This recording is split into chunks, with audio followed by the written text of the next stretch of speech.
that the present order of things was not to be taken for granted, that it presupposed a certain harmony between the world and the guardians of culture, that this harmony could always be disrupted, and that world history taken as a whole by no means furthered what was desirable, rational, and beautiful in the life of man, but at best only occasionally tolerated it as an exception.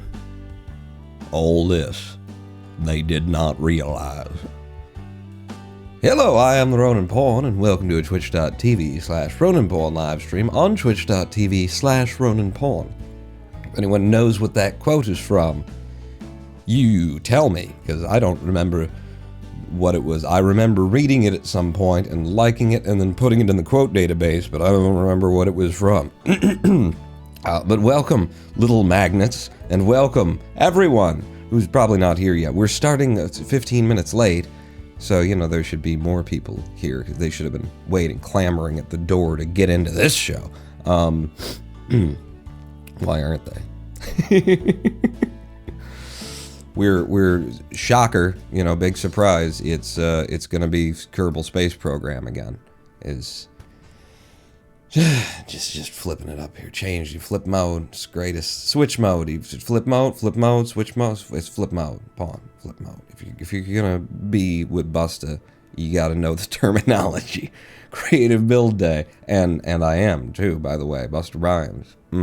Still crushing it. Still killing it. Damn. Got a thick neck now, man.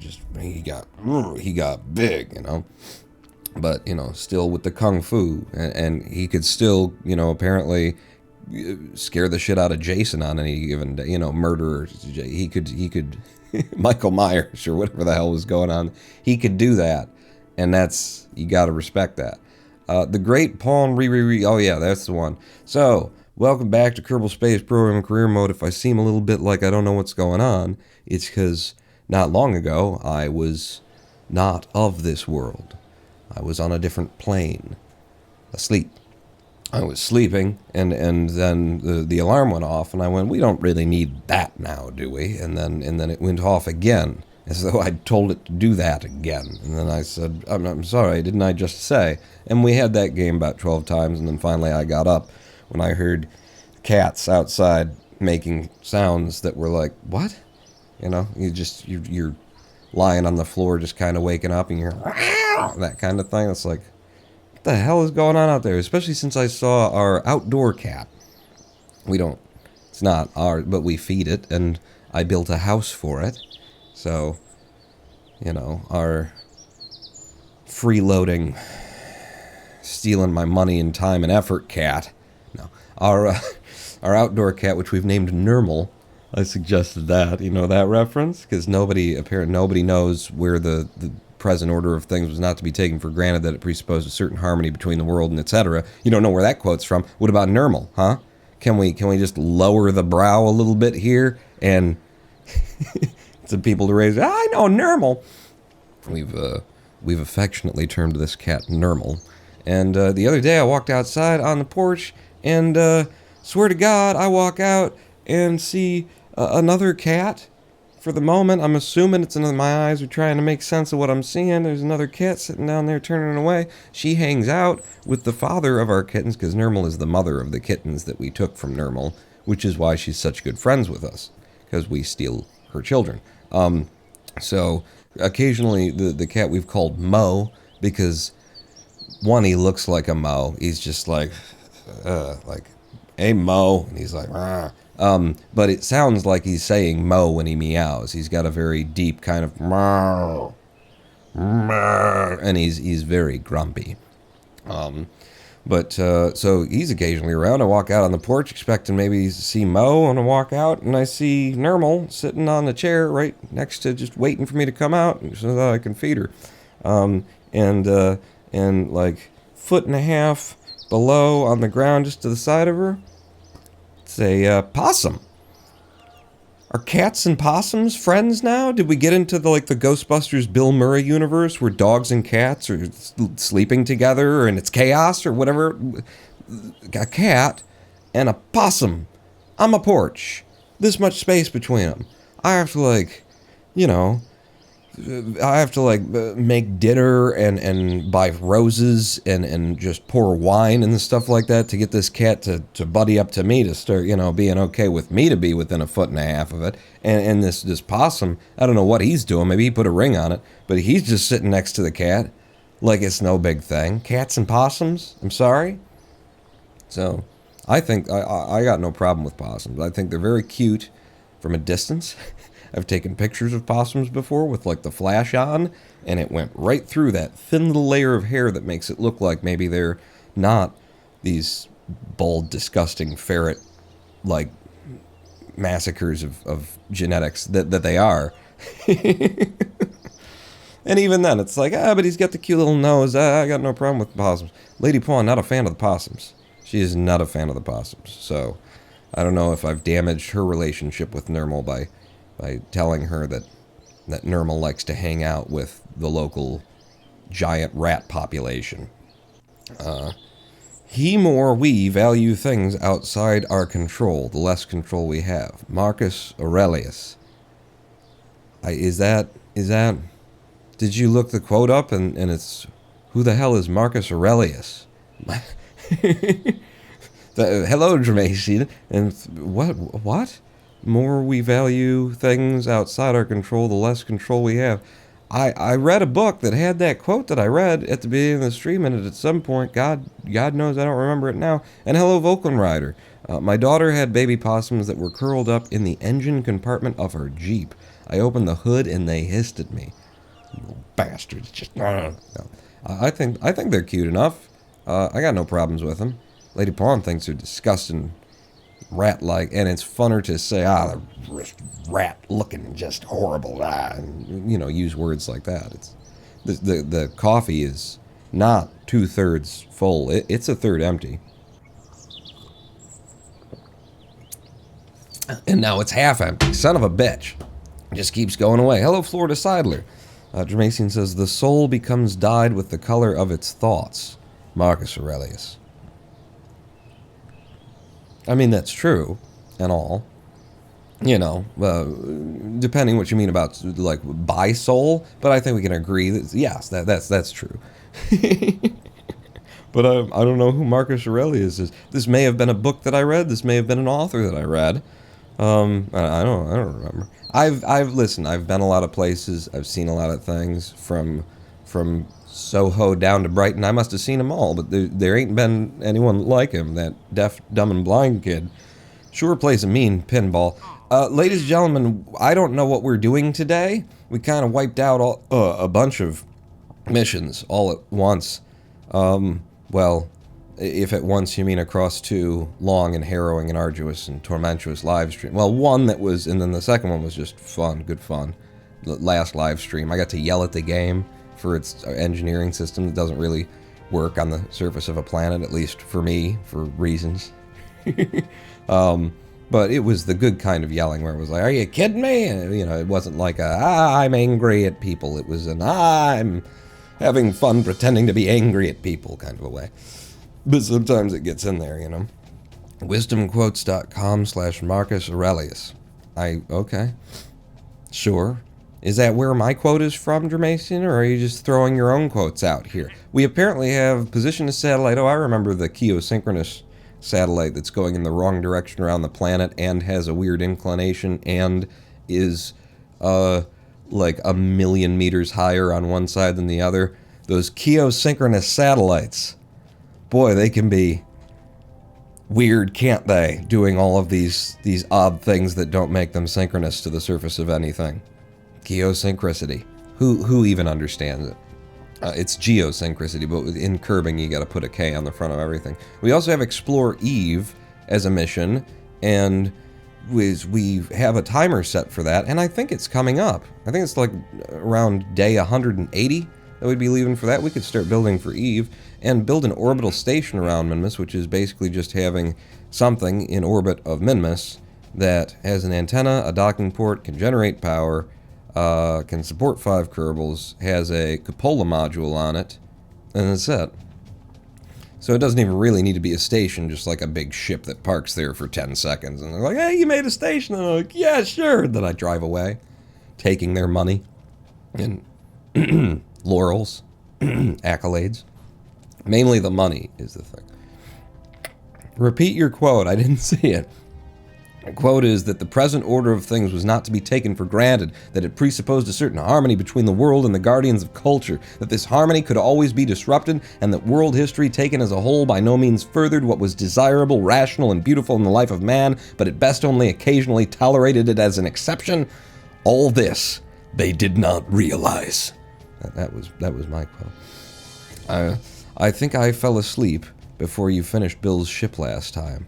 Might have to watch the latter part to that stream sometime. They will all make it up to pawnlive.roninpawn.com, which just bounces you to the YouTube channel for Pawn Live, the live stream capturing YouTube channel. We're a little bit out of sync right now.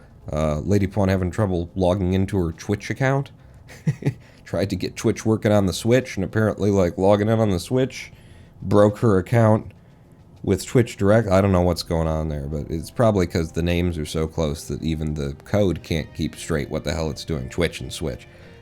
You are late. I have been sitting here waiting all alone in the dark. Yes, that's correct. Until I enter the room, that is what I presume you should. Good work. Good work. Keep it up. If I'm not there, just lights off, quiet, and wait. God damn it. So I don't know what we're doing today, is a thing. We could rescue a bastard from somewhere. Science data from the surface of Mimas. I want to do things on Mimas and attach a new part to a satellite in orbit of Mimas. We could get another satellite, Z100 rechargeable battery pack on the aging whatever spacecraft there. We could, go out and get ourselves another comsat around Mimas. I'm just looking for something that's like fun and interesting we haven't already done, but we could just pick a mission that's like that we can bang out because we've already got a ship that can do it. Bill's now got his engineering ship. Oh, you want a battery? We've already got one in the cargo bay. We're on our way. We could do it. Orbital station around the moon? You're not paying enough for me to put something around the moon, although you don't seem to have any standards for this except for that would support 5 Kerbals. I can get a better contract for an orbital station around the moon. Orbital station on a solar orbit. With a lot of conditions. Decent money involved. I'm not interested in that. Finish construction of a rover on the surface of Mimas. Well, those always go well. You could evaluate the missing parts, make a plan to move it to the waypoint. Okay. So, we tried to fix a rover on the moon. And that went... Oh god. Yes? Recoup mode unlocked. Alright. Sir, I'm happy to report that our recoup price has been reached. Okay. I've just raised our stop loss price to the recoup position of $4,047.42. Sure. I will let you know if the stop loss triggers or if we get to let this puppy ride. Let it ride. Entering recoup mode. Thank you. Is that all? That is all. That is all at the same time as Pika Pop has gifted 14 subs. Pika Pop, paying my bills over here. Thank you so much, Pika Pop. Welcome to the Big Dick Club. Lord Deathhand, King at 719, Great Diznub, Aleph T, Dan Campy. Oh my god, what a good name. Don't you just want to be named Dan Campy?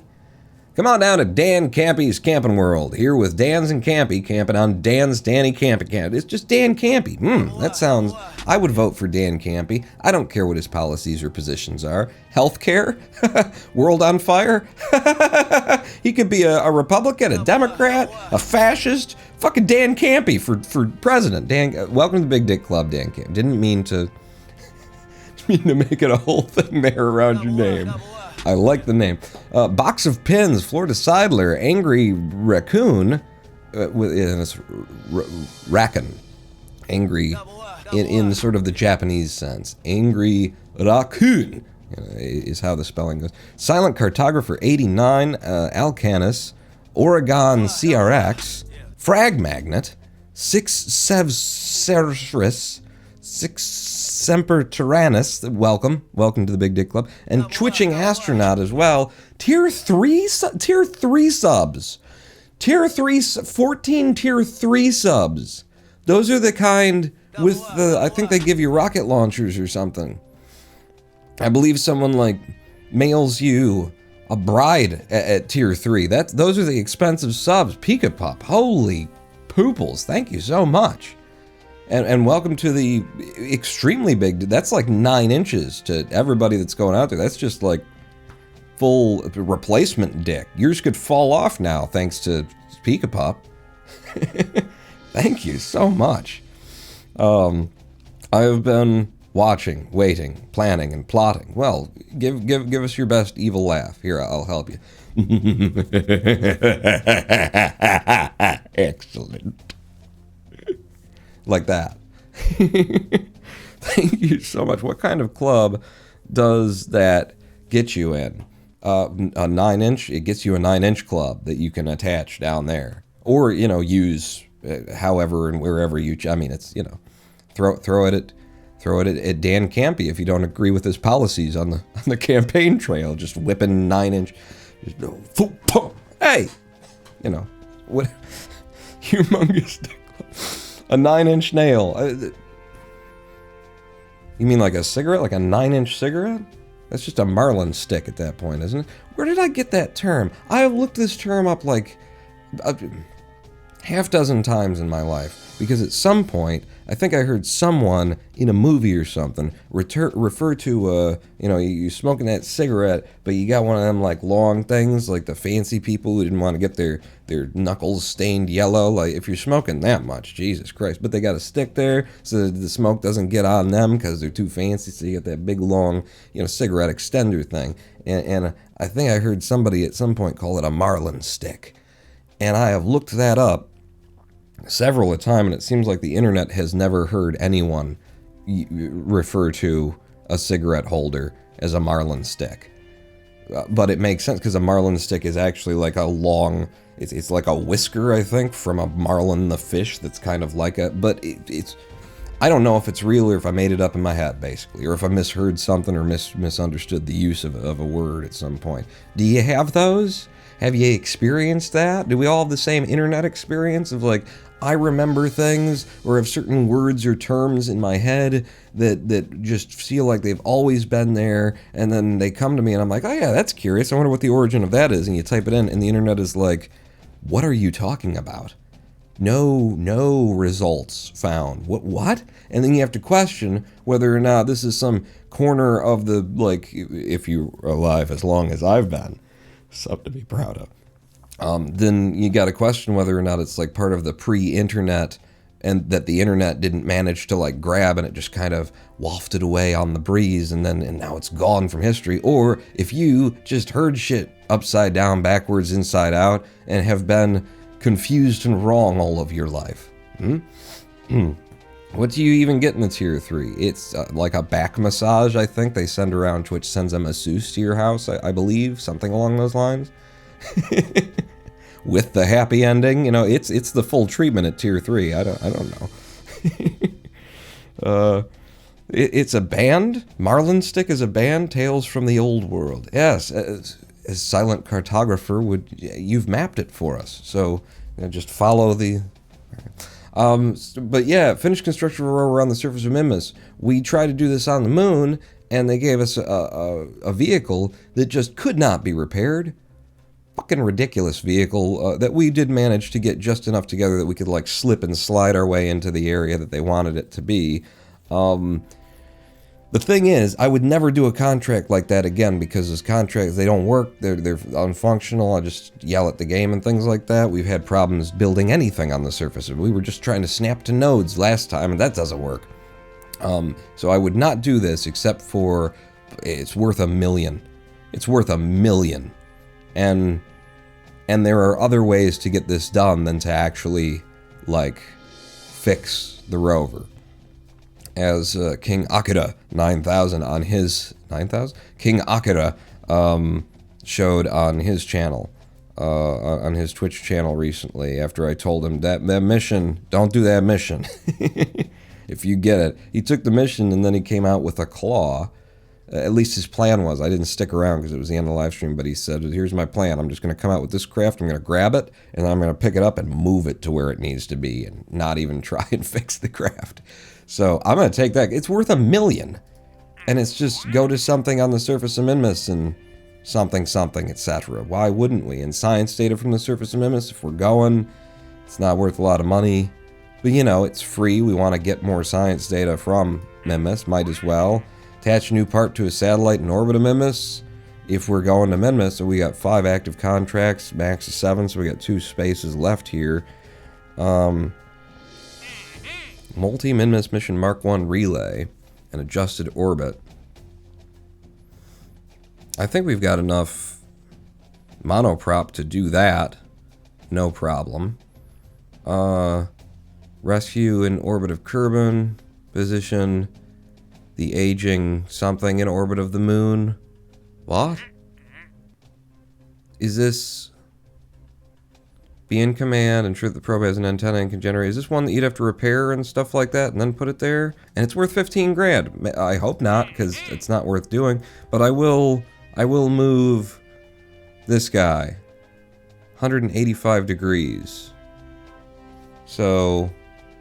I don't know what's considered 0. I would presume 0 is just like...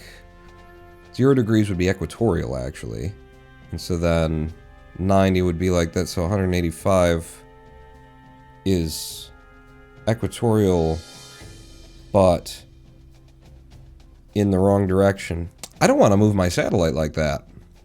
If 185 is equatorial, like a little bit flat, but going in the wrong direction, I don't want to move my satellite because it's at a very nice polar place right now.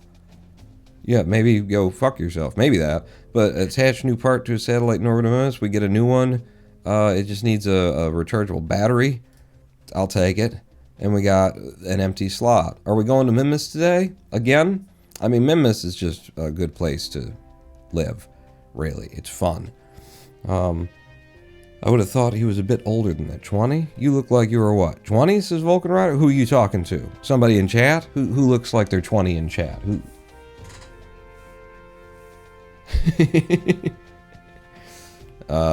Yeah, 20. Times 2. More or less, kind of a thing. 20, though. 20, yes. Thank you. Yep, indeed. Yeah. Man, this webcam really sucks, huh? No, you can't even see the crow's feet. It's 27 by my best guess. Woo! Alright, 27. I'm getting older. I'm growing, you know, still got a lot to learn. Starting to feel like maybe I got my feet on the ground, but I'm not. It's not really, I don't. I definitely don't. And I'm convincing myself that I can make things work, that I'm not just a damn fool, kind of undermining my own, like, happiness at every turn and don't understand the nature of the world and have a whole bunch of opinions that were passed on to me by other people who I trusted and shit like that. But I think that I got my shit together. So I've got about another 6 or 7 years before I actually start to get my shit together. 27. But I'm having some fun, I'll tell you that. So, yeah, that's a good age. He is older than that. He was a monk. Remember, the meditation is good for the skin. Is it? We didn't need... There was no moisturizer in the temple. I'll tell you that. There probably was a lot of moisturizer in the temple. So what's our situation that we be facing? I can't live a normal life. I was raised on the street or something like that. There's another, so... 2 satellites? Or is that this would be the reposition in orbit. If this is the reposition mission, Strutco, then we're doing that, because that's fine, and that's more polar than I've already got it. So if that's 185 degrees is what they're saying, then straight up, or maybe straight down is 185. It doesn't matter, but we're doing that one. And then this one is the Paper Products, Inc. Doesn't tell me for whom here. It's hard to get a hold of it. But it's another polar. Both of them are going in the same direction. That shouldn't be difficult to do. Go to the rover and extend the solar panel within 6 seconds.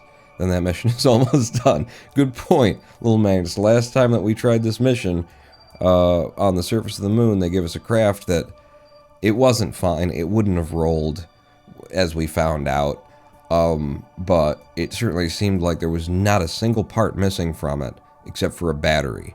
And if I would have just immediately opened the solar panel or something like that, we would have been fine, except for no, because the wheels, it was just a completely ridiculous craft that wouldn't work at all. That is on the dark side of Mimas. I'm not going to that in case that's the situation again. But so this one is for Strutco, and that one's for the Paper Products Corporation. Strutco. Is Strutco the one that wants me to move the satellite? Because I will do that. That looks very good. Position for Strutco. Yes. All right. Let's start with that.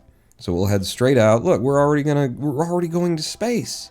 The first half an hour. Wow, I've just been talking, huh? Those are the best streams.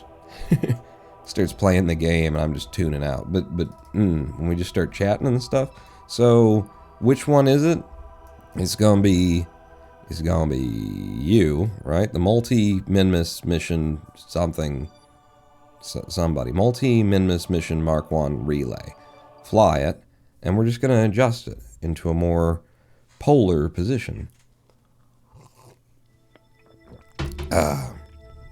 I did not check the direction of the satellite. It is going in the same direction, right? They wouldn't ask me to reverse the direction. They would, Pawn. You just got lucky. You needed to check that first. This is just a minor adjustment to be made. We will, oh, by the way, this is the satellite. Satellite, it didn't have enough power on board, so we had to turn on partial transmission, and then it could do all of the things that we needed it to do. But yeah, pretty little thing. There's Minmus.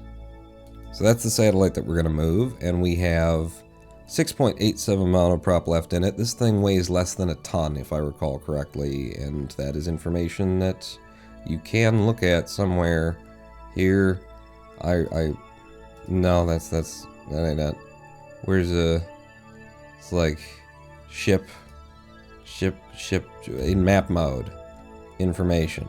0.73 tons. So that monoprop that we have gonna go a long way, is what I'm saying. But back out to here, and at our ascending node, I will do this with a node, so we're not wasting so much everything. And I'll just pull a bit in that direction and find out that it's not really achieving any of our goals to do such a thing. And it's costing a ridiculous amount of delta V.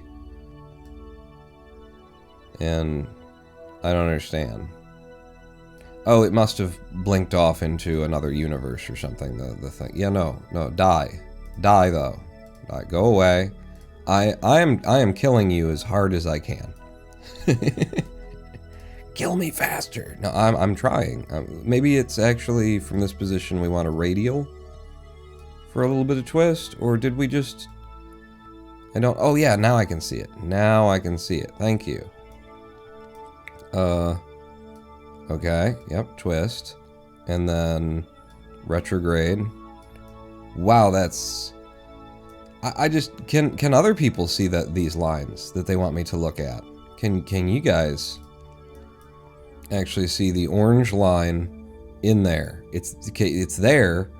I can barely see it. Is there a way to change that? To just like adjust the brightness of the colors or something? Because we've been struggling with that the whole friggin' time. And also, why is everything just running away on me? And you can't close the node either. Give me the node again.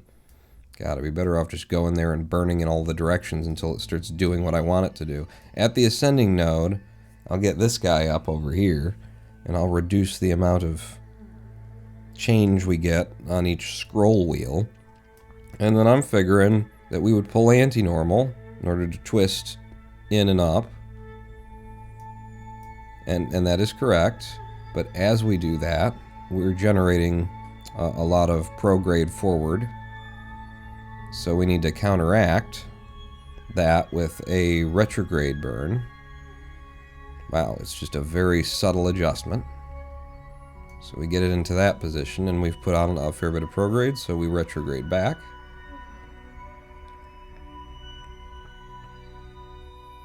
And let's try and, at least in theory, line this up pretty much as perfectly as we could have it, which would mean a little bit of radial in order to move the periaps where it needs to be.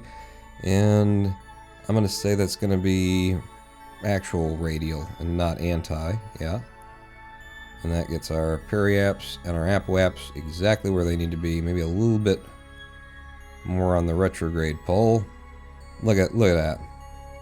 Look at that. Maybe just a touch forward and then back like that. Look at that. Huh? There's the moves, baby. I've got the moves. He's got the moves. She's got the moves. F5 from there. Take me to that time in time where we will do that thing. And we've got exclusively monoprop on here. So we have no idea how long it's going to take to burn it, but it shouldn't be much. SAS. Get on the target. Yeah. RCS on. Back to map mode. And I'll just warp us up a little bit more. I don't think this will take any actual time, really. And now, making sure we're still on the thing. H. And we are in the position requested. Wait, no. We want it perfect. Like they asked us for. RCS off.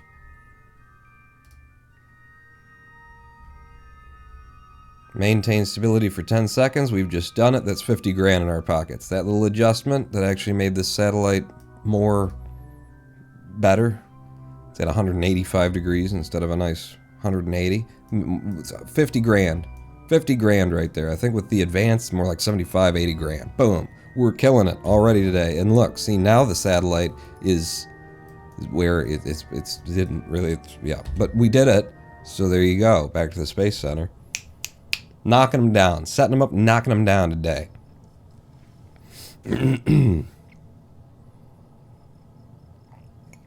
Hello, the light guy, 89. Sub Pawn just set it on fire.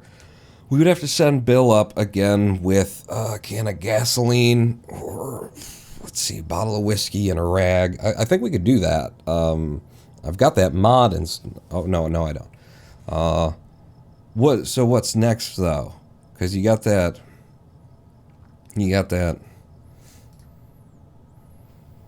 with the mission and the rover on the surface, which is the most, I suppose, troubling one. We're going to put another satellite in orbit, and hey, you know, we'll get ourselves a nice, yeah, a nice sort of kind of a deal. Oh, well, we're coming up. We could like push down Ronbert's pod. We saved the guy from that pod the other day. If we have a claw, do we even have that tech unlocked yet? Would be a question to ask, and then hopefully have answered.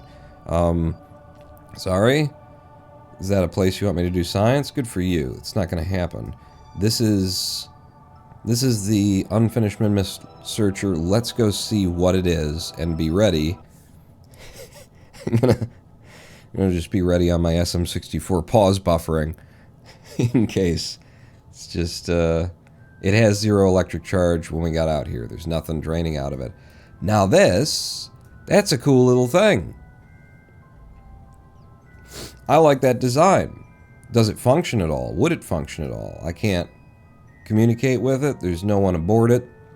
There's no satellite. It's got storage units on either side. This would be good for deploying science on Minmus.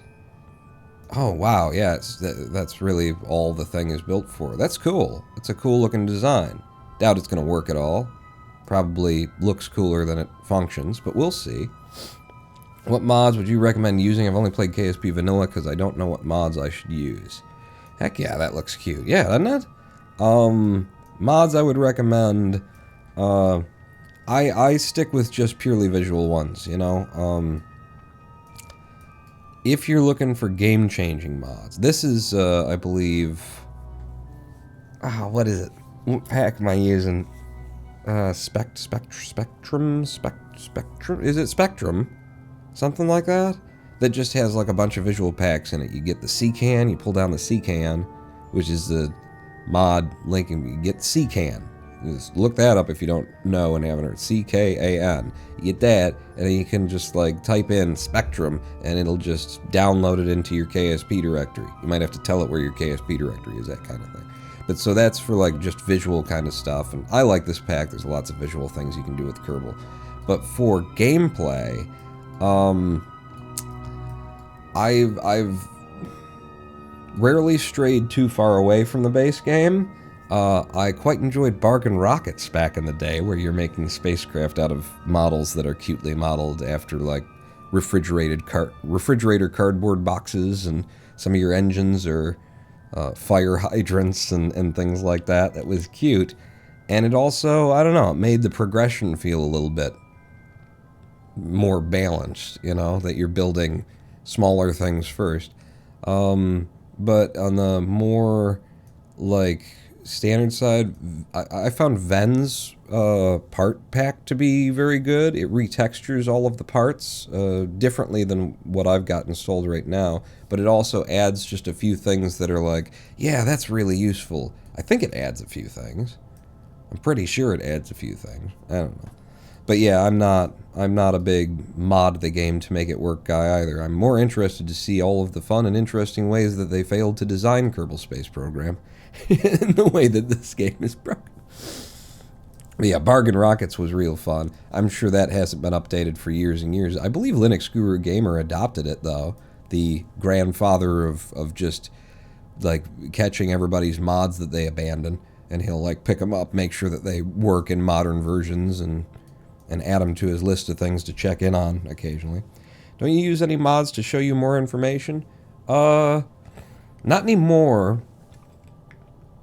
I used to use science with an exclamation point, which would tell you when you're in like a new biome that you haven't gotten the science for. If you've got a science device on the craft and you're in a biome that you haven't done a thing, it will alert you that that is the state, and then you can, you know, more easily game the game for science. But yeah, I'm relying completely on just the game here. I think the game itself is complicated enough. So liquid fuel and oxidizer and monoprop. The monoprop is just what's in this vessel. I recognize that 40. There's no extra attached to it. What do you have, like, since you're carrying LFO, do you have any engines or anything? Like radial engines? And that's an interesting place to put a ladder, where it's just floating in space like that, and even the developers couldn't be bothered to adjust that inward. Curious, interesting, fun. This is why I presume this craft won't actually work at all when we get out there. It doesn't look like it's got a single engine on it. I don't know why it's carrying LFO around. Does it have a docking port anywhere? No. So the purpose of carrying that LFO around then would be... what?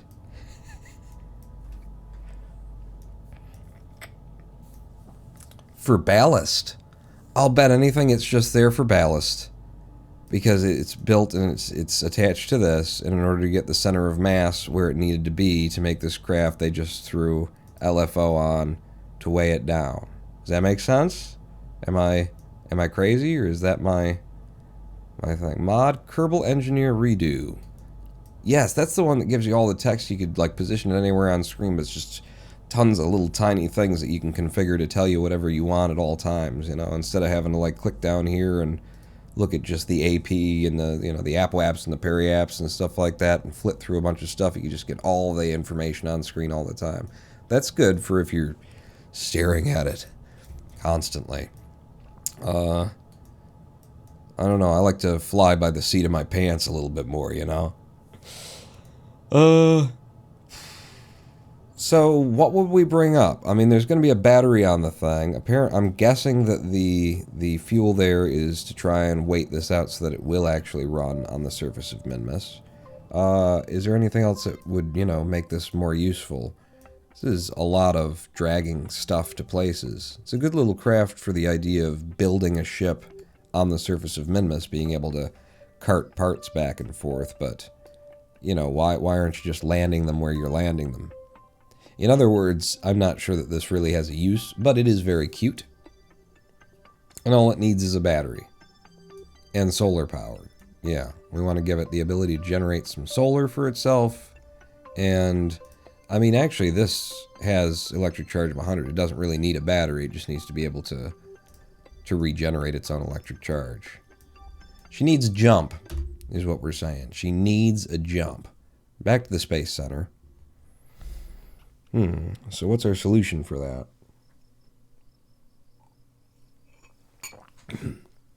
Really wish I hadn't taken the tissues, the blow your nose tissues, out of this room and put them out there right now, because, as I say, I woke up not long ago, and I could use a clearing out.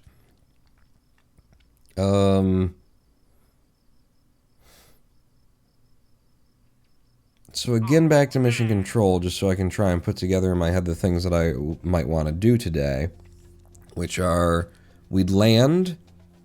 Ooh, actually, if we're landing on Minmus, the other thing that I'd like to look at is that? Is that position on Minmus one of the places where we would end up drilling? I'm just curious, and I don't have the ore overlay right now.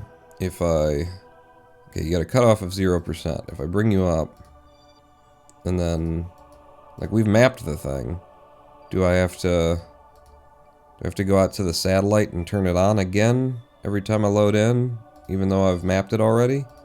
Because I'm getting nothing here. What part of the country do you live in? I'm in Detroit, in the U.S.'s of A. So it was... Oh, we took the repair a satellite mission too, right? So let's go to, first and foremost, I want to, in order of things, go back to you, because you're the one that has the scanner on it that we can view Minmus, and I'm curious if that's where the rover is the thing.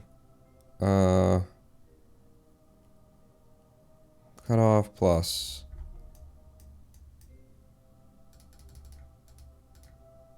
So it's 70%, I remember. Resources, or toggle the overlay. Am I crazy? What do I got to do to get you working again? Yes? Uh-oh. We sold out. Recoup mode stop loss. Okay. Recoup mode stop loss. Market's been on a fall. Sorry to disturb you, sir. Yeah, but no, our recoup order just cleared. No problem. I can affirm that we recovered the lion's share of our funds with a stop loss at $4,047.42. Okay. I'm putting us back into buy mode now. But sooner or later, this market has to commit. Sure. When it does, we will be ready. Entering buy mode. She's ready to go to war. She's trying to inspire the troops. We will be ready. Except for she's a computer, so she can't really do that with her voice. So it's just like, we will be ready. Yeah. With you. How do I get the fucking thing working again? We got toggle overlay, new color, monochrome, color inverse, color heat map, color blue. I don't. Heat map green is fine. Aha. There's the cutoffs when I drop it down. We go to 70, and there should be just a few places at 70, one of which was, can I please on the map focus Minmus? One of these, and on the bottom, I swear 70 was the cutoff for this. Let's get back over here, because I can control it from over here as well, right? As opposed to Mimus. There. If I reduce you by that, the color, style, it was dots. I go up to 70 and it all goes away. I thought it was 70. Apparently it's 60 for the cutoff. And you go up to 70 and it disappears. So we're just looking at the concentration of ores on Mimus. And big time at the South Pole. Big time across whatever this lake is. Are those the greater flats or just the great flats or the lesser flats? I don't know. Nothing back there, but also North Pole, South Pole, and then those. And that is not, not at all where we are. We're in the butterfly there, which I think would be the lesser flats. Yeah, mission is being done. I'm trying to figure out myself as well what mission is being done. I'm just looking at things and getting an idea. I wanted to know whether or not we happen to be landing in the place where it would be good to start setting up for like ore mining resources. And we're not. So that was one thing. The other thing is we've got this satellite that needs a repair with something. We need to add something to it. Let's switch to that one and see where we stand. Electric charge 1,000. Got more than enough panels, although they don't rotate, which means that we'd want to be facing the sun.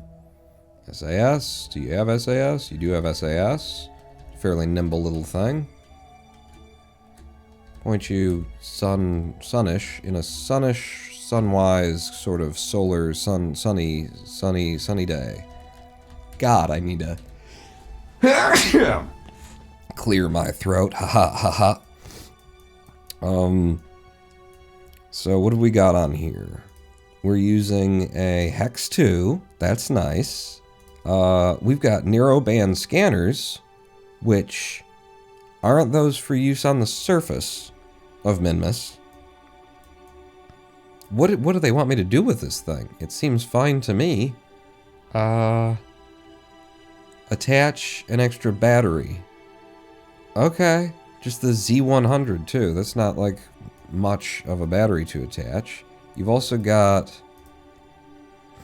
Communitron 8888, which is a 100G antenna. Wow. Transmit data. What data? Huh? What do we have on board? You got some various science-y bits on there. You know, a whole bunch of science that we've already got and stuff. Are you suggesting that you have data in you, though? Right now. Shall I click it and then transmit data and find out? Transmit data. There was nothing on board. Good. Excellent. Thank you. These things. Don't you have to be on the ground to use them? Let's, deploy scanner. No. Okay. Or surface. We are too high. Deploy scanner. It's just wasting extra electricity to be doing that. But okay. They look neater, though, when they're both on there, and we have no problems in terms of generating the electricity, so long as we're facing the sun anyway, which could be problematic with this craft. Might be the kind of thing that you'd want to bring something up to deal with. They're saying they want a battery on there, which I guess could attach here. I think the 100, the whatever battery they're saying, is just the friggin' pack, you know, the little starter pack, but maybe it's the a larger one. Maybe it's the little radial or the smaller of the inline things. We'll find out when we go to look at it. But maybe we bring out also a single rotating solar panel to put on this thing, just to make sure that if it ever isn't facing the sun, it can still get enough electricity to be able to turn it toward the sun. Because that's a bad idea, what's going on right there. Other than that, new comms. Once we're done with the mission, we could lower this guy closer to Minmus and get more detailed, you know, scanning, apparently. We could also try and twist it into... Well, but we have no anything on board? Structural fuselage. This was just put in place, dropped in place. It has no ability to move itself. It can just SAS and stuff, so we'd have to bring resources for it. We'd have to bring, like, monoprop to put on it, as well as something that would allow it to move it if we wanted it moved. Otherwise, we'd have to grab it and push it around. Options. Options here. Let's go back to the Space Center yet again. Still just trying to, like, figure out what I want to do today, you know? What do you mean we've been here for 52 minutes and you don't know what you're doing and haven't? We've already accomplished one mission. Like, at this point, we're into bonus content. Yeah. So, just one more time, look at build a new orbital station. No, but science data from surface, we're going to land and fix that rover. So we'll get that done. Attach a new part to satellite and orbital mimus. We can get that while we're coming in. And then finish the rover. So it's science rover for $1 million. For $1 million between the advance and completion. $1 million Kerbucks off of that. And that craft looks like it should probably be able to drive itself once it has power in it. So, yeah. Ren Phoenix with the sub. 15 months. Hello, Ren Phoenix. Welcome back to the Big Dick Club. And thank you for the channel support. How you doing today, Ren? Let's just go into the VAB and start thinking about our life. Let's look at Bill's ship again. And maybe we look at Bill's ship. Yeah, Bill's ship Mark 1. Let me just go down to the one that's, you know... Oh, I called it 001 because we started it in the spaceplane hangar. Right. Okay. So there's Bill's ship. Do we have... Question, query, sir, query. Do we have something that will... Do we have a claw, which would be under docking? Coupling. Do we have any kind of a claw yet? We do not.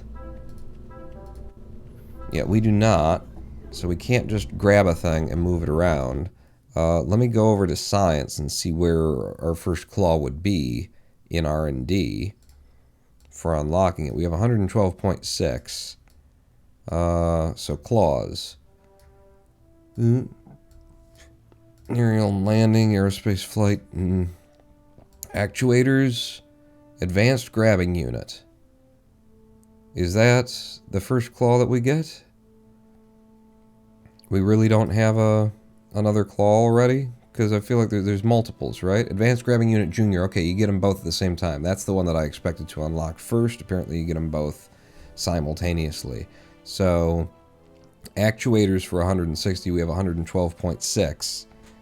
That sucks. Glad to catch you playing KSP like the boss you are. I'm a boss. I always wondered whether it was Tony, Samantha, the wife on that show. I can't remember her name, or if it was me. And now we know. I'm the boss. I'm the boss. We've answered the age-old question. Tony, Samantha, and Mona, her mother, and who was the romantic interest, the primary. Just think of Tony Danza, right? It was Tony Danza, wasn't it? Saying, so boomer references. What do you mean? What do you mean? Huh? So it's Tony and Samantha, and good thing I'm a card carrying boomer. Well, then you should know this. Tony, Samantha, and Mona, and then.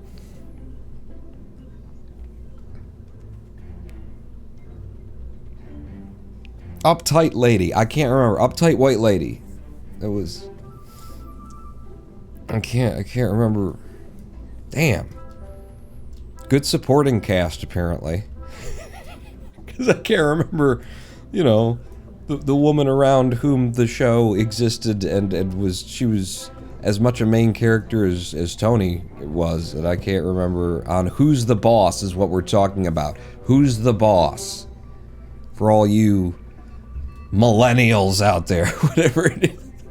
I just watched some more news's thing on the fake ass generation wars and how they distract from the people. Angela, thank you, Angela, played by Judith Light. That name doesn't ring any bells, but Angela and Mona and Samantha. Everybody's name had to end with an A just because they liked the way that Tony Danza, ended with when he said the thing. Angela. But Angela, Samantha, and Mona are gonna go over to the... And then, yeah. Jonathan was Angela's son. Yes, Jonathan. Yeah, this does feel like boomer talk that just came out, doesn't it? Hey, anybody, anybody remember, let's see, Dear John with Judd Hirsch. If you're reading this letter, then I've left you and you're divorced now and go fuck yourself, Dear John. In that era of sitcom where every sitcom had to have like slick-haired, like, sleazy guy. Just a slick-haired, sleazy guy who was basically kind of sexually harassing every woman around him at all times. Just the horny, sleazy guy. Every sitcom had to have one. Just here to see the cats. Well, Bags was here for a second, wasn't he? Next, we'll bring up Mr. Belvedere. Mr. Belvedere! I watched some of that, but it wasn't my thing. Hey, let's go true boomer. Let's talk about soap, Soap. The comedy soap opera making fun of soap operas. Soap. Huh? And with a, like, ventriloquist. And just a ridiculous lineup of cast and crew. Turbo Nutter 666. Hi. We've been here for a minute, look, for just coming up on an hour. It's not been a long time that we've been here, but for the past half hour, I've been trying to be professional about this whole snot, like, clogging the left side of my left nostril just entirely thing, and so I could just use to take a break, consider the 19 different, like, tasks that we've put before ourselves, all revolving around Minmus today, the ships that we already have, how we would accomplish these things without a claw and stuff like that. So I think we're going to take a kind of early live stream break here just so I can get my nose blown clean. And so I could just watch a couple of just quick YouTube videos of, you remember when Tony walked in on Angela when she was in the shower, because he thought she was out, or she was getting out of the bathtub or something like that, and it was like his data, and he was using her bathtub in her bathroom in her room, so there's no reason she should have, but he thought she was gone, but she wasn't, and then he saw her naked. You remember that episode? Soap and the first gay character on TV. That can't be true. Like, the first openly gay character was on Soap, a comedy drama of sitcoms? Really? I'm imagining the Soap theme now. I'm English. I know that shit. Yes, it's gonna be live stream break first. Dumping of the nostril is, we got a lot of missions. That's the first one. Nostril dump, and then something about Minmus. Mainly, I recall the nostril dump. So, 7-minute live stream break. We come back. Maybe we'll actually, like, play the game in some way. We'll have a countdown. 5, 4, 3, 2, 1. Like that one. We'll have something like that, and then we'll actually play the game. Don't go anywhere. 7 minutes. Pulling that out.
Hello, I am the Ronan Pawn, and welcome back to a twitch.tv/Ronan Pawn live stream on twitch.tv/Ronan Pawn.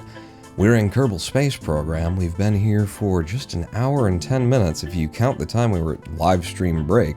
So basically an hour worth of gameplay, and we've already completed 2 missions. The first was we moved a satellite that was stuck in orbit. Back into the VAB, we moved a satellite, not stuck in orbit, that was in orbit around Minimus, just a little bit over there. Immediately 50 grand in our pocket. Second mission is I blew my nostril clear during the live stream break and brought in the tissues. So 2 missions already in the first hour. Plus, we've talked about Soap, the comedy version of a soap opera from like the late 70s, early 80s or something like that. Maybe it was the mid 80s, I don't know. And then we also just, regaled ourselves with stories of who's the boss and Samantha and Tony and Angela and Jonathan. Jonathan. You should do audiobooks. Oh, thank you, Monarch Meow.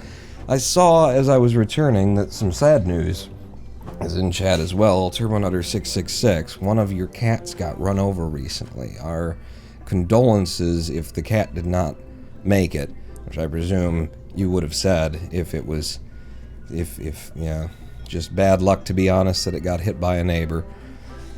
We are all in the process of coming and going and must live in the now, for that is the only moment that we can even pretend truly exists.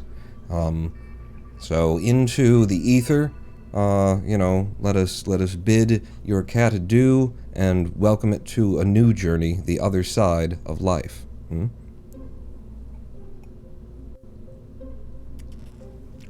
At the Zen Center, we had a cat that got hit by a car, and I ended up being the caretaker, the careman for the cat throughout its recovery, and one of the most amazing recoveries I've ever seen. Living at a Zen Center, the cat was already had a foot up over others, but its hip was fractured, shattered. The day that I was the one that found it, it was sitting outside the Zen Center, I don't think sitting even, it was just kind of standing there and eyes wide and just staring off into the middle distance kind of a thing, and I'm like, what's wrong? And I went to touch it, and ran and got the senior student, who immediately scooped the cat up, put it in the truck and ran it off. Well, the rest of us had to go to our meditation, to our service that was starting, so she went and got the x-rays and found out the hip is fractured and the cat needs to not move because the bones shift, and then it could, other things could go wrong. Veins could be caught, could be cut, could be blocked, all kinds of things, internal hemorrhaging and whatnot. And so I moved out of the Zen Hall into the house that's attached to the Zen Center, and for the next 6 weeks basically did my bedding on my mat that you lay on the ground in a Zen Center when you're a monk practicing. Did the laundry for the sheet that I was putting over that every single day, because I would help the cat stand up to pee in my bed and poop and that kind of a thing, because it just couldn't move. It wasn't supposed to move. We had to block it off so that it wouldn't even try to leave the area. And then also spent 6 weeks making the cat the most healthy diet that we could come up with, from all of the information we could gain about what's supposed to be in a cat's diet in the best possible circumstances. So I was getting, in a Zen Center where none of us eat meat and everything, I was buying liver and various cuts of fish and all this meat, and then I think there was an egg in there and other things, and it would all go into a pot, and I'd with my fingers and whatnot, and then freeze them in tiny little one meal or one day kind of packs, and then every day pull one out. And between having the best nutritional experience that any cat has probably ever experienced, being in the aura of the Zen Center generally, and just being taken care of with that level of, I will just wash my sheets every day and, yep, go ahead and piss where I sleep, cat. It went from, edge of mortality to looking like sprier and more healthy than it ever had in those 6 weeks. 6-week recovery from a hip fracture. Pretty amazing. And it was, I'm happy to have been a part of it because it was like, wow. Let's see. I was a Taxi fan. That was a good show. Oh, Taxi is awesome. Taxi's still awesome. Go back, watch some Taxi. And just the intro music, that smooth jazz that just, as we're driving in over the bridge, like, it's so...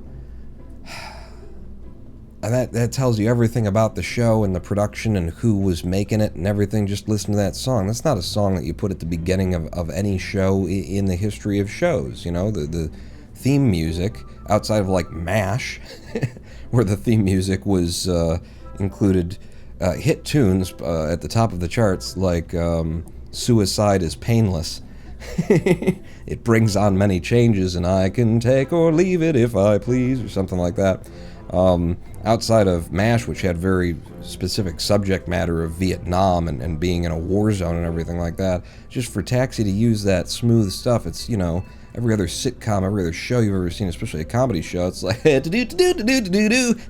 here are the characters, and here's their names, and if you don't know these people, let me introduce them in a 1.5 minute theme song. And it was like, just... Taxi comes on, and it's just like, you're just driving down the road, and smooth jazz is playing, and some credits on screen, and then the show starts. And it's like you already know that you're in for something where the people who are making it care that it is art to them, first and foremost. MASH was Korean War. Thank you. I get confused occasionally. I'm not that much of a boomer, so I don't remember the Korean versus the Vietnam versus... But yeah, it was the first show that killed off a character too. MASH? Oh, who did they kill off? I have that remembrance. I have that remembrance of it, but I don't remember who it was that went off. It wasn't Radar, was it? No, they wouldn't have done that. He was, oof, that would have been hard. If it was Radar, that would have been real hard. When Harry Blake left, his plane was shot down. Oh, right, it was an episode where he was, like, finally leaving. Like, he'd done his time, served, and he survived the whole thing, and then he was, hey, we're gone, I'm leaving, and then he leaves, gets on a helicopter to go, and then the next thing that you hear is that it was shot down. Isn't that how it went? All right. So to get off of sitcoms from the 70s to the early 90s, which has been apparently what we're the theme of this stream so far,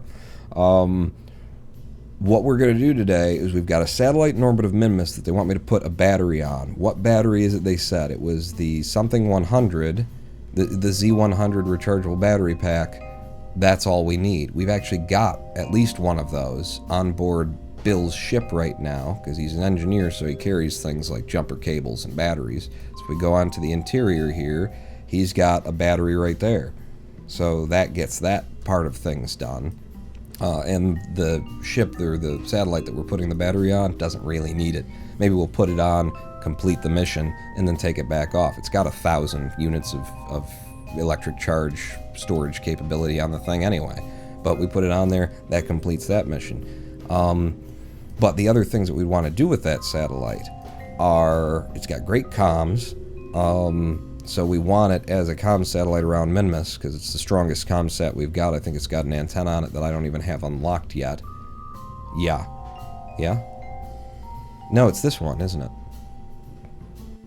No, it's not. I'm not sure. I'm just not sure. I could have swore it said it had 50G or 100G or something like that antenna rating. It's a hell of a thing, so we want it up there as a ComSat. But it also has the refined surface scanners. Should be, I presume, under science. Do I have that unlocked? I do not. So we could be scanning the surface with it. Surface scanning module. It's not that. It's not that, but you know what? Let's buy into all of these things, including the fluid spectrophotometer that we haven't done any science with, because that's another part of the mission. We'll get to that. I've got the mobile processing lab already. Buy into that as well. The scanning arms, not yet. Telescope, not yet. Okay. But we've also got a mission where we're going to land on Minmus and get a rover. It needs electric charge on it. And it needs electric generation. It needs a place to store it. Well, it's got some electric charge storage from being one of these. Isn't it one of these that it's got on the front of it? Which means that it would have 100 ECU potential to start with. And then we could add some, maybe to the underside. So let's start weighing some parts in here, basically, is where I'm getting with this. Because electrically, we could give that little rover, considering it will be under its own charge, how much to put is it possible to put one of those in here? It is. It takes up half of our space.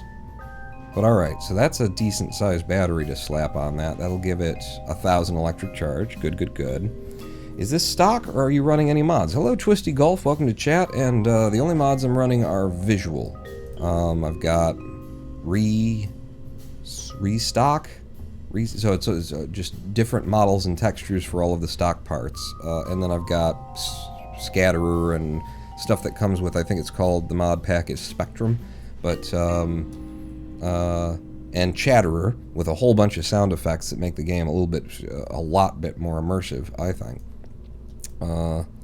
But yeah, just pure KSP without any extras is what we're running right now. The other thing that I'd like to bring is for that satellite we were talking about, it's got static, like these, the just straight up and down or straight off. Alright, you're paying money just so you can, yeah, these solar panels on it, if they're not pointed at the sun, then we're not going to get any sun on the thing. So I was saying it would be good to have one or maybe two solar panels that would actually turn into the wind, so to speak, that would turn toward the sun in the event that we didn't have any. Having one would be fine, having two would be better, and I would go for the 1x6s because there's a lot of blocking area on the craft already, you know, that would be blocking the sun, so you'd want it coming out in a couple of ways so that it could, we'll see. But we bring two of those along, we bring the battery along, so this is for our rover, this is for the satellite that we'd get up there. Once we're up there with the satellite, here's the other thing that I was thinking during the live stream break. The satellite has, I remember, thermometer and mystery goo on it. And we've already got data from around Minmus and space, high and low, for both of those parts. So it's not of any use for us to be on there. When we're up there repairing the satellite, we rip all those off and we bring them down with us because we've got a mission to collect science on the surface of Minmus, and we're going to be landing in the little butterfly lake on the surface of Minmus that I'm pretty sure we haven't landed on before, and that'll save us the cost of like launching it. We can just rip it off the satellite where it's not of any use to us, which might even make room for the solar panels that we're going to put back on. But since we are landing in a place that we haven't been before, we should have whatever kind of science we don't already have attached to the ship for when we're landed. So I'm pretty sure it was just thermometers and mystery goo. If I'm wrong, if somebody remembers that there was other science on that thing, then, you know, let me know. But this being what I think is the case, I'm gonna attach some, well, we could put it on the interior, couldn't we? It's just gonna make it harder to get in there and click upon. Yeah, well, it's part of the fun. I don't know. Could put it in here if we could see where it was. Yeah, flip it over, spin it down, spin it up, spin it round. I don't know what's going on there. It should just be on an angle that we can place it correctly on one of these friggin' angles. But it isn't liking it. How about if I put it on the outside, like that, grab it. I can't grab it from that side. Grab it, pull it in. So then when we're on the surface, we can take that reading. Ooh, but you know what, Pong? You could end up blocking Bill's ability to get on the inside of this. It doesn't really matter. Now that you're saying that, it doesn't really matter, but you know me. It's kind of like how I want to play. It's a little bit. Our ships should make some amount of sense. Yeah, if I do like that. Some amount of sense in our imaginary world. And again, you're going to want to, with snapping from the outside, something like that. Grab, pull in. Oh, that part's just at a weird angle, so I thought it was off, but it wasn't. So we'll give you one of those. We'll give you a barometer on the other side, which would be here, but I'll just see if can I get it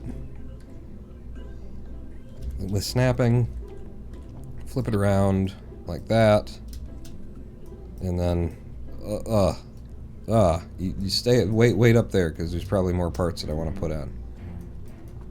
Oy vey. It's trying to get in this ship. And the ship's not in the middle of the area either. Come here. Who decided that this was a good idea? Me? Don't ever listen to me. That we build all this stuff with like an interior that Bill can exit into in order to adjust the ship. There you go. You. And then drag you in. So you're not penetrating that side anymore. Now you're more in the craft. And then down to, I guess, there is probably okay. Hard to tell. Can't really get the camera view. So that gives us a seismometer and a barometer. We don't need a surface scanning module for this mission. Magnetometer boom. Can't use it on the surface, and we've already got all the information otherwise. This would be a hell of a thing to have aboard. To have one of these on. It is only 0.005, and we could put it external. I'm not sure the amount of drag that it introduces would be one of my concerns, along with where the hell do we even fit it in?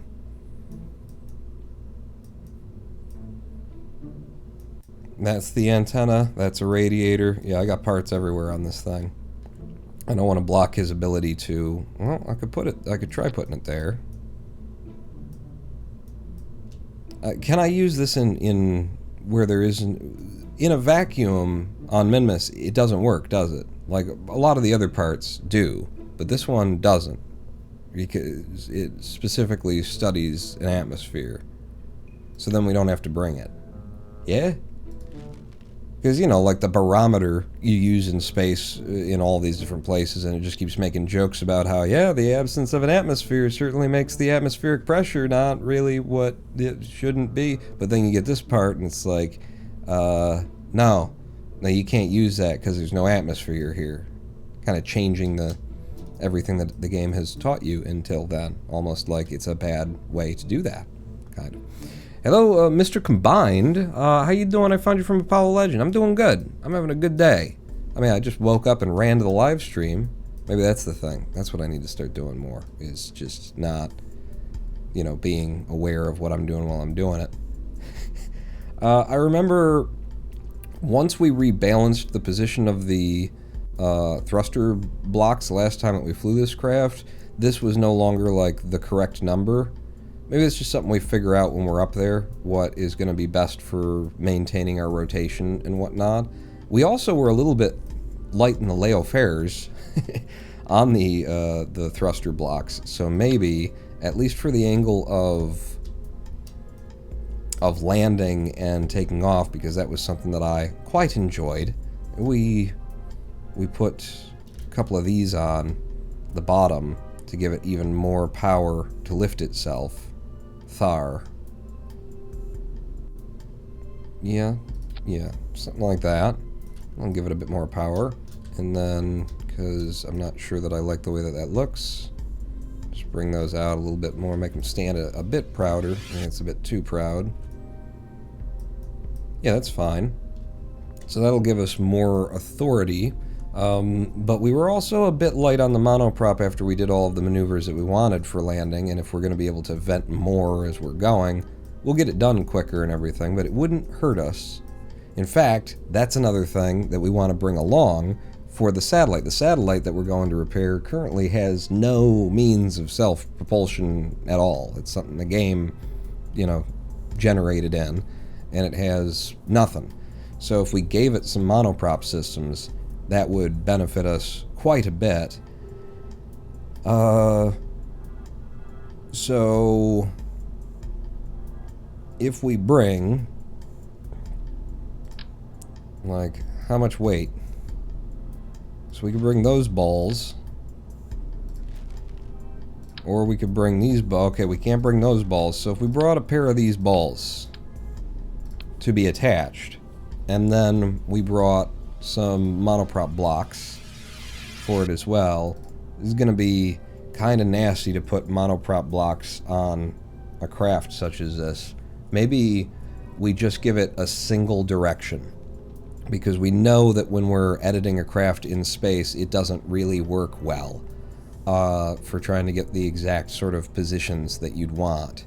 So if we just give it a single thruster to be able to use, go, and then, yeah, that might be a better idea, which means bringing a single linear port along with us to attach there for power in one direction, these two balls for that. And then for our own ship,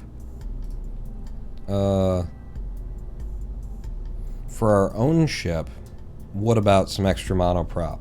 I mean, we're messing up our launch profile and everything like that, but let's call this the Mark II, or the Mark 1.5 actually, because it's kind of just loading the ship up a little bit.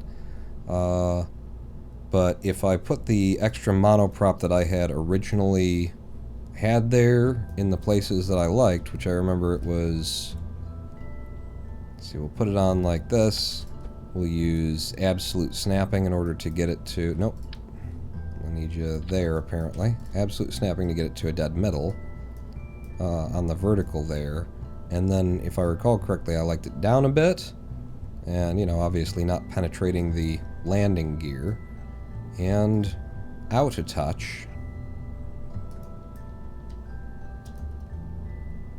And then that front profile, that top forward profile, I just liked the look of that, I remember.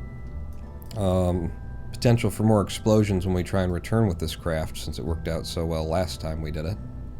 Yep, give it a little bit more space. Messing with centers of mass and stuff by doing this as well, but hey, get off my nuts. Get, like, right up off my nuts. If you wouldn't mind. My nuts, please. Those are my nuts. If you could just off of them. Go. If I do that, hold you down, shift this back toward the middle of the room so that my cameras work. Yeah. I think these would look a lot cooler if you give them a little bit of a bend to it. Huh? Yeah, baby. Yeah, and then line those lines up with the front grill. A little bit higher. Yes, sir. All that does put the balls back in dead in line, and I preferred them off center, but then that makes it look sad, doesn't it, to do it that way? But if I got my balls a little bit angular, and then I drag them way well down, it's looking stylish and dumb, is the thing. Stylishly dumb, even. Can I, back to you, do this? You're still not really centered to the room. Okay. Okay. Yeah, closer. I don't like the side profile. I like the front profile, and that means I don't like it enough to do that. So instead, just drop it somewhere in there, give me absolute snap, absolute snap. That is well off the center of mass, very, very low.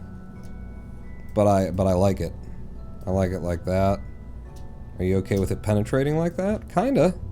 Kinda. I'll give it just a touch out to try and eliminate some of the penetration that hurts my eyes. But that's where the game wanted it from the start, so it ain't... Alright, hang on. Yeah, that's good. So there's an extra 40 monoprop for us that we surely won't go through. I mean, maybe that's the thing. We did use, it was the perfect amount of monoprop, if you'll recall. It was the perfect amount of monoprop. Other thing that we found out is that we could get away with, like, just removing this air brake, because it exploded on our way back. Again, it would throw off the centers of mass and stuff like that, but when it exploded on the way back, it was like, maybe not even have it. Maybe just, and then we'll leave it on. And I don't know how we're going to get home this time. That's going to be like an improvement over the last one. This thing's definitely going to overheat and explode. Had considered trying to put a whole heat thermal system on the craft and making it as a tail. That was one of the things that we thought about at the beginning when we were first making this this craft, first building it. So back here we've got our monoprop thruster, which is taking up that space, but the idea back then was, if I go to thermal, and it was the smallest thermal control system, because the thermal control systems actually wick heat away from the whole ship when they're active, whereas radiators just wick heat away from the part that they're attached to, I think. I'm not sure, because Kerbal is very cools only nearby parts. So it makes you want to think, cools up to 4 times the part temperature. It makes you want to think that it might cool, like, maybe the part it's attached to, and then the children of that part, maybe the grandchildren, like a couple of parts away. But I think what they mean by cools only nearby parts is cools only the part it's actually directly attached to. But I'm not sure of that in all of the time that I've been playing Kerbal, because they chose the weakest, most non-descriptive language they could come up with, because they're Kerbal.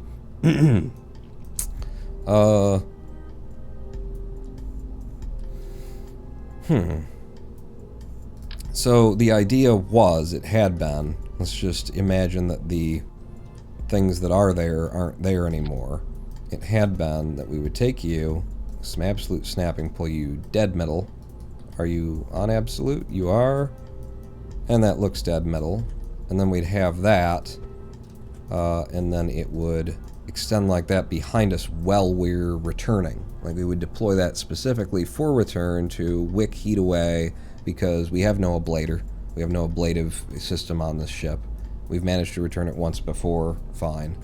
But I don't know if that would work. I don't know if it would, survive the aerodynamic forces. We would be going down prograde, face into the wind, so that should obfuscate, should occlude it from the primary heating forces, which would allow it to do its job and might remove it from the possibility of getting ripped off by wind shear forces as well, so long as we keep going in that direction. I really like the idea. The main issue is that then this needs to not be where it is. And if that's not where it is, then, like, the one that blows off, that explodes, can't really be where it is either. And then what we would be doing for a solution would be going to the single horn thruster modules like we just put on the bottom here, and having them bing bang and bing bang, and then I take these off, because that would be enough up and down across the whole thing, and it would give us RCS rotation if we wanted RCS rotation, which we don't. We're SAS for that. There's no need. Like, if these are just for... we don't really need it, except to try and balance things out. We've got good SAS on this ship. It handles itself very nicely. Attach some octangs and some heat shield to the belly. Some cubic octagonal struts with a heat shield, with heat shields for slamming into the... I really like the way that it comes down right now. I'm going to rip both of these off and say, why do we need that axis at all? Because we don't, is what I'm getting at there, is we don't need that axis of rotation. As long as we've got electricity, and we've got panels on it, and it's an engineer's ship, so if the panels break, we can repair them on the fly. We're fine. Which then begs the question, what other angles of rotation don't we need? Like, we want to be able to do yaw controls, so these being out, yes. If we can push down that way, right now this will give us 4 authority in terms of lift total. Well, 2, 4, 5, 6, actually 6 authority, 6 power in terms of RCS lifting. We'll just have the 2 pushing down the other way, which is fine by me. 2 in this direction, 2 forward, 2 back. That's enough. That's overkill. Yeah. And then when I remove, well, we actually are down to just the craft center of mass, and our RCS is maybe even too close to the center, because we're full right now when I draw it. So let's just again take a measurement like we did the first time when we were building this craft. I like that we're retooling it already. That seems so at this camera angle, we're just a bit above the black line. Yeah, let's get a camera angle where it's, you see what the spacing is there. And now I'm going to try and drain it of the liquid fuel. So all liquid fuel in here goes away. All liquid fuel in here goes away. And in here. And in here. And now we have 0 delta V because we are completely dry and the center of mass has moved that far forward. Be sure to set the directions on each thruster. You may have to remove some from symmetry. What do you mean, setting the directions on each thruster? I think we're fine with the directionality there, and it should just handle it. I don't understand why I'd need to do that. So as we get drier in fuel, we move from the place where it was just a touch above that, which now I've changed the camera angle, but it was just a touch above that to all the way out there. We're in line with it when we're full of fuel, but not anywhere near it there. So if we want to split the difference, which would be the smart way to go about it, then maybe with just local snapping, if I pull it up by 1, make sure this is local snapping still, pull it up by 1, and it was like more down here and there, and yeah, I think it's going to be just off of snapping it, and I'll just put it just below that line. And then the same for you. Just make it look like it's in line with the other one. Yeah, I don't understand, Jermacian, what you think I need to do for the thruster blocks. Their orientation to the control point should be right. I didn't have any problems last time. Pitch, yaw, roll, ventral, dorsal, forward, back. Okay, well, show actuation toggles. I just don't really think that I need it, except for maybe reasonable for, like, pitch. Because these aren't going to get us anything for pitch. They shouldn't, anyway. So if we take them off of pitch,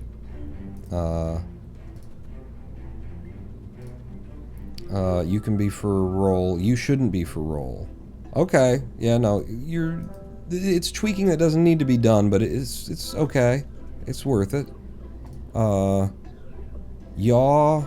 You guys wouldn't be for any kind of yaw either. Port, starboard, dorsal, ventral, 4. Aft, 4 by throttle. Ugh. So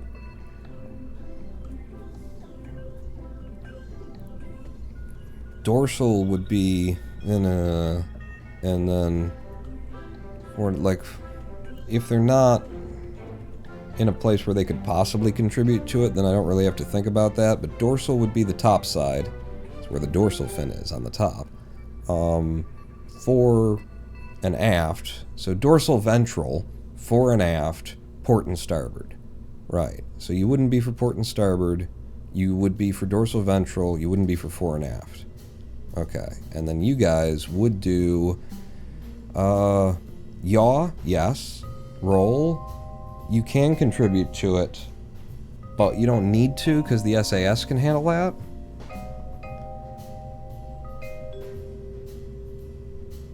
Do we want to say that? Anybody got a problem with me saying that? For yaw,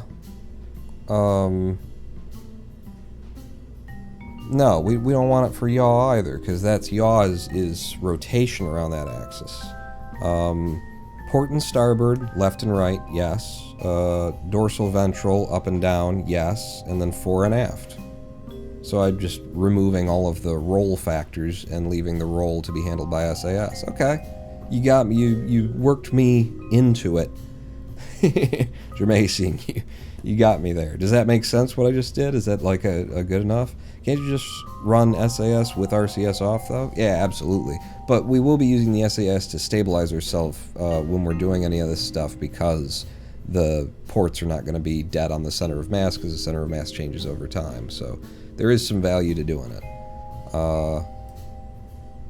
So, yeah, I really do like having this here, and we'll just find out if it actually works, to have it there. We got rid of some of the old weight. I like where you're positioned, but let me just tuck you a touch, just in case the part isn't actually making contact. Sometimes that's the case in Kerbal, even with the stock position. But now with that space under there, we need a little bit more room than this gives us. You know, it wouldn't quite fit there, and like I say, I do try and play in a way, hey, think of May, that, you know, it doesn't feel to me like I'm cheating. So we can just extend that area with a structural part, maybe? Because we've got this structural tube. What's the smallest structural tube you got for me? It's that one. And that's a bit excessive. We could also do it with a fairing.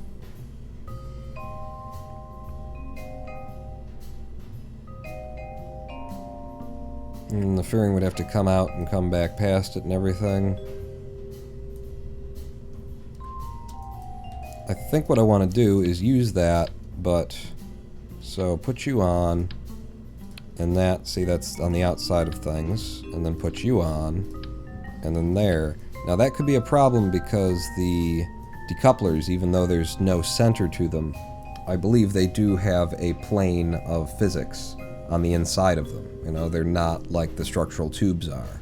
So when we launch that off, it could launch off at a weird angle and rip off these or something like that because of Kraken-y kind of forces.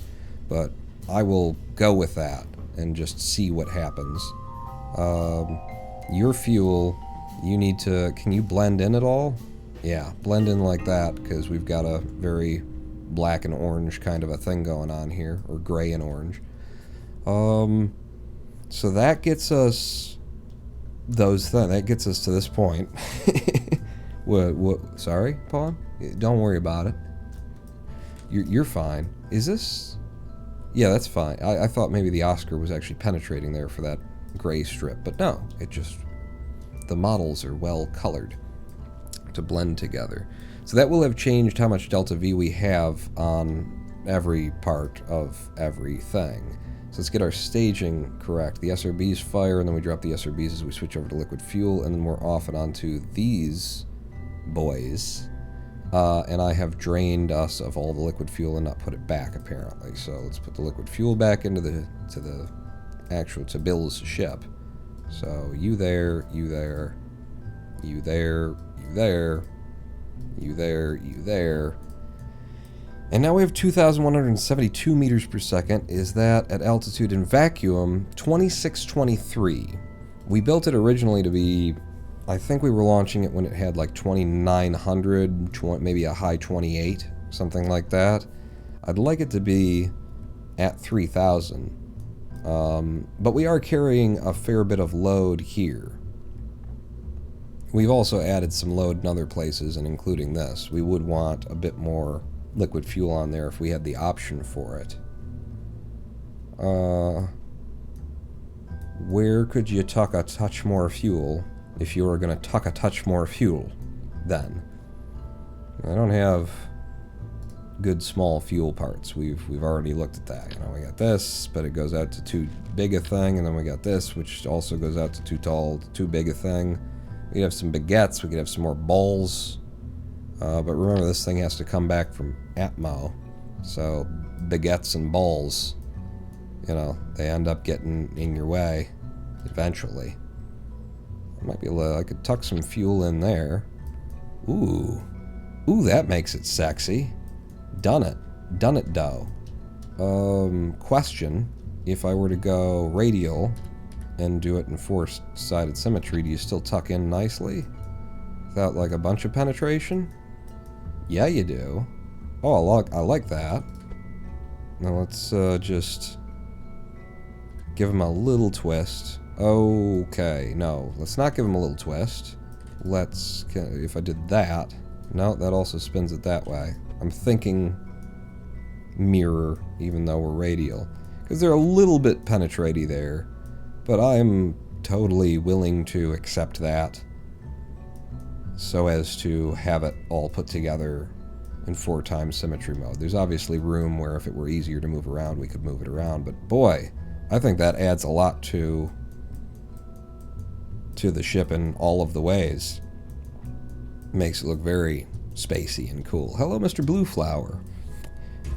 Setting the RCS up will help better control without switching RCS and SAS on and off all the time. Yeah, I think you're right there. I'd never really looked at it. They hide those controls underneath that show actuation toggle deal. If you didn't care about part hiding, you can tuck some fuel tanks under the caps on the side tanks. I have done that before, yeah. My concern with that, though, would be aerodynamics. I just have no trust of the occlusion in Kerbal Space Program that it's actually going to work. You know, that if I surface mounted some Oscar Bs underneath these caps, that they actually wouldn't, you know, they'd actually be occluded by these when I then snap them over the top of them. It probably works well now, but I like this as a solution. It's got us back up to almost 2,900 meters per second, and that's not counting, like, let me drain my balls, and now it's 2,965, let me drain the monoprop in here, and now it's 3,040. That is beautiful. That is beautiful. I think we got everything that I could have possibly wanted out of this ship now. I think, you know, the second build, the 1.5, and in fact, I think it's worth calling it the Mark II when we save it.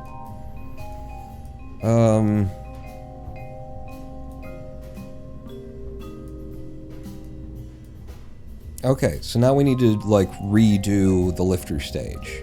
Well, and we should also look at our TWR is 0.37 in vacuum at Kerbin. At the moon, it would be 2.25, so it gets it done. MIM is 7.46. It's viable. It's viable. It's just what you need. It's a slow burn, you know, getting out of orbit of Kerbin to get started, but it gets you there. Dump the crew parachutes for storage space? Question mark. Yeah, if it remembers, because we've done that before, and then the game later was like, no, I think you still got the stuff in there. That might have been in the Kerbal's own inventory. We tried to preload that up, and then when I got it on the pad, it had changed, and that might have been down to, like, it definitely should have happened. It definitely should not have happened. But I realized that at some point I clicked the crew button and then clicked back over. I didn't move anybody around, I didn't move them in or out, but I think maybe clicking the crew button and then going back, it just immediately, like, reloaded their inventories or something like that. But yeah, having an extra parachute on board, not necessary, certainly for this mission. Having the people on board with parachutes, I'm kind of, a fan of. We don't need Jeb. This is, again, an engineering mission, nothing else. I do remember action group-wise, I wanted to put my radiator on something, and now I've got 2 of them. So, 0 for return, we will toggle the radiator there, and we will toggle the radiator that is embedded in the ship now.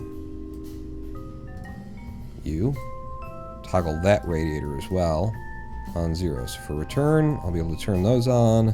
On 9, we've got our antenna. On 8, we deploy our solar panels. 7, controls from the lander can. 6, controls from the Octo 2. 5, toggles hibernation on the Octo 2 if we really need it. And then we've got separate light controls on 1 and 2 for when we're parked up and we gotta put the hazards on because there are men at work. And watch your ass. I love this ship now. I really do. And it's going to have more DV when we're not carrying all of that weight that we're dragging up on this mission. Let's just walk through the missions again because there's multiple missions we're doing. We're going to go to that satellite and we are going to give it some of its own monoprop, which is why we're bringing these 2 little balls, and we're just going to give it 1 vector of authority so that it can move itself. It's got good SAS. They told us that we needed to bring a battery to put on it, not this battery, but the 100, which we've got, the Z100. We've got one of those on board in here. So we've got the ability for it to control itself with a little bit of monoprop, and we've got the Z100 battery that we're putting on, and then we're also bringing up these to put it on so that it can generate its own power even if it isn't facing the sun with its solar panels, because its current solar panels don't rotate. So that's that. Then for the craft that is the rover that's on the surface, it needs electricity and electricity generation. On. Damn. We've got an extra single solar panel on the interior here in one of Bill's, cubby holes where he stores things. But we're bringing up this big old battery to put on the bottom of the rover here. Maybe we give one of these solar panels to the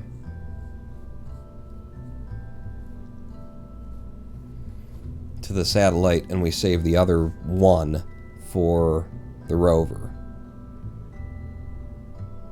Because the satellite's got like one plane of static solar panels on it. So if that's not facing the sun, there would be only one position. If I had just one rotating solar panel on it, there would be only one position where it couldn't possibly get any solar. And that would be if it was pointing directly away from the sun. And then over time it would get back into the sun, and yeah, it's never going to be a problem. Oh, great title. I love coffee. Welcome, Score Gaming, by the way. I'm just finishing my now cold coffee. So here's to you. There are extra EVA monotanks they can carry. Yeah, I don't want to do that. Let's see. Yeah, I feel like we're a little bit under, and we're overweight here. Like, I couldn't put another one in, could I?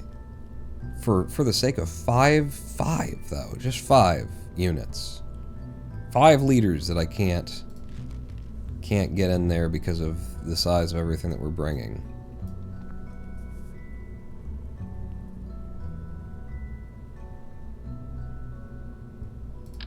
What are you? You're a lot more.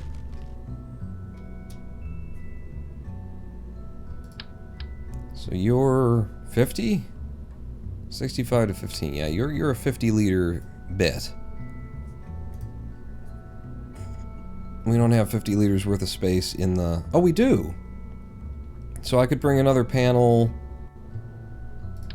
And what are you? You're too much.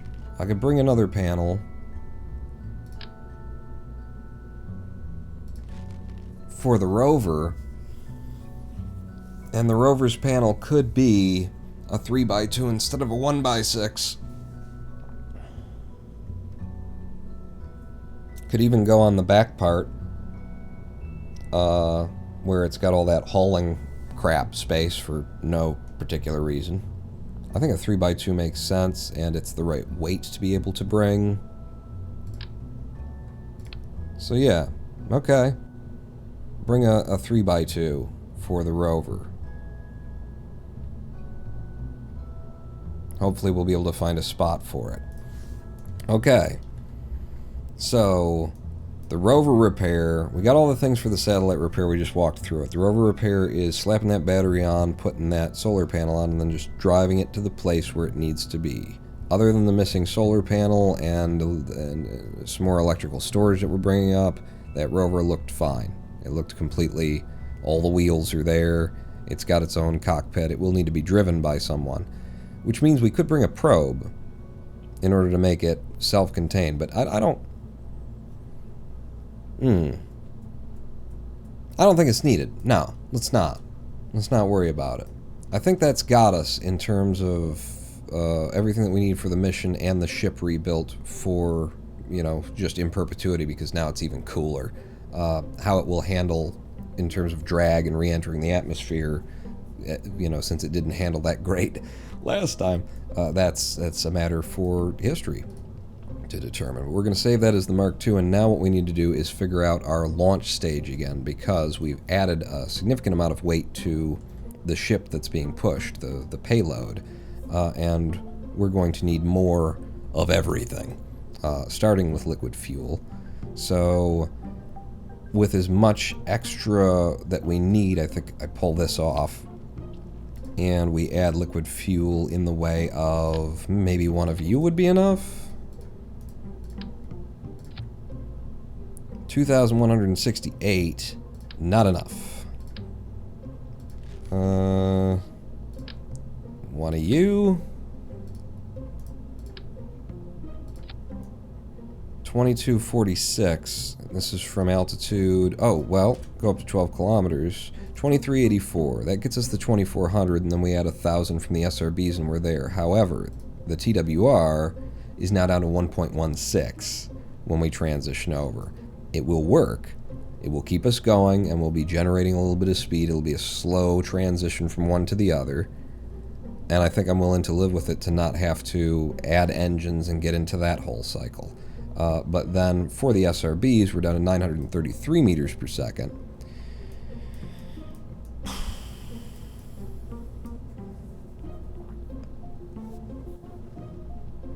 I mean, 933 plus 2,300 and something. What was the from altitude to 12K? It was 2,400 and 933. We're just a little bit short, and then the ship pushes itself the rest of the way to orbit. Because again, otherwise, I'm going out of this beautiful 5-sided symmetry that we forced onto the game last time, and doing some 6. You know what? Save it, and let's try the 6, but let's try it instead of in 6-sided symmetry mode, because we might be able to lose a couple of these. Maybe we could just lose a couple of these fins. You know, put them back on, and then what if,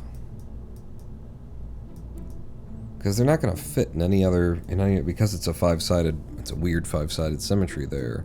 If I broke you off, we end up with just fins in weird places to remove them. But removing the weight of the fins, it's not that much anyway. So yeah, let's do it. Let's break our beautiful 5-sided symmetry. We just, there you go. And go to straight up 6-sided symmetry. No, go to 2.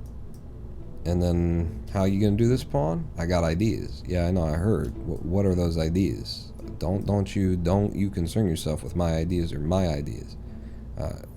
2-sided symmetry, attached like down there. Ish, a little bit lower, but that's fine because we're going to drag these down.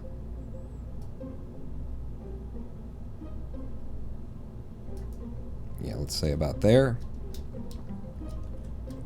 And then again,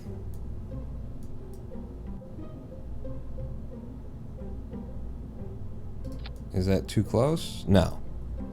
So you see how it is that I want to do this.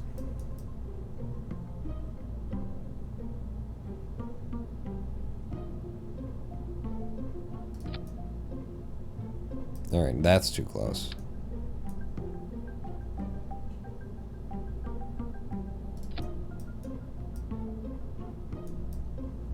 That gets us 1,052.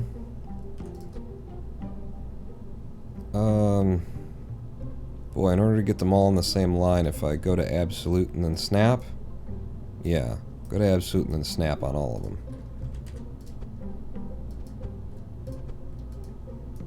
Okay, and then the one in the middle,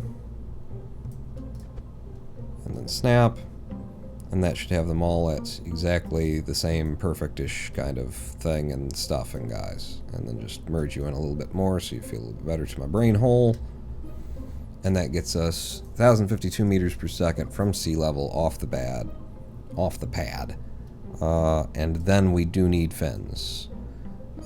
So I will go with 2 fins like that. And then maybe I'm adding fins to the SRBs to help us as we're going up. And then they get thrown away.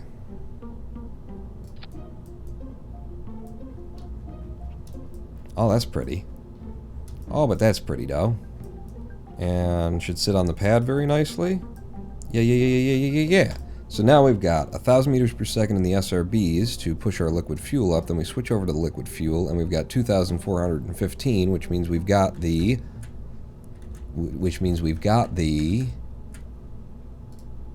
3,400 that we need to get to orbit, minus some, drag and forces like that. So we've got everything that we need to push our payload to orbit right there. TWR on that liquid fuel stage a bit low, but don't want to fix it because it would require more engines and things. So yeah, that's Bill's ship Mark II. Save, and I think we're ready to launch this thing. I think we got it. I think it looks better than it's ever looked with those little extra fuel tanks on there. I think it's super OP when we drop all of the weight, but these are his kind of missions, so he needs that weight. But when we drop the weight, it's going to be totally moon viable for a landing and return without any issues. This is where I wanted Bill's ship to be, and we're there. We made it, hopefully. Get it to space, we can test the RCS and see how we need to balance things, or if we need to balance things in order to be able to do what we're going to do. But yeah, we're there. And we've been here for another hour since our last live stream break, which, if we're going to launch this ship, we might as well do it when we're fresh. So, shall we have another live stream break? 7-minute break, after which we come back, we're going to launch this sucker. And we're not going to launch it in the night, so, am I looking in the right direction? Kerbal. Sunrise. Anytime. There we go. Good morning, everyone. Stay with me across this 7-minute break, because when we come back, we're going to launch this thing and complete. We've already done 1 true mission, 2 if you count me blowing my nose, which was important. And we're going to bang out another 2, 3, 4 missions that we've got queued up. And this will give us over 1 million Kerbucks, because one of the missions just kind of pays 1 million Kerbucks, and the other 2 bring in some cash, too. But stay with me. 7 minutes. Don't go anywhere. Pawn not out.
am the Ronan Pawn. Welcome back to a twitch.tv/Ronan Pawn live stream here on twitch.tv/Ronan Pawn. Your only source for killer jazz, baby. Killer jazz. U.S. Army Blues, Kelly's Number you've been listening to.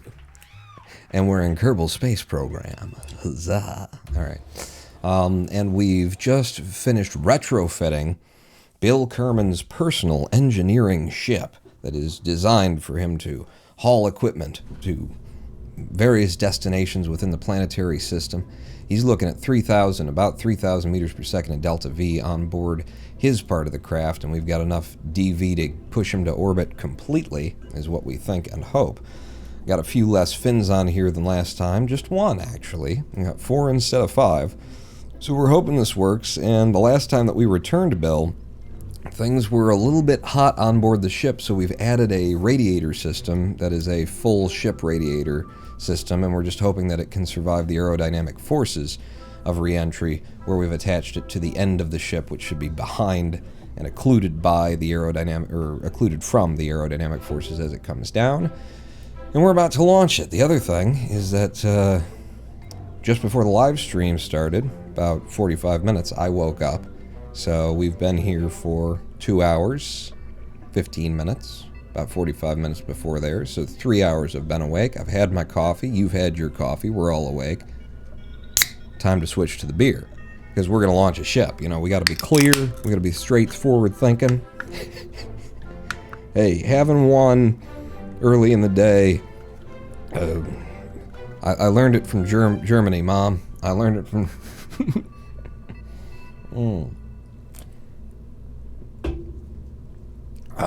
All right, now I'm ready to go. With that nice depressant starting to work through my system. Okay, but I think this ship is ready. Let's just walk through the staging again before we put it out on the pad. Oh, and we're going to have to rebalance the SRBs and everything, which is something I didn't look at all. So get that back up. Let's get our delta V up from sea level. We're looking at a TWR of 1.33 off of the pad. That's not bad. We did very well last time with a perfect 1.3 TWR and no assistance from the liquid fuel, though. So if I can just drop that back down to a 1.3, this ship is very not aerodynamic, at least in theory, because we've got that big square face just pointing into the wind.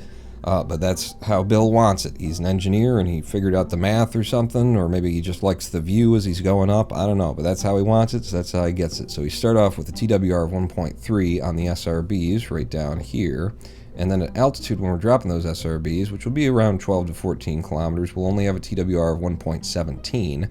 Let's make sure that we're dropping them. We are dropping all 6 of those in the same stage as we fire up the liquid fuel engines. And then we get to space and we drop the lifter stage off as we switch over to our 2 Spark engines on board with a TWR of just 0.37 in vacuum around Kerbin.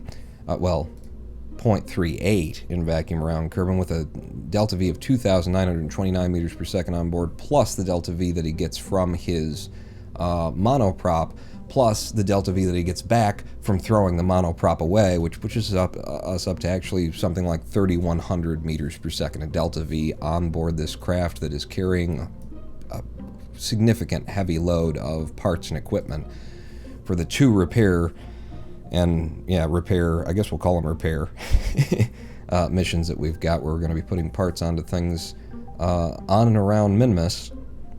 And then when we're coming back, we deploy the parachutes. We're a little bit heavier now. Those 2 parachutes were kind of just barely enough to get us down on land, and we managed to blow up one of the tanks last time. With that in mind, could we...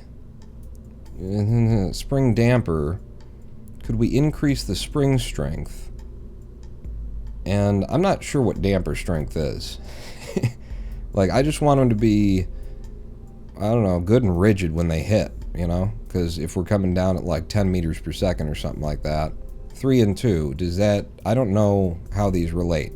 Spring strength, I would assume, makes them more rigid, so they're going to hit and be tight. But then the damper, is that also raising that going to make it good and tight?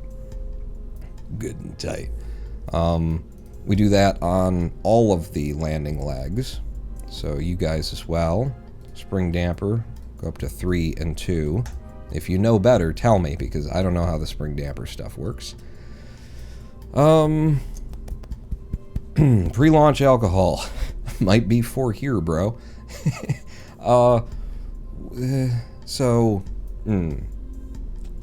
Might be 3 a.m. here. Okay, might be 4 here. What is it here? It's just 10:35 p.m. East Coast U.S. time here in Detroit, Michigan. Yeah, but we are still like pushing the boundary of what we can land on with these parachutes. If we land in water, no problem. If we land on land, potential problems, especially with the added weight that we've put on. The landing gear being more equipped will probably get us down, especially if I pay more attention to the angle that we're impacting the surface, if we are impacting the surface. But we really would like to slow ourselves down a little bit more. I just looking at the ship. Okay, I said we were ready to go, and we're nearly there. Just hang with me for another couple of seconds here, because center of mass on this boy is there, and our parachutes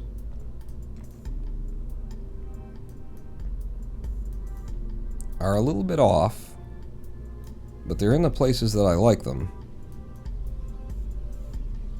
And we can use SAS to correct for that. My problem was I would put a drogue on there along with the parachutes to help us on the way down. Not a third parachute, but just a drogue. But I don't really have a place to stick them, you know?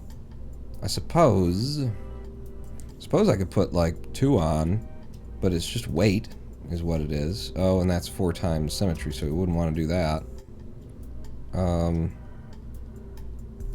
I could try this.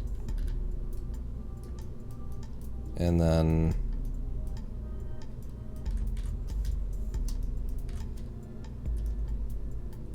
like to try and get them on both sides evenly, I'm using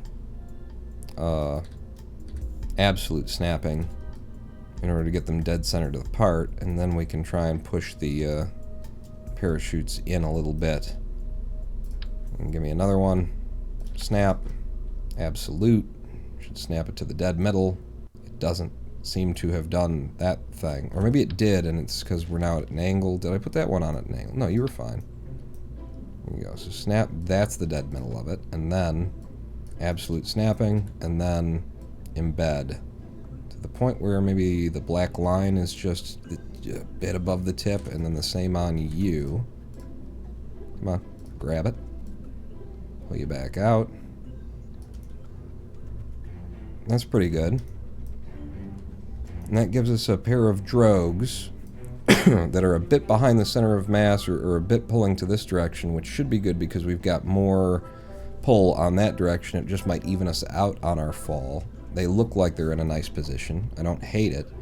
And those drogues should help slow us down a little bit as we're descending toward the planet on our final thing, but mainly they'll be able to be deployed on the way down a bit earlier than everything else. Let's put those in their own stage to slow us down additionally in case they're actually useful. I don't know if they will be or not.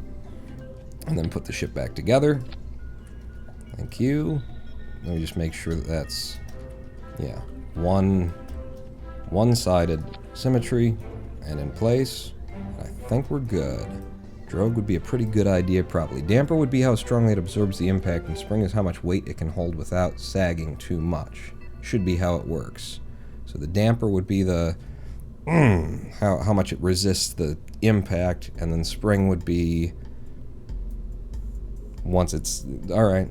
Like max on both still seems reasonable to me. And that puts us there. Bill's ship Mark II. Should be pretty good. We've added a little bit of weight to things, but we had, well, the TWR and the liquid fuel might have been affected. From altitude at 12, 1.28, because you're firing off these engines there now. Nope. Nope. We got the staging messed up. Although we could support it for a little bit extra TWR. 1.17, we're going to go with it. We're going to go with it. She's a hefty girl. I could run those alongside to help us once we switch over, but then we're draining fuel from the main ship, and there's transfer to get it back into place, and I don't want to get into that. Bill doesn't like it. As an engineer, he says it's inefficient. All right, I think we're ready to launch. Make sure Bill is the only man in the cockpit. He is. Good. Put it out on the pad, and we're going to Minmus. First to, I believe it's a polar orbit of Minmus, where the satellite is that we need to do some work on. And then we're landing in the... Yeah, shut up. In the butterfly lake on the surface of Minmus. Oh, Jesus. What the hell just happened there with the camera? Okay, well now we're on to the pre-recorded part of this mission. Prayers go out to Bill. We will miss you, man. What are you talking about? SAS on throttle to full, because we're not running those alongside the SRBs. We've got control as we're going up from our fins. Things should be pretty good. Houston, could we get a countdown? Damn, Pawn. That's actually... I know I made fun of it last time. That's looking pretty cool. Yeah, you did make fun of it last time, Dick. Yeah, I mean, it's what I do. Fair enough, but yeah, huh? And she pushed right through the atmosphere without any fairings that you said I needed. Alright, you don't need to rub it in. In 3, 2, 1, fire! We're off and away, and in this ship, I must remember that I need to pull down to go east. The 90 is down here instead of over here because of reasons, because of orientations and things like that. So, as we get a little bit of speed off of these SRBs, I will start pulling down now, I guess. Always just kind of picking my moment. Never quite sure what I ought to be doing. Steering down a bit more and a bit more and a bit more. Just tapping it. Just tapping it ever so slightly. We go down about halfway through our solid fuel now. Solid fuel burning at different rates. Why?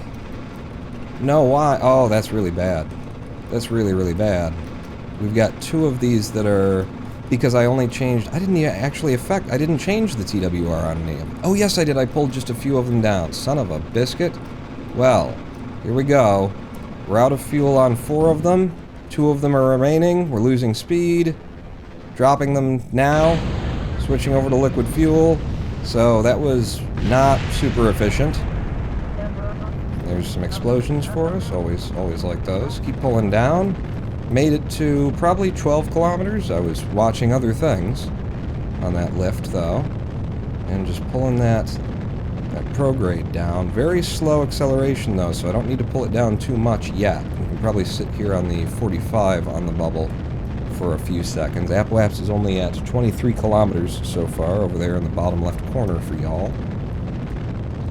Yeah, building up to 460 meters per second, and we are just like 5K behind our Apoaps on this because of such a low TWR as we came up. I do have to follow the prograde a bit, or we have the possibility of flipping, but as we get higher and higher, that possibility is significantly less.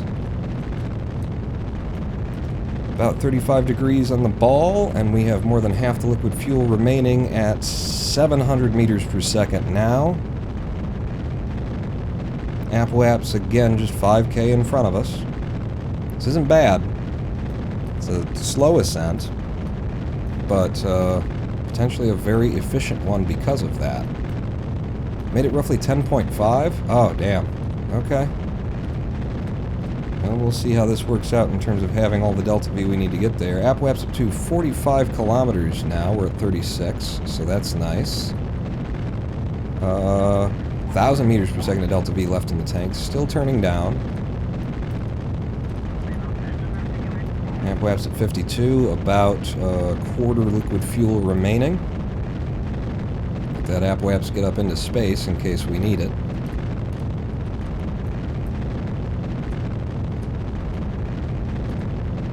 Apoap's at 64, 65, 66. I'm turning down hard now.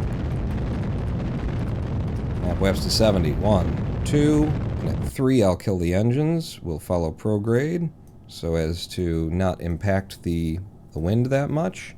Periaps is only at negative 346 after that burn, but we do have a little bit more delta V than we usually have here.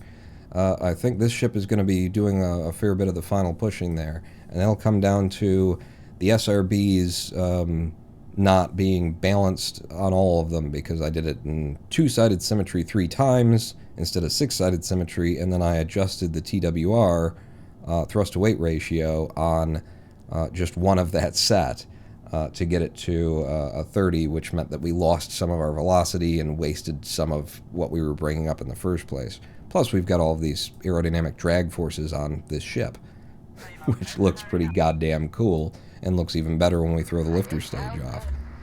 But yeah, Periaps still pretty buried in the planet, and not as much delta V as we'd like to be able to lift it out of the planet, I think. So we're going to 4 times fizz warp up until we're in space, and then bring us up to the Apoaps now that we are in space.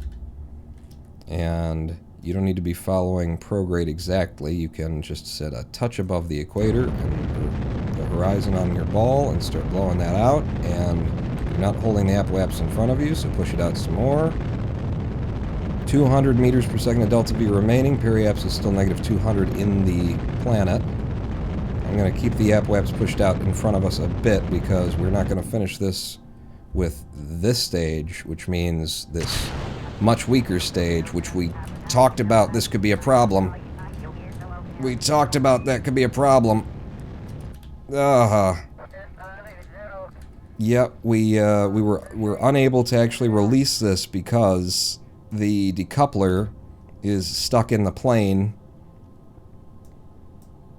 around our radiator. Son of a biscuit, Mother Teresa. Yep. Try and get some Krakeny forces to do a thing. I could try deploying the radiator, but we'd probably break it off. Come on, just shake free. Shake free. Put some harsh angle on it and then burn. No. Damn, doesn't look like it's going to want to go. We can deploy the brakes in space. Not that that's really going to help. And I'm just going to shake it back and forth real hard. Yeah, it's working. It's helping. Certainly not the way we want this to work in the long run. Come on, baby.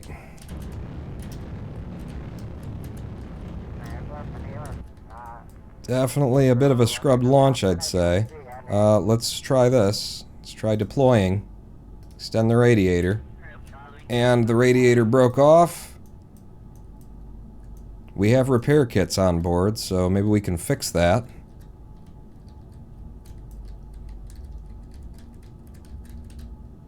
Let's see where we stand. We're losing, we're almost out of space again. But our periapsis isn't far away. We haven't wasted too much delta V. We might still be able to run this mission as it is, because we came up here as a beast with a lot of extra DV. We're in Atmo. Periapsis is coming up. I'm gonna burn high.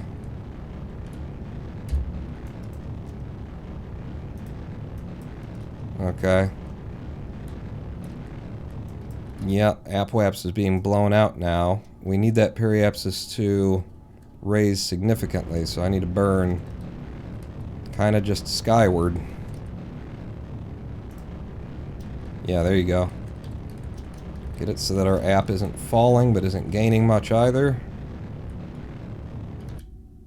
Okay. I burn straight up. That's as good as we did here. We get to the app and we could blow that out, but we are 2,633 meters per second of delta V left in the craft, and we are in a bit of atmosphere right now. Bill, it's not that much atmosphere. Let's bring the brakes in. Get onto our prograde so that we're not creating more drag, because we are pulling our apoapsis down a little bit here. Get a view that doesn't make me sick, you know, in a way that makes me sick in getting to that view, thank you. And then Bill, I'm going to ask you to step out of the craft. Actually, so what do I want from you? I've never used the repair kits before. How do I even, bro? What I'd like you to do is put your backpack into storage. Get rid of that. Grab a repair kit, put it in your pocket, and let's see if we can't repair this thing. I know we're... Oh, God. Oh, we just lost the... What? We just lost the solar panels because Bill got out? Just one of them. Okay, just checking what we've lost so far. Bill Kerman exited in Atmo. Thumper, solid fuel burst collided. Separation of Bill Kerman from 001 went on EVA. No. None of that. So we've just got broken things, but it hasn't registered. Bill in the cursed ship. Bill, I need you to get back in the ship. Shoot. I got you out in the wrong place. Oh, he does not look happy. Bill? Bill? Are you dead? Bill may be dead. Oh no, he's not dead. He's just gonna get back on board the ship, thank you. It just means we need to repair another thing. It's fine. How are we doing here? App is still being dragged down ever but slowly. We're fine. I would like you, Bill, to get out over here, and I would like you to give me an EVA report from the upper atmosphere. We've already done that. Alright, just checking. I know it's a little bit hot out there because you are being impacted by some minor aerodynamic forces. What I'm looking for from you is whether or not you can repair this piece that broke off. Whether we can salvage this mission without having to relaunch it. Repair, 1 kit required. You did it. Alright. So that's how that works. Bill, I'm going to hold that up. And then I'm going to grab another repair kit, put it on you. And then we will repair that as well. And no other repairs need affected. Everything else is fine. Alright. Alright. Just making the mission more interesting is all we're doing. Grab, board, and we're back go for launch. 2,635 meters per second of Delta V. Let's look at our map. We're in space again, so we're no longer in Atmo. Take me to our DV map. So what did I say we have? 2,635? There we go. 2,635 meters per second at Delta V from orbit. So it's 9:30 to get out there, and then landing and coming back. We got an excess, which is important because we've got other missions to do while we're up here, but I think we're fine to carry on with this mission. Mission is still a go. It's just not going perfectly, but we're okay. I'm F5ing. Is there a Ted Kerman? He does a lot of talks these days. He doesn't really work around here. He's too busy giving talks. That Ted is giving.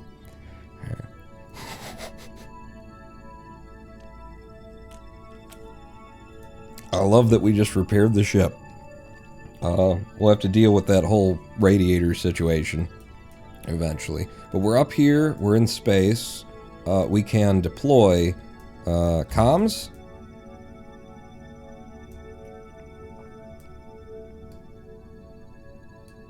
And solar. Fixed them up. They're all ready to go. We have solar and comms deployed. Captain. Who's the captain? I'm the captain. Oh. Well, we're ready, Captain. Alright. Set Mimus as the target. And we would be going to Mimus at, again, kind of the worst time.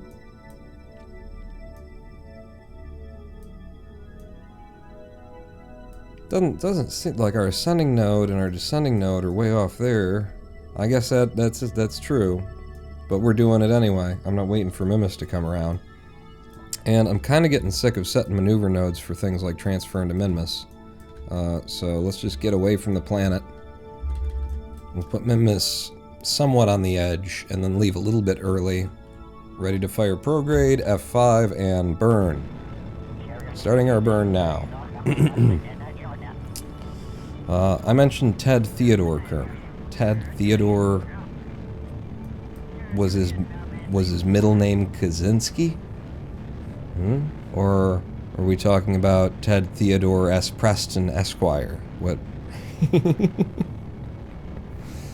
This is going to be a long burn, so I'm going to go into some Fizz Warp.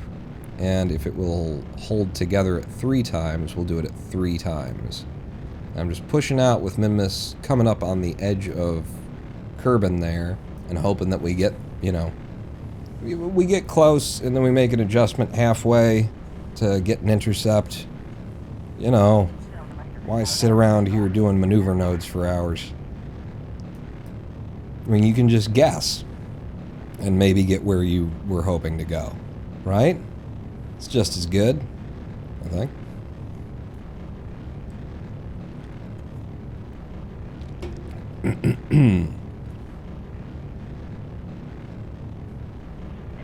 So, ready to pull back down from 3 times Fizz Warp when we start getting that Apoaps all the way out there. Oop, going to 2 times. Fucking moon getting in my way. Fucking moon getting in my way. Oh no. Oh no. The amount of delta V that we've got on here now sucks. Alright. Stop. We're not getting whipped out of the solar system yet by the moon. That cost us more than it should have because the moon got in our way. We have a periapsis of 1.5. Alright. App is out in the direction of Minmus well enough. Goddamn moon. How the hell is this thing always getting in our way? It's like they expect you to plan the mission before you get to the place where you're going or some shit. What's that about? Like, really, though? Out of curiosity, in terms of, you know, light astrophysics, where would it be the best to, if I've got an intercept with the moon, where would it be the best to do my adjustment there? Because from the moon's SOI, at our lowest point in the periaps, we will be at our fastest in reference to the moon, which could mean that any burn that we do there would be more efficient than anywhere else along the line. Does that make sense, or am I crazy there?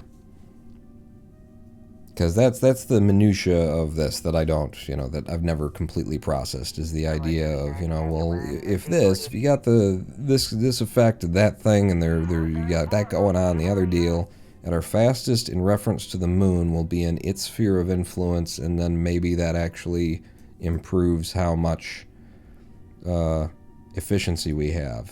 If I add a maneuver, and then I see what it costs, I'm going to do this down here. And apparently it would have to be normal if we're doing it in the moon's SOI, even though we're pulling down.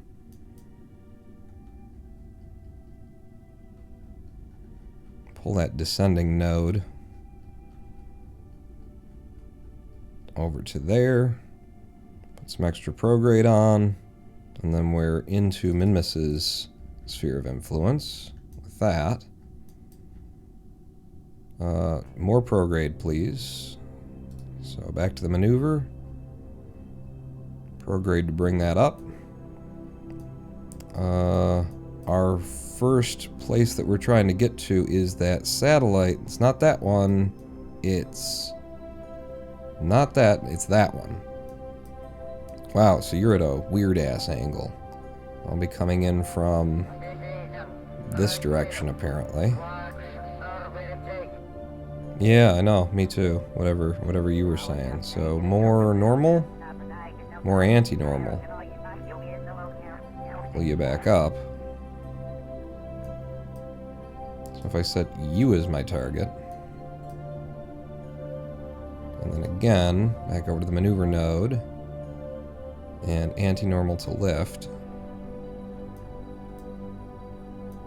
And then you'll be all the way over there by the time we get there. So if we prograde forward, and then normal down, we could be coming in line with you pretty nicely. And then we've got a burn to catch you, but you'll be going in the opposite direction of where we're coming in. That sucks. And we're coming in here, and we'd have to be burning from there and canceling all of our velocity, which we need to do to trap it anyway, but we'll still be going in this direction around it. So yeah, that just blows, is what that just blows. Which means that our best entry is still going to be the other side of things, I think. And then we'll just have to, you know, work it. We'll have to wait in order to catch up to him.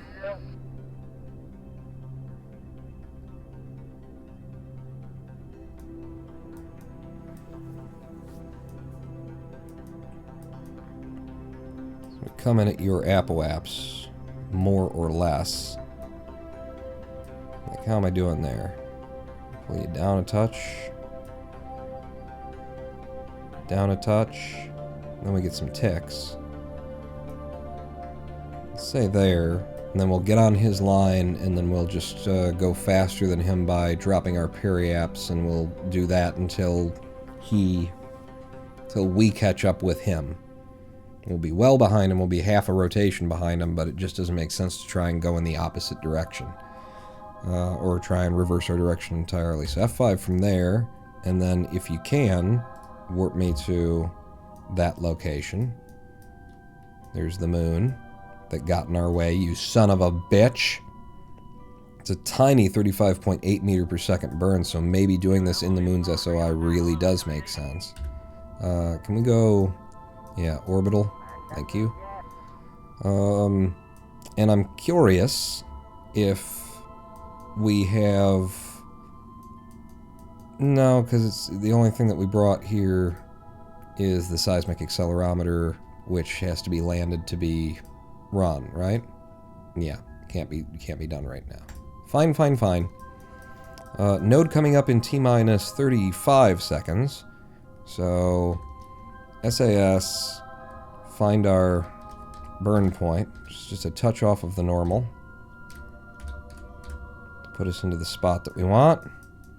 6-second burn time. We will do this at half speed, so we'll start burning at the 6-second mark, and we'll burn half of it from 6 seconds to 0, and the other half from 0 to -6. So, starting in 1, go. Half throttle.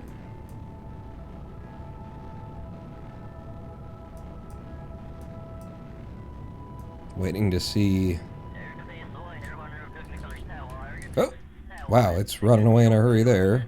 0.1 meter per second difference of what we intended. Did I nail it? You nailed it. It's nailed. You got nailed, son. Alright. So F5 from here. And then at the descending node, I guess, we're going to create another maneuver. And this is going to do a capture. So, fair bit of retrograde here. Okay, that's... whatever's going on there, my god. It's like you can't even use the node system outside of anything. Outside of over here. So, give me more efficacy. And then we burn retrograde while we're there.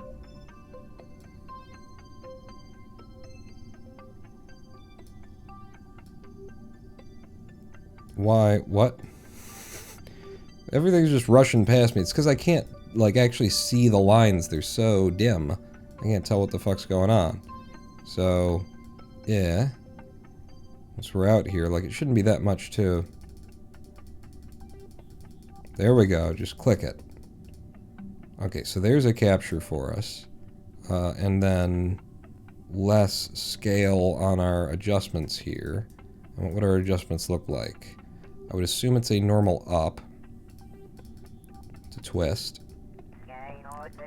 And then we'll have to retrograde a bit more to pull it back. And then normal up. And retrograde. Just keep normal and up. And then retrograde back. Normal up. Retrograde back. Normal up. Things are flipping there. So, ascending node and descending node looking very good right there. And then what we want to do is just a little bit of radial to get in a better line with him. Where we match him. Doesn't really matter that we're doing it this way. It's a little bit extra delta V, but hey, what are you gonna do? And then a bit more retrograde, I think, to pull that all back together. And then what we actually want to do is get under him, so that we'll be going at a higher speed around Minmus than he is, because we'll have the inside track when we're at our periaps. And that'll mean that we get closer and closer and closer to him over the course of maybe 2 rotations or something like that. Pulling the retrograde down that much, though, does mean that I have to add more or take away some rotation. I'd like to be able to see those purple ticks, these second rotation ticks, again. So there's AN, DN starting to rotate a lot, which means that we're on his axis with that. And we've got quite a wait. It shouldn't take that long. We'd be boom, boom, boom. We'll catch up to him. As long as we're on his line, and we will be, and it's a 219.1 meter per second burn, F5 that, and then warp up to that burn. So, goodbye Moon, goodbye Kerbin, hello Minmus, that will still be pretty far away from, and I don't know where I'd even start looking for you. Where are we coming from? Coming in from above you? Oh, there it is. Alright, so this is a burn of 39 seconds. We'll do this at full speed, which means starting it at about 20 seconds, we'll do it 20 seconds one side of 0 and 20 seconds the other side of 0. So, let's warp up closer to 20 seconds. I still have to get on the target. Alright, with 35 seconds, find our target. And in 5, 4, 3, 2, 1, burn full. And now we should be affecting capture of Minmus while also doing our little bit of rotation in order to get more in his line all at once. I'm just going to make sure that we stay on that target. Clear out this burn. Periapsis coming down. Target's starting to run away from me above. And let's finish this off at like half.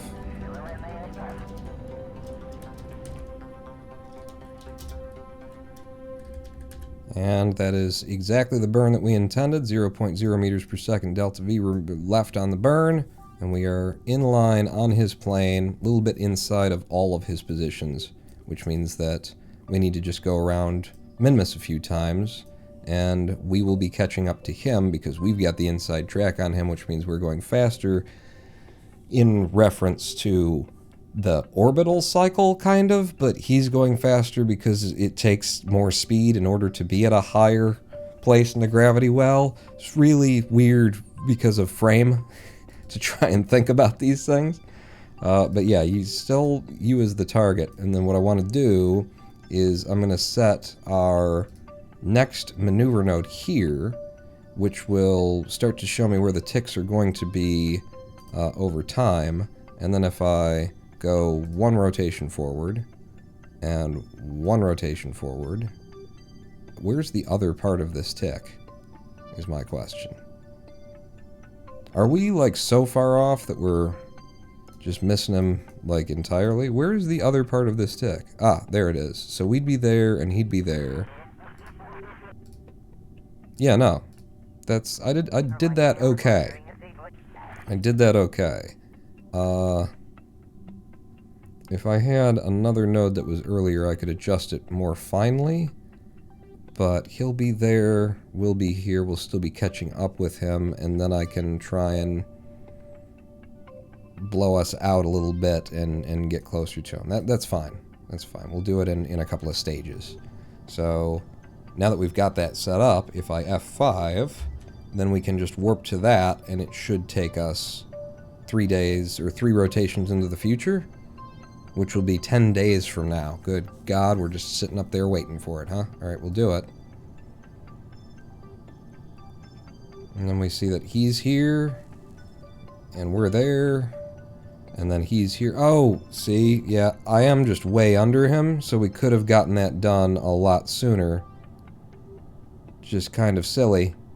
We could have done that in 1 rotation and then caught up to him, but I did it twice. And now we're close together. Just wasted some of Bill's time, which he loves. He's a huge fan of people wasting his time like that.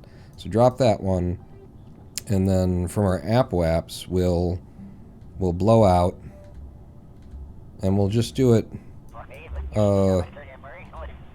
manually and see what happens here. So get on your prograde. F5ing from here as well. And just blow that. I'm sorry? Is your prograde your retrograde for some reason? What's going on? Why is our periapps while I'm on prograde? We're in reference to target. I need in reference to orbit. Reference to orbital prograde. Blow out.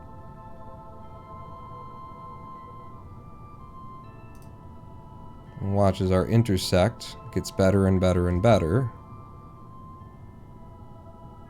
Although it takes a longer and longer and longer time to get. Okay, and that's the best that we're going to get from there. And we still need to be under him a little bit because we won't be that close. Which is which? That's him. So we'll still be behind him, which means we do still need to be on the inside of him a touch. From where we are, and that's your prograde. Go to a radial.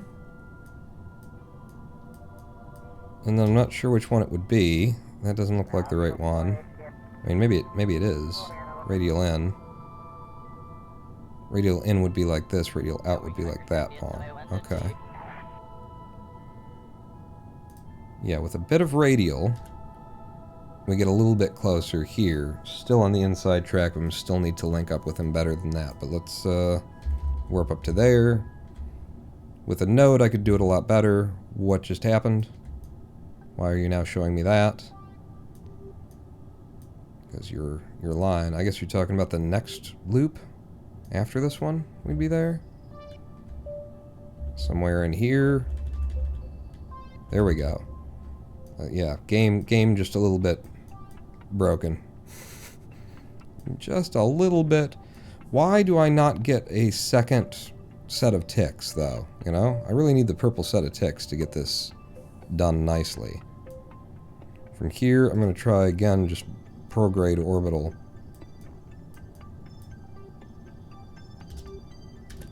Whoa. There we go. Second set of ticks, and then they're gone. Awesome. Let me retrograde again just to get those second ticks back. In fact, you could be using RCS for this at this point. So let's use some RCS up.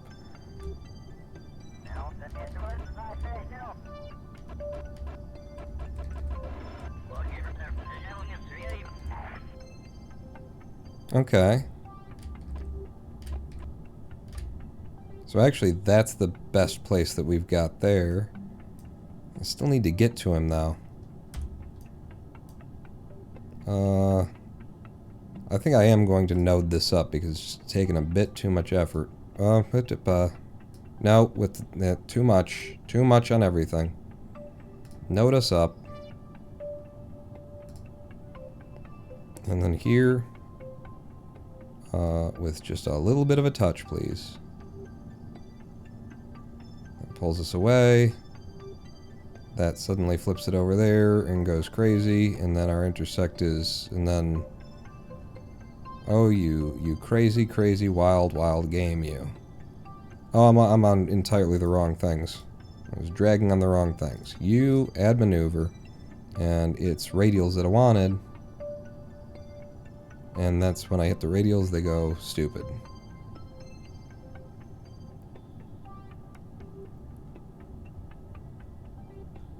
Are you going in that? Yeah, you're going in the wrong direction, so do this one. That's what I was looking for. It was like that. And then prograde. And then more radial. And then more prograde. And that's a 0.7 kilometer intersect. And then we can just steer to them manually from there. Okay.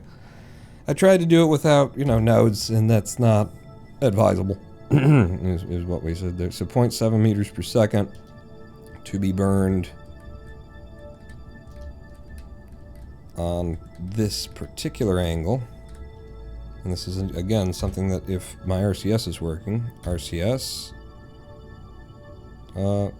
H.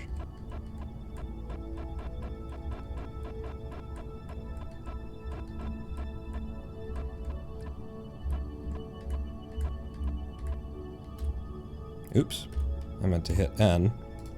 Close that down, and what do we got? 2.1 kilometers, H, N, N, N, N, N, N, N. There you go, 0.5. 0.3. RCS, fun. 0.1. 0 kilometer distance. Yes, RCS off. F5 from there. Now we're going to meet the bastard. Warp there. Alright, where is the bastard, by the way? There he is. There he is. Switch back over to target, because now we're going to be just trying to link up with this satellite that we have to repair. I mean, we don't have to, we're choosing to, but it's a satellite that we have to repair.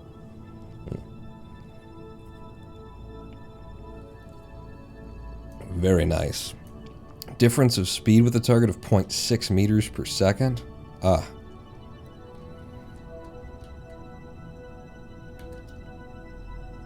And I'm just going to warp, because, my god, we can see the thing. We're just that close to it. After 21 days. Kind of a waste of thing. Kind of a waste of time.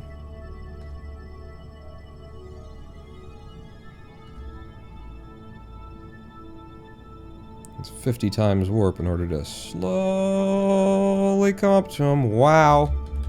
Pretty impressive. Pretty impressive. RCS.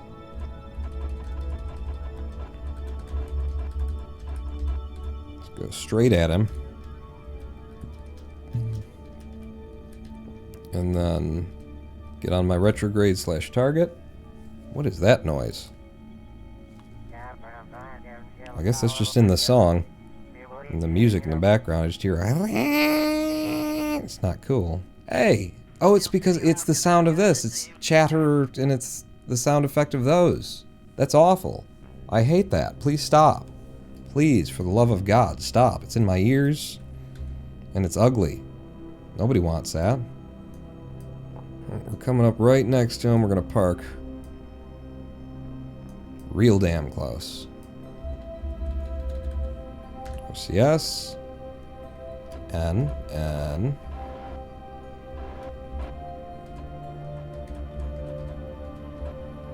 N. N.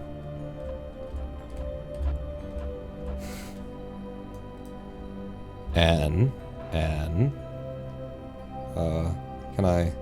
There we go. How we doing? Did I bump it? I didn't bump it, did I?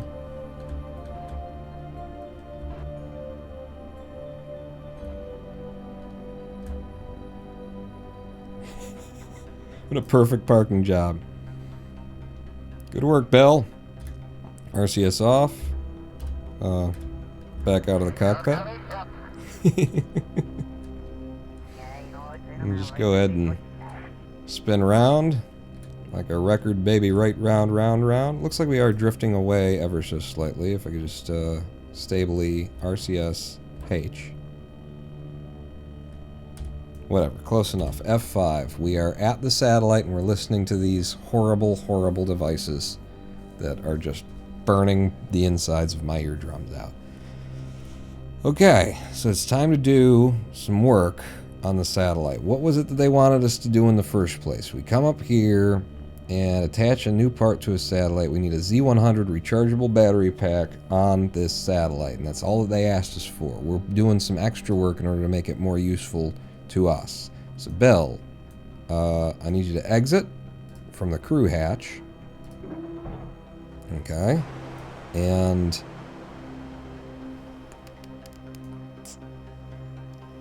like, I guess you could just hang on there and do your engineering work. I would rather you be floating, because then maybe you'll use your laser, which is neat. I don't know if that's how that's going to work, but I think that'd be neat if you would.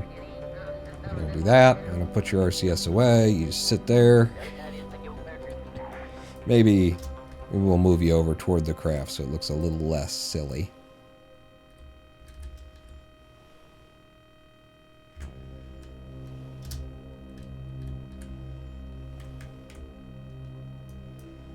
Okay, RCS off, over into this mode. Oh, the ship's not close enough for me to reach my equipment? Well, damn it. Float back toward the ship then. That's what I'm looking for right there. That'll be enough. I mean, eventually we're going to need all the stuff that's in the back too. So I guess maybe even this close we're not okay. There you go. That's what I'm looking for from you, Bill. What a view. What a friggin' view. RCS off.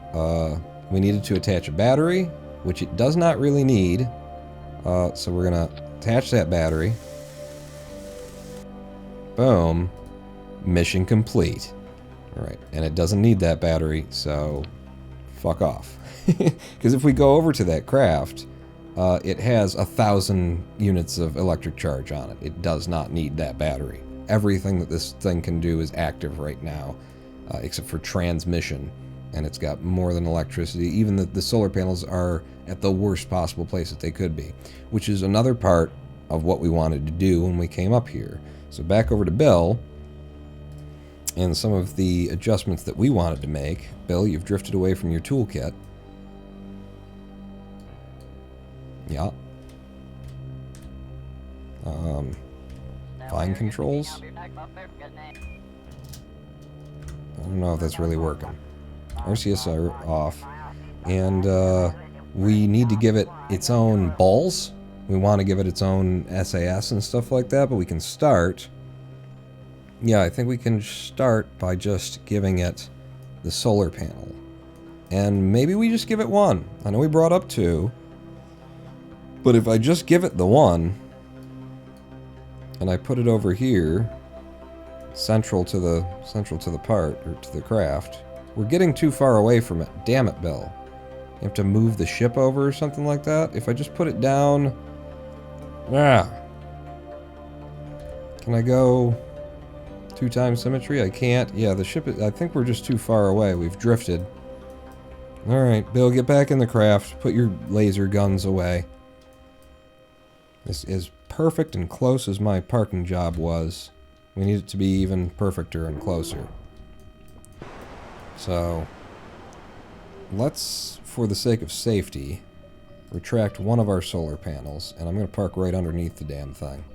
RCS on, and H forward.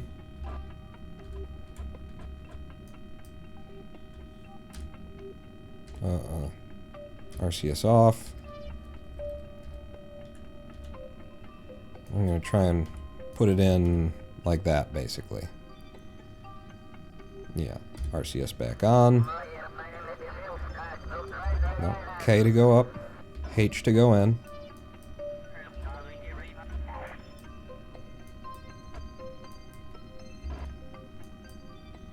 Don't want to bump it. Some of the hitboxes of things aren't really what they are.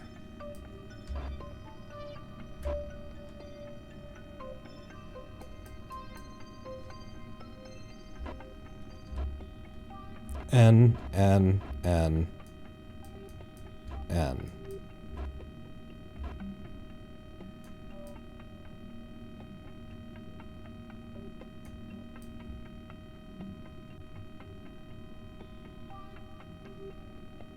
It's pretty damn still. Bill, can you get out without bumping the thing? In fact, RCS off, and then maybe just rotate a little bit to make sure that Bill can get out without bumping the thing.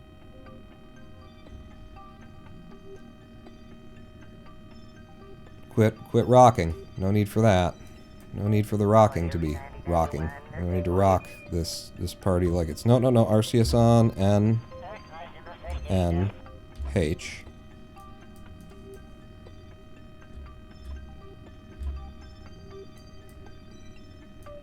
Okay, close enough. I think we can get this done now, and I don't think we're bumping into it. So again, Bill, looking for you to exit the crew hatch. Okay. Push off. Upright. RCS away. Back into engineering mode. And let's see if we can get this thing on where we want it. So if you're there... If things are behind us, then we're kind of aft. I think where you want this pawn is more like that. Could I do 2 times symmetry because I've got... No, I can't. I can do snapping, but there's no symmetry. Alright, fair enough. I'm going to tuck you in... Let's see... In fact, that might be a good place to have it. At a weird wonky angle, so that it covers... all of the off angles.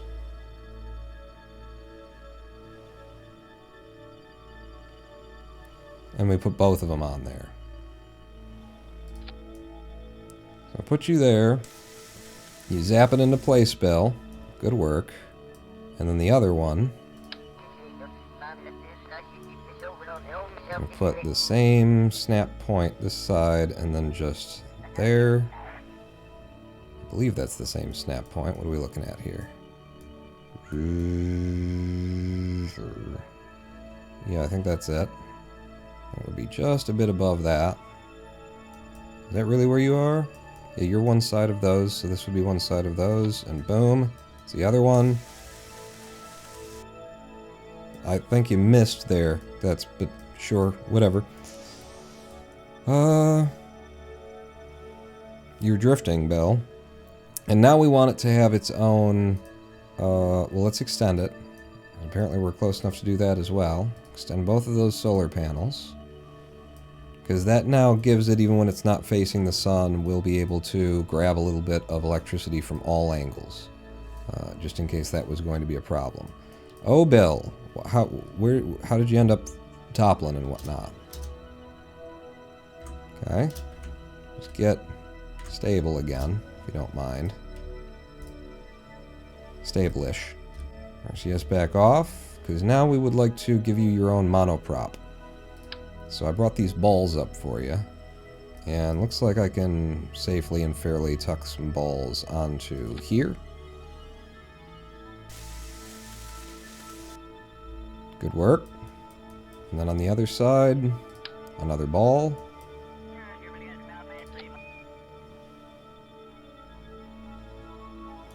You didn't zap it. Why didn't you zap it, Bill? And also, the ship is drifting. It's okay, we've got a probe on board the ship. I'm gonna need the ship to just like that and like that a touch. Okay. Back to Bill. Back to engineering, because now that we've got that, we wanted to give you control authority on one singular direction. Every little step you take. So surface mount to there, what is your directionality on that? It looks like you're completely upside down. Okay, you're not. You're just going to be embedded inside the thing, because reasons. And that's going to be tricky to get a hold of. No, it's not. Okay. So then, out here, are we in absolute? We are. And absolute means nothing in space. I'm just confirming that every time when you're trying to do engineering on the fly, absolute mode just doesn't, yeah, it's nothing. It might as well not exist. If I do that, then I can line things up. LWB override. Okay. Super quick, sir. Yes. I'm overriding our persistent market bottom. The lowest bottom? wick will now be $4,011.31. Persistent data adjusted. 4011. Okay. Thanks for letting me know. You know, the more perfectly center we can get it, the better it's gonna fly for us when we want to move it. I switch to this and then pull you up a touch, because the nozzle just doesn't look like it's centered, does it?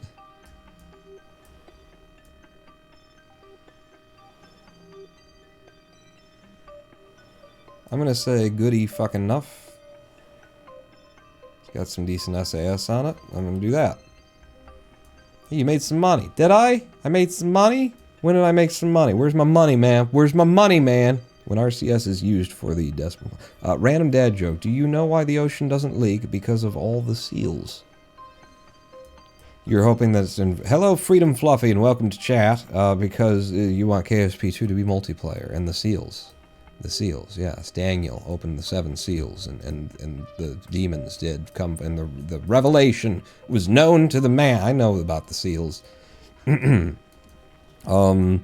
So is that actually everything that we wanted to do to this horrible satellite that's just grinding this awful sound in my ears constantly?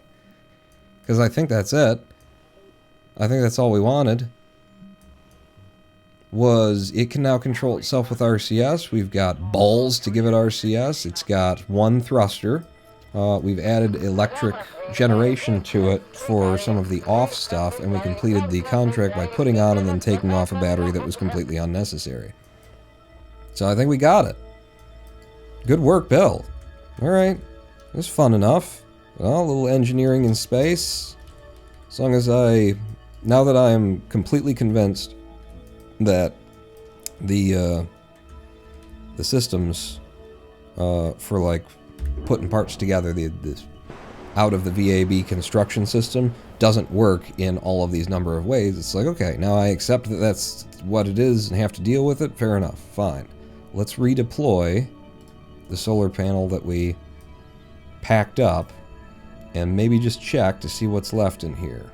We've got Bill's parachute that he might want before we return, but then we've also got this battery. That battery is for a rover that we've got landed on Minmus that we're about to go and try and link up with. And do repairs on that as well. So, mission 1 done, son. Right there. And then with the new orbital station, if we would have put a cupola on this ship and 2 more places, and that would have been done. We just need to move the rover to the place where it needs to be and gather some science from the surface of Minmus. Yeah, which is all what we're going to do and where we're going to go now. So Minmus, where are you again? Below us? Above us? Somewhere near us? We are in orbit of you. You cannot hide. Yeah, you can hide. That was a good hiding spot. I barely found that. I've been looking for hours.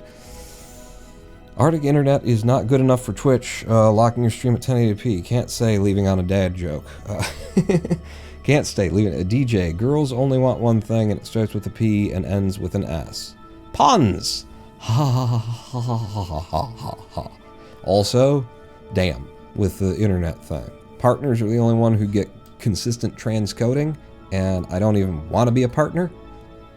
And we used to do multi-streaming to YouTube to help with that, so that you could watch on YouTube and have transcoding, so you could watch 720p or whatever you can get, and it's just too much hassle. So there's no truly viable solution, is what I'm saying. Alright, mission number 1 complete. Mission number 2, oh wow. Do we have a light active on our ship somewhere? Da-da! Mission number 2 is to land on the unfinished Minmus Searcher which is, we're just hitting it with the spotlight now. It and the entire rest of the planet. Some incredible lighting we have. That light's not even supposed to be on. It's not on. Like, 2 turns that light on, and it wasn't on. So I don't know why we have searchlight mode. But we do. But that's where we're going next. And currently, we're here. So I guess we go round Mimus the other side and pull down. We've got a decent line to probably be able to, to get at him pretty good on the next wrap round. I need to pee, and we've been here for another friggin' hour. Damn, I'm slow. But, you know, I like to break I don't like to. It's not intentional or anything. I've just been noticing, and I don't mind that these live streams seem to break into first 2 hours, build. Next 2 hours, mission. If it's too slow for you, do some mushrooms that will distend your, experience, your perception of time, and then it's kind of a crapshoot whether or not it's going to go by faster or even slower. And now, we're just going to go to a live stream break. Thanks for coming out, everyone. Stay with me. I need some coffee. Stay with me across this 7-minute live stream break. When we come back, land Minmus, do some science, fix a rover, head home, and see if this craft can enter Kerbin's atmosphere from like a over 3,000 meter per second speed, return speeds from Minmus, slamming into Atmo with no ablator, just some radiators and air brakes. That's what's up after the break, so stick around if you want to see that. Pawn not out.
Sergeant First Class Graham Breedlove on the trumpet.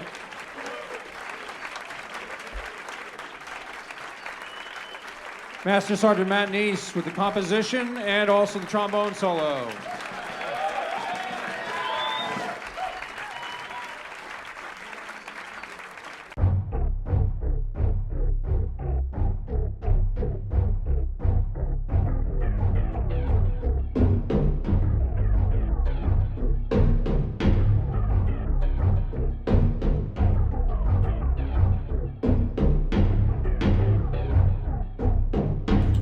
Hello, I am the Ronin Pawn, and welcome back to a twitch.tv/Ronin Pawn live stream on twitch.tv/Ronin Pawn. We're kerbling to the buzz of that sound. I hope it's hypnotic and everybody just wants it because it's just there because we're in orbit like right next to a thing that's got these on it, and Chatterer put a just horrible tone for the narrow band scanners that just plays whenever you're anywhere near them because, you know, sound transmission in space. It's a thing. It's totally, I could hear that from over here. Absolutely. Maybe it's on the comms channel is the thing we're here. Oh god, it's thing. We're not really, I'm gonna leave them there because we're going down for a landing. But good god. Stop. What if you stopped? What if retract? Just stop the scanning.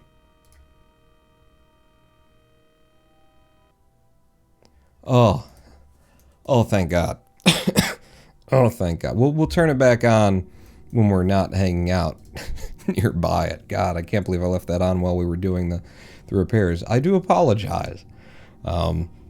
Let's see. Hey, you made some money. Yes, you good. Arctic internet is not good enough. And that was the, yep. All right. We're back. I'm caught up with chat and everything. And you know, I said, I started to mention about transcoding, not being available to anyone but partners on Twitch, at least not being available consistently. When you're an affiliate, if Twitch's automated systems detect they've got some extra CPU power, extra server power that they can give out, then you may get transcoding, but it's not consistent, and that there's no real solution for that. But I mentioned that I don't really even want to be a partner, and then during the live stream break, I was thinking about that, and just like my reasons for it. I've said them before, but just to be clear, because what I started thinking about and realizing was, you know, one of my big reasons, I was starting to think about it, and I was just asking myself, like, when I had, because I've got the ability to apply for partner at any time right now. They won't accept me because we got 15 viewers watching.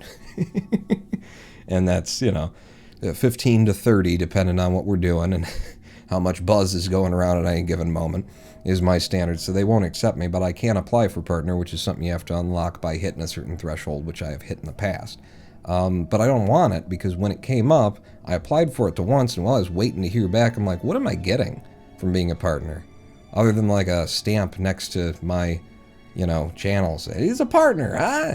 And maybe there's like a prioritization in search results. Maybe that badge itself has an uptick in viewership because people see that they're a partner. I don't know what their statistics would say, but I just don't see that that's much to gain, you know. Oh, and emotes. Oh, lots of emotes.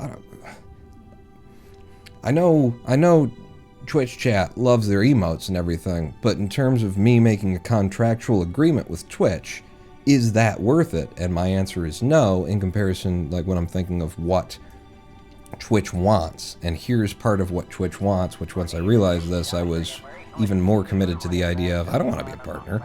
I'm fine with an affiliate.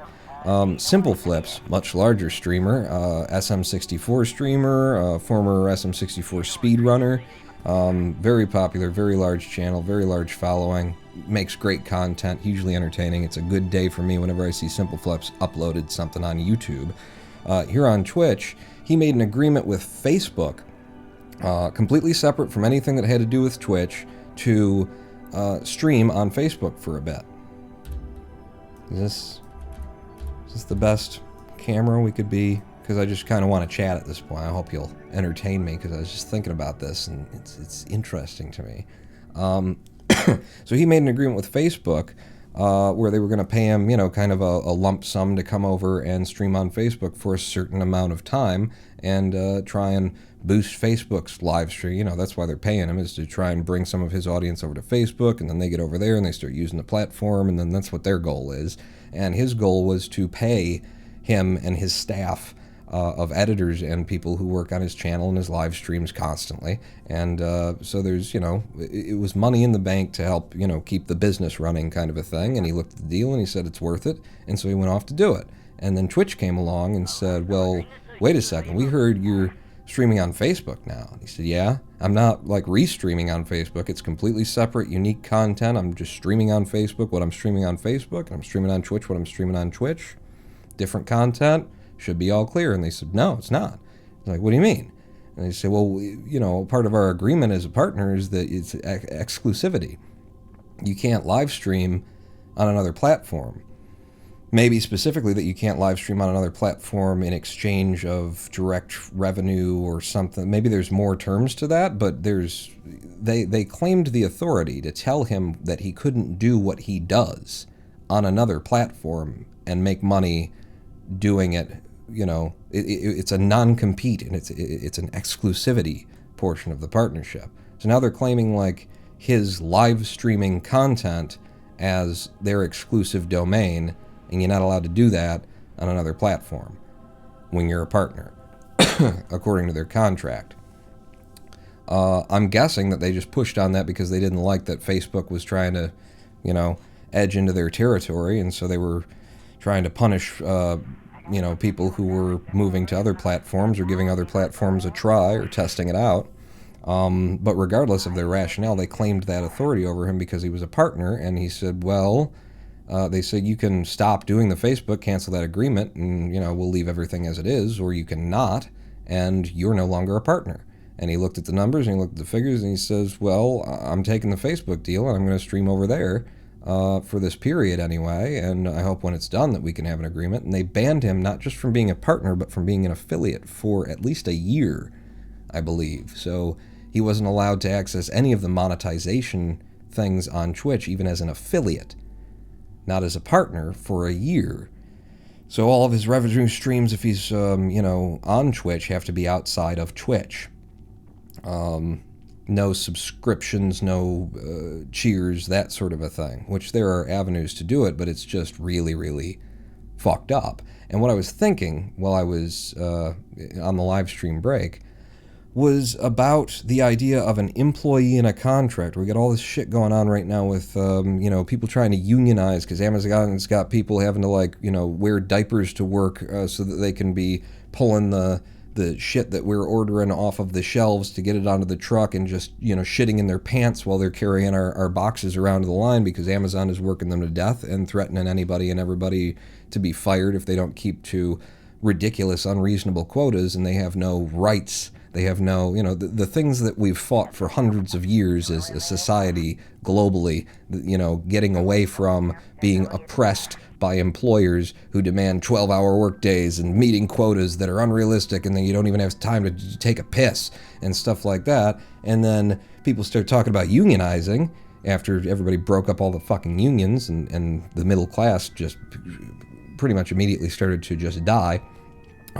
Start talking about reunionizing and stuff, and now we got all of these companies that are paying anti-union lobby groups and union busting groups thousands of dollars per month to have them come in and brainwash, like forced watch this video and listen to these things, and here's posters all around telling you how bad unions are for you and all that kind of shit, that they're forced to consume while they're on the job. And if they say, I don't want to go to that meeting, well then, if I don't want to sit down in a room and watch a fucking school-style stage play where somebody comes out in a costume and talks about, unions will fuck you over, and da-da-da-da. If I don't want to do that, well then, you can pack your bags and leave because you're fired. Which would be the kind of thing that you couldn't do, they couldn't get away with if you had a union defending you. So they're paying all these thousands of dollars to union bust and everything. It's just got my mind on employers and contractors and things. We got the gig economy is now a term that everybody's using, throwing around. The idea that everybody is a contractor now. Everybody's doing a little parcel, piecemeal work for here and there. Nobody's an employee because we made laws that say if you're an employee, then the employer has to provide your health insurance, since they're sure as shit not raising the wages along with inflation, since we're about like $12-15 behind what inflation should have been for the minimum wage in the 1970s, thanks to austerity politics and Reaganomics and trickle down and fucking capitalism as a general premise. So we're at all of these places, and I'm thinking about partnership and Twitch and Simple Flips, and what comes to mind is the idea that Twitch was claiming the authority to tell Simple Flips, you can't work in your doing what you do, your job as an entertainer, on another platform, but you're still just somebody. You're still just it's just you're not a contractor even. You're certainly not an employee. But like, here's what my mind is turning on, is the idea that the difference between an employee and a contractor comes down to a lot. And if you are employed as a contractor, the courts, if you were to bring it to the courts, might overturn that. Even if you've signed the contract, the company signed the contract, they might look at it and say, you're not actually a contractor, and neither are these thousands or tens of thousands or hundreds of thousands of other people who you claim are contractors if it's brought before the courts, because there is a measurement. And some of the basic measurement tools of whether you're a contractor or an employee is, do you work at the same times every day? Do you have a job that you do over and over and over again, like an employee? Or are you a contractor that's doing you finish a job and then it's done and then you go on to another job and they don't have control over when you do the job? If they have control over when you do the job, that's a tick in the employee, not contractor column. Another big tick is whether or not you are allowed to do your job for someone else, to do the same job that you do for them for another entity.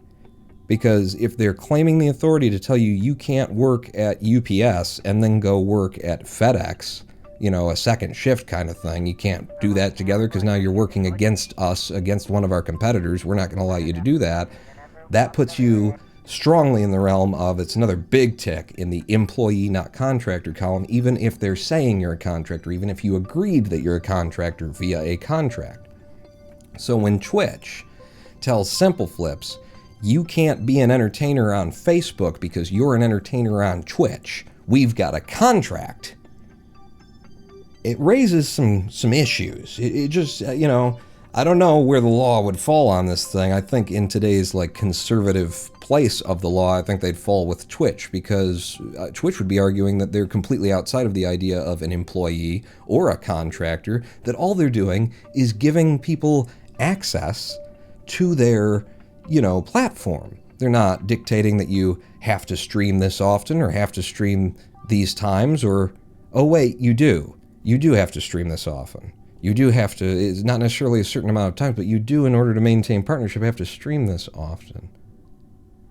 But they would argue that it's not even a contractorship. It's just a contract between two people. It's accessibility, it's availability to the platform, under a certain set of rules that are dictated in a contract. That's all it is. But we are claiming the authority to tell you you can't do this job that you're doing on our platform, which makes us money, and that we then pay you your cut of the money on another platform. You have to do it here and nowhere else if you're going to be part of this particular contract, and you do have to maintain a certain number of hours streamed, or else we're going to take that partnership away from you. And it's getting real blurry there. And right now Twitch is operating in that nice blurry state. And where they might have a strong argument for the idea of an affiliate contract, for what the standards are for affiliates like me, that they don't fall under any kind of employee or even contractor law, that it really is just access to the platform. They can come and go as they please, use it if they want to or not. Once you get to the partnership status, and they're claiming that you can't, stream on YouTube, you can't stream on Facebook, you can't stream on whatever else you kids are watching these days, if you're streaming on Twitch as a partner, they start dictating like how many hours a week you need to maintain, or else we're going to fire, or we're going to break the contract. You're going to have to go back to an affiliate status. You get into an area where you might actually be, as a partner on Twitch, maybe you're a legal employee. Maybe, maybe they have to pay your insurance if you stream more than 35 hours a week on Twitch, huh? There's a legal argument to be made. I don't know that it's a particularly strong one in the current judicial climate, which is so pro-corporate bullshit and anti-employee, and anti-consumer. But there's a damn strong argument. If these are the rules for what a contractor is and what an employee is, and then we look at how Twitch interacts with its people when they reach that partner level and what they claim to be able to say, you can't compete. You can't do your job for someone else. You know, it's as though you're claiming like a plumber who works for you is just a contractor that you call when you have plumbing issues. But they're not allowed to do any plumbing for anyone else. So they can't make any more money as a plumber so long as they're a plumber for you, but they're an independent contractor that you have no, like, responsibilities in terms of providing for, like, fair basic wages, insurance, collecting Social Security, all of those things that are regulatory around employment so that people don't get taken advantage of. They don't have to do any of that, but they are telling you that you can't plumb anywhere else but here, and we'll call you when we need you. Huh? It started turning my head. Yeah, that just one, on the surface, being a partner is a bad contract.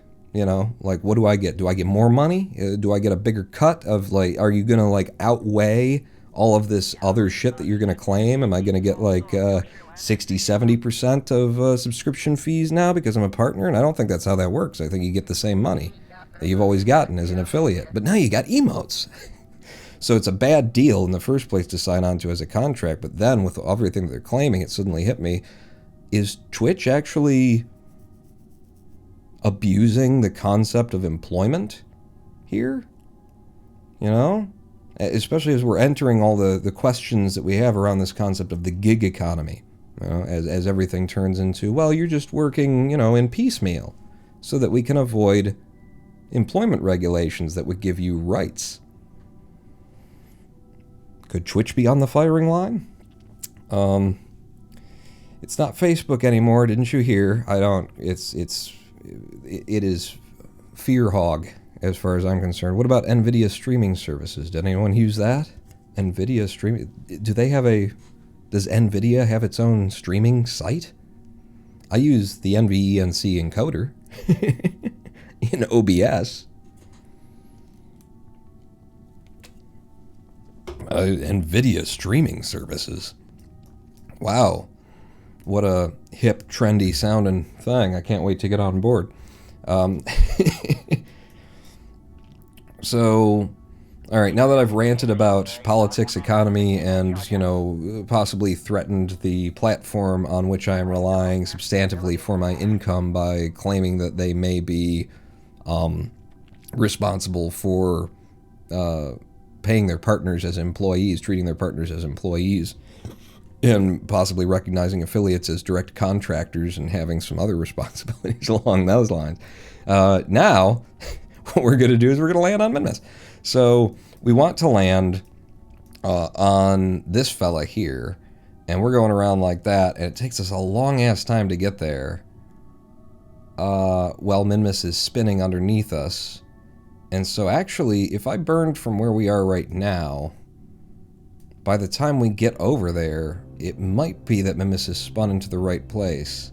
I think I'm just going to have to drop our orbit to a place where we can start to figure this out and not be stuck on this incredibly long orbital cycle where when will it line up? Maybe never. Eventually, but it might take a long time. So I'm just going to start dropping our periapts, and we'll get nice and tight to the surface of Minmus. I hope we're not, like, in threat of hitting that. Yeah, I should have checked that. We're gonna back up into the craft that we just repaired and assembled and stuff like that. Our Mimus periapse, we'll drop it down to like a little bit above 10K. Say 14.5 kilometers. We'll F5 from there. And then we'll just see what happens in terms of trying to land on this guy as we come down, because we're at such a high height. It's going to take us a while, and you see how fast Mimus is spinning. We are getting faster as we come every second. So, my God, that's not bad. That's not bad at all. And from out here, we could probably twist to catch him. And we'd be coming in real fast and have to slow it all down at once. But I'm going to look into that right here, right now. I'm going to put a note out there about 3 minutes ahead of us, apparently. And then I'm going to look at pulling things up. That's way too low on the scale. So a bit of normal to pull us higher on the ball. And retrograde at the same time to keep our new periapse reasonably low. Just eyeballing the thing, so who's to say, really, what we're going to get out of it. Stay above 10K so we've got the fast warp anyway.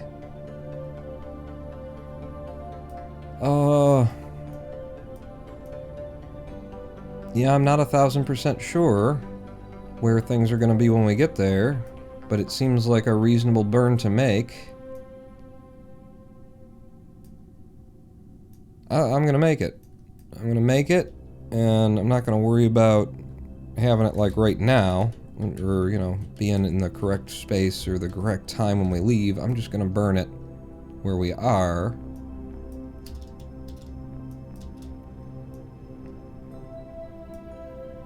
And pull that parry, twist and pull a bit.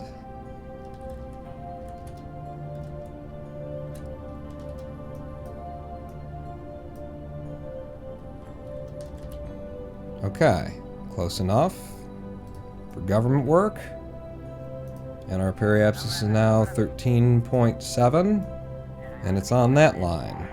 How does this work out for us as we come in to Minmus? Because we'll go for a direct landing.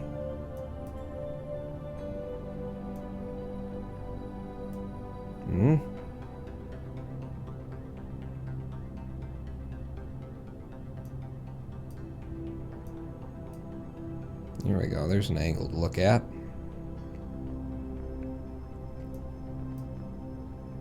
Boy, that's not bad at all. That's not bad at all. Certainly need a bit more of a twist, and it'll be easier to do from back here. So, more normal.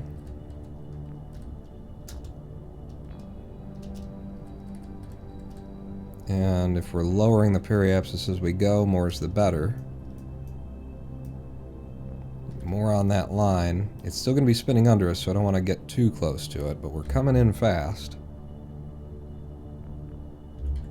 I mean, the other thing that we could do is just go ahead and burn off some retrograde as well. No, orbital retrograde. And start planning for this descent.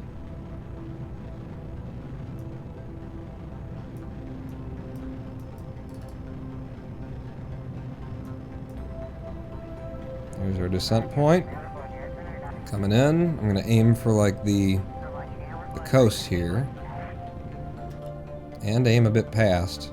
In fact, I probably should have left it a little longer than that even. We're F5ing. 1,312 meters per second at Delta V still left in the tanks for this landing. Oh, but we need to get to you. You are the target. Okay, good. No, then I am long, and I was aiming for that, but I'm aiming for... This is what I'm really aiming for. Thank God I noticed that. So I might be a little bit off still. But I'd rather be long, because then we can slow down when we're directly overhead him. Oh, that's looking so good. Let's watch. From here. We have view. Oh, yes. Oh, yes, pawn. Pong, you're a genius. You're brilliant. We love you. All the things. So yeah, we're going past him right now. I'm going to slow us down a bit. And push our retrograde toward the target.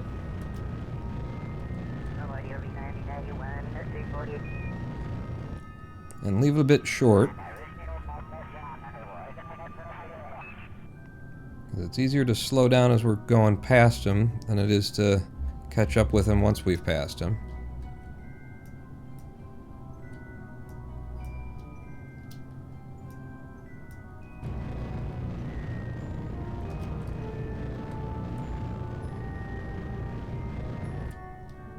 Okay. I'm going to try and leave one of the solar panels out, so retract you, and we're going to have to kill comms as well. Retract antenna for landing. Deploy gear. Oh yeah, this is looking great. F5 me. In NVENC, what do you think ENC stands for? Encyclopedia. The NVIDIA Encyclopedia Britannica. Obviously. Duh. God. To explain it. Oh my god, we're coming down so fast. We're coming down so fast. Oh shoot. Oh shoot. RH. RH. Oh my god. Okay, no, we did it. We saved it. Yep, no, but, right, and then, it's good, we're fine. We're fine, is what we are. This is what fine looks like, in case you were wondering. I pulled out the RCS at the same time. I was burning full on the thrusters, and I was RCSing with H as well. Just, yep, a little bit more, a little bit more, a little bit more. Thank you. Thank you. Thank you. Give me like a nice little hop there, and then we're gonna try and switch to RCS. And, N. RCS on. N. Thank you. I. No, K.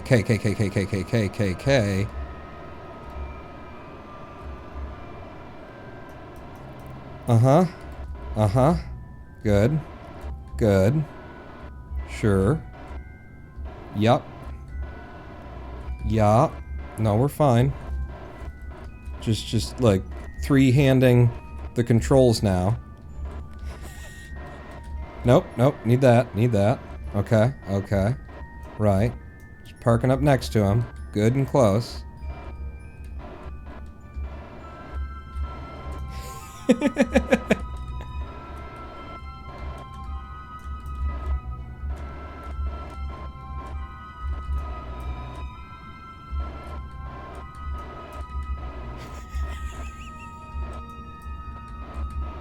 And touchdown. RCS off.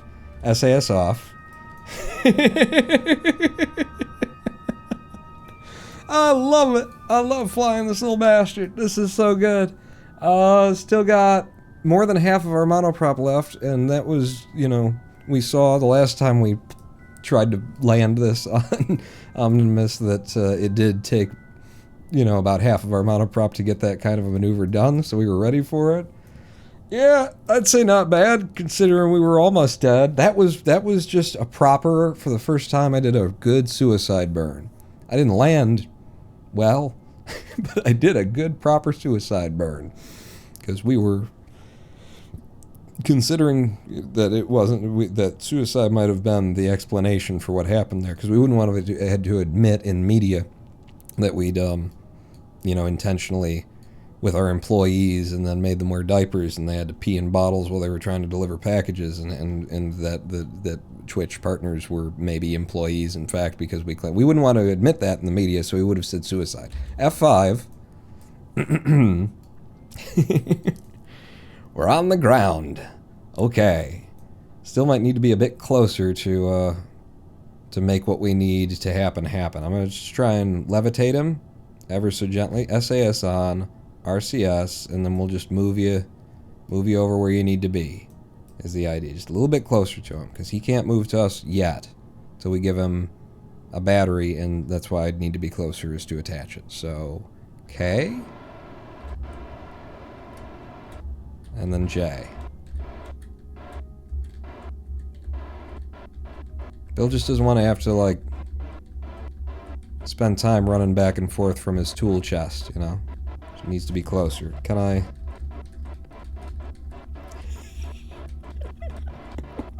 I love doing that. Just, I'm so close to everything. Yep, there you go. And set her down. RCS off, SAS off. Brilliant.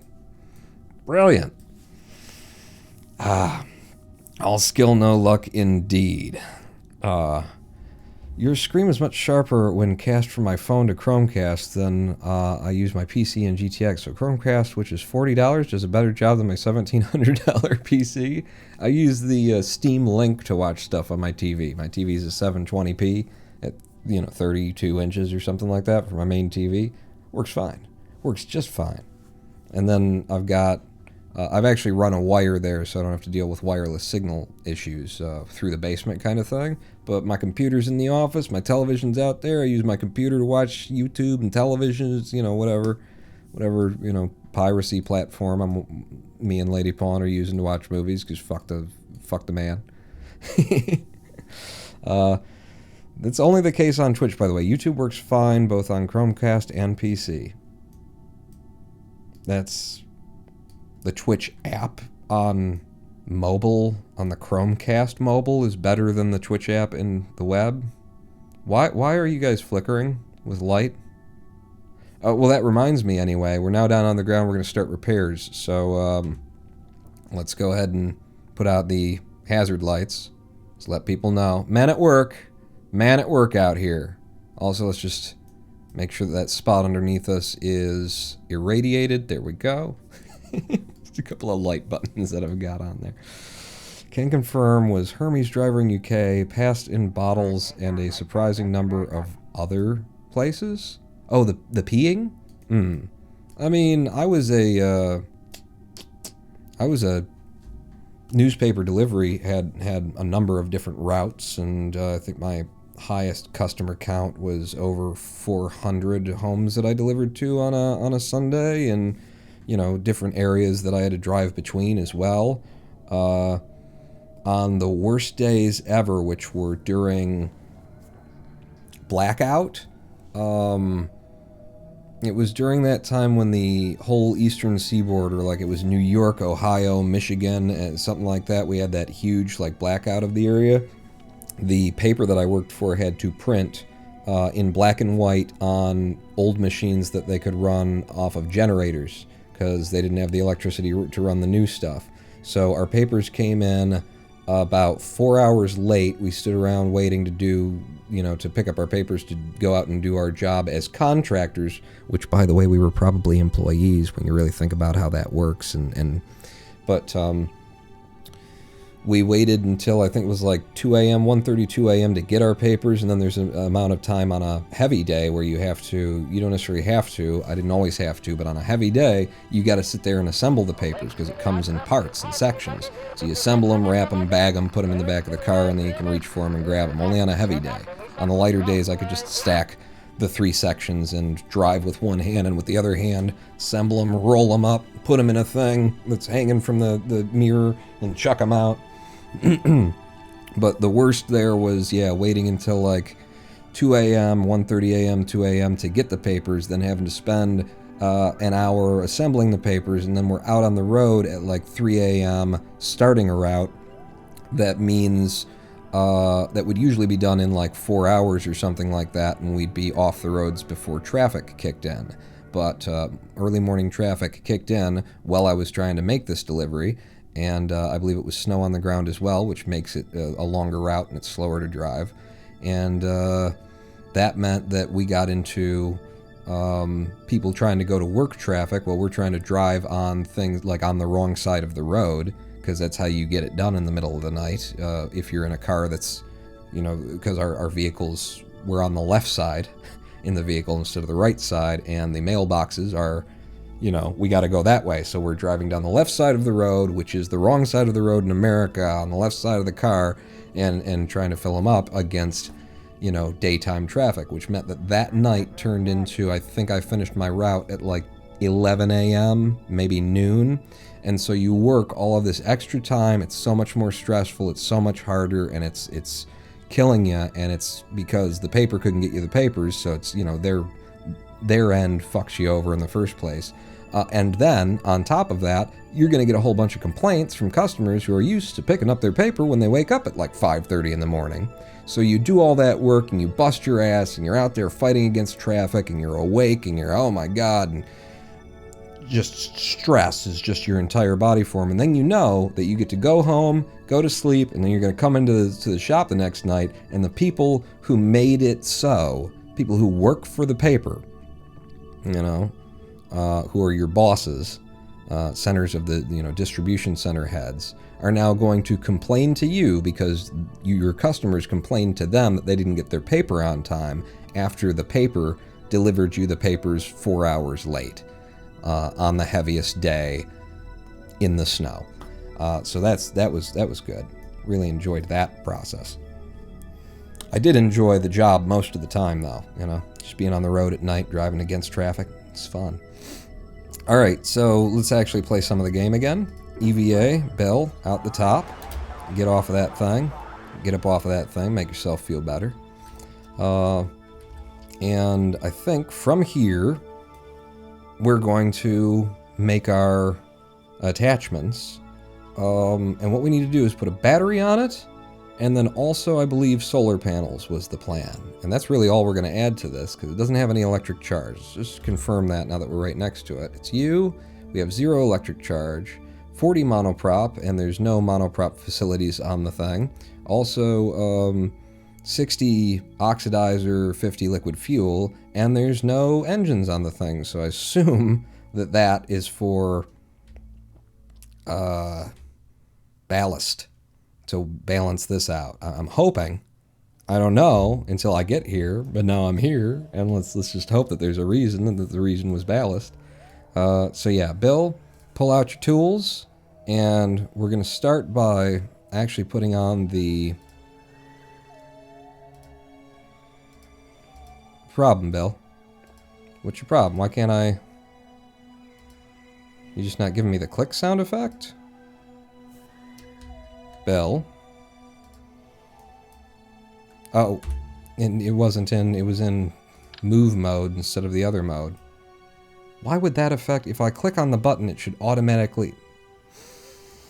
But yeah, so we'll just put a solar panel onto this craft. Snapping. Can we change mode of snap? No? Okay. None of those. I guess I could put it like that. That looks more or less on correctly. Put that there. Could you zap that for me, Bill? Zap it. Zap. No zappies. God damn it, Bill. I came here for the zappies. So now it would have that. Can I extend that from here? I cannot. That's okay. Now we'll put the battery on, and the battery's going to go on the bottom. Thank God that actually worked. So now this craft has 1,000 electric charge out of 1,100, and it does not have a probe, so it has to be driven. Bill, would you like to drive her?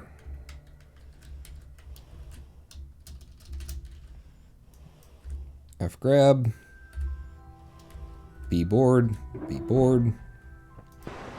Let's extend the solar panel. Oh, that's right, I put this kind on. I forgot that that's what I'd done. I guess that still is a fine place for it. It rotates. It can catch the sun, except at noon. Yeah, that'll be... I could do it at an angle that comes off in this direction, kind of a deal. I think that's fine for now. F it. Like, what's its usefulness going to be to us? So brakes are on the craft. If I turn the brakes off and back us up now... Okay. This vehicle... Oh, this vehicle. Do you have SAS? You should have SAS. Unfinished Mimis Searcher has no operational SAS modules and no pilots aboard. Reaction wheels... Like, this has reaction wheels. SAS. So it has operational SAS modules. No pilots aboard. Fair enough. We have no comms, though. So there's another thing. Let's pull up, back up to the craft, to Bill's ship. Wow. Yeah, because we also need to fix all of these wheels in engineering mode. What the hell have they done? It's like the people who designed the game don't know how to make crafts. So try not to hit your own ship there. Yeah, that's why I slammed the brakes on early. Slide back into place. F5 again. And... Bill, you're going to need to get back out. Oh, I love that you got out that side this time. I guess that's blocked. So he just automatically gets out on that side. Good. Why would you have lights there? Oh, to charge the solar panel.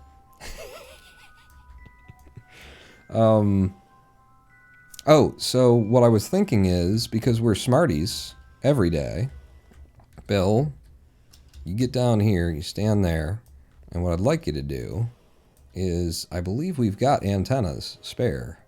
So, yeah, I brought crappy antennas. He's always got some of those in the ship.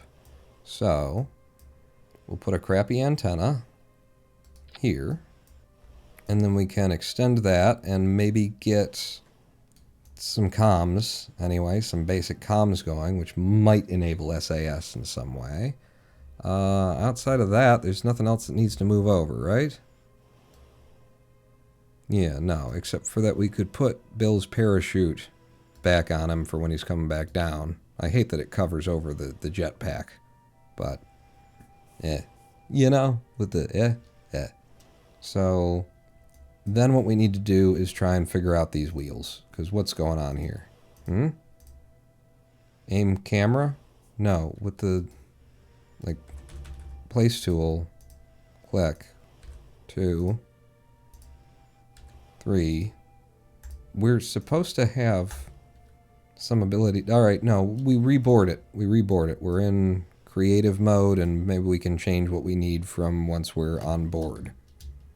Right? Back on. F grab. B board. And so what we want is...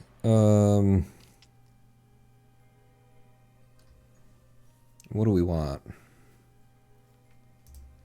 Like, we're going to toggle steering off, sure. But motor. Like, maybe we don't want the motors enabled on those either. And then we drag from the front when we're accelerating. Brakes can be low there. And so then if I turn steering off here, motor off here, and then back here, we use the motor for four-wheel drive. No steering. But we also increase the brakes so that when we hit the brakes, we're pulling more from the back than from the front, which drives the front wheels down, which keeps us from, you know, braking like that. So let's have the brakes up at 150. Let's have you guys up at 100. Well, let's say 70. 75. 75. And then maybe like 100 for you as well, so that most of our braking power happens back here, and it'll keep us on the ground. And when we're accelerating from there, which will keep us going down. Is there, like, control over motor power?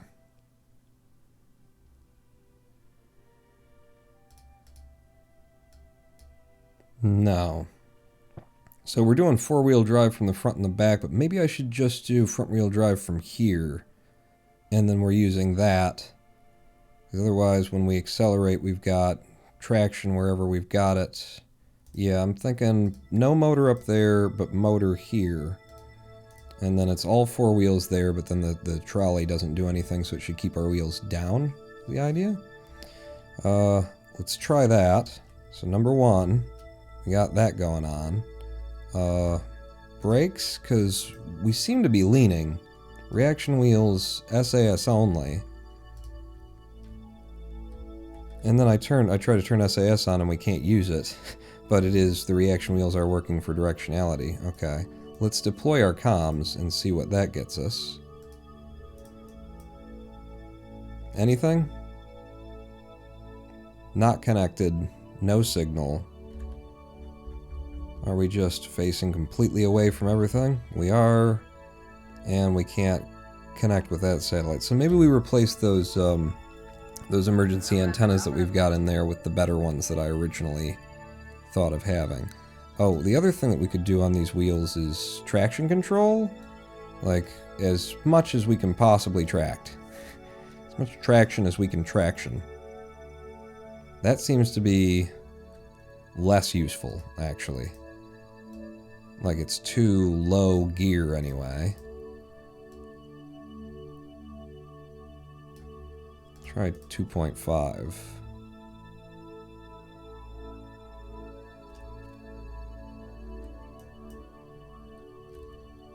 Maybe these wheels should contribute to steering as well.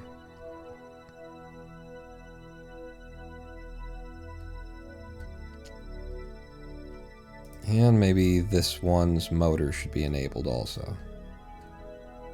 With traction control of 2.5. Hard to get her going. Hard to get her going, but she does get going. Let's turn the lights on. I love that that feeds right back onto the solar panels. Where are we going now?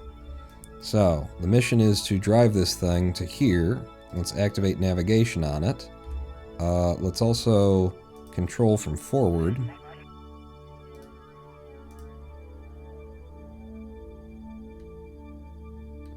And right now we're going backwards here. I think we need to pull the whole thing around. Man, traction on Minmus. Who would have thought it would be so not cool? So is that the target, or is that the target behind the ball? And then it's going to come around the ball. Because you can kind of see it through the ball as you go. That looks very light to be the actual target. Loving the build spawn. Oh, thank you, Dundee.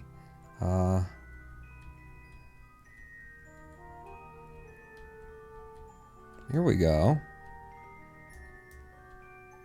Yeah. This isn't mine. If you're loving that, that's came with, they just left this on the surface of Minmus for us. But the other one, that's mine. I hope that's what you're...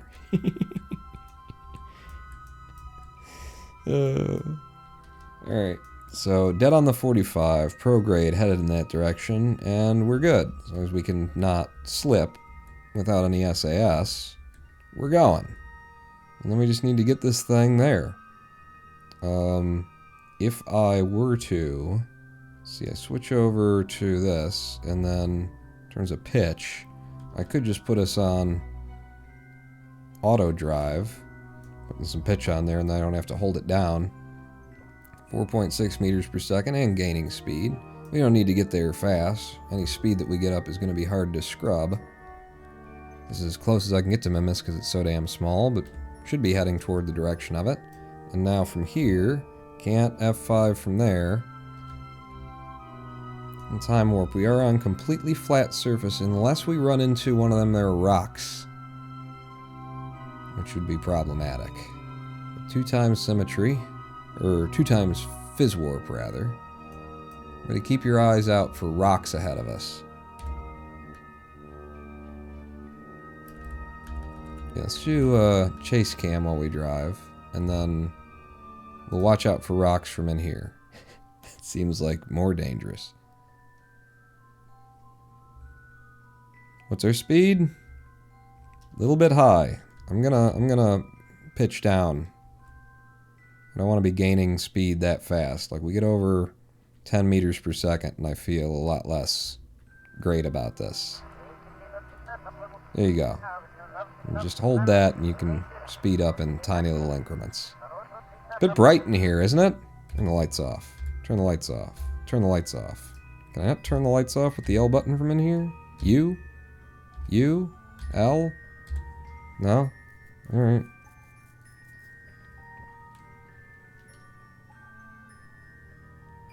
How we doing? Halfway there. At 9.9 meters per second. Uh-oh. Uh-oh. Uh-oh. Uh-oh. Uh-oh.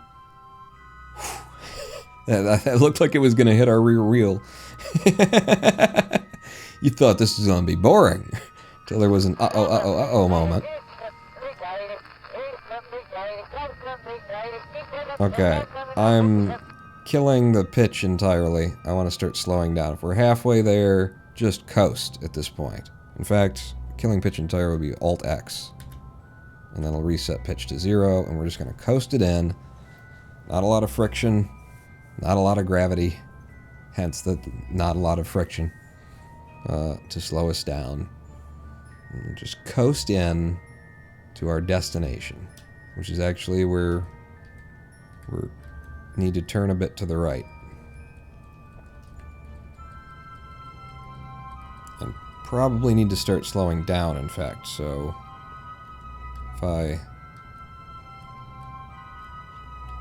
pitch in reverse, that's slowing us down, but it's also spinning us out, so let's not do that. Just brakes, brakes. Yeah, brakes work pretty good. Where's the target? Did we pass it? Like, we gotta be on top of it. Did I just not get a notice that we entered it? Brakes. Come to a full and complete stop if you don't mind.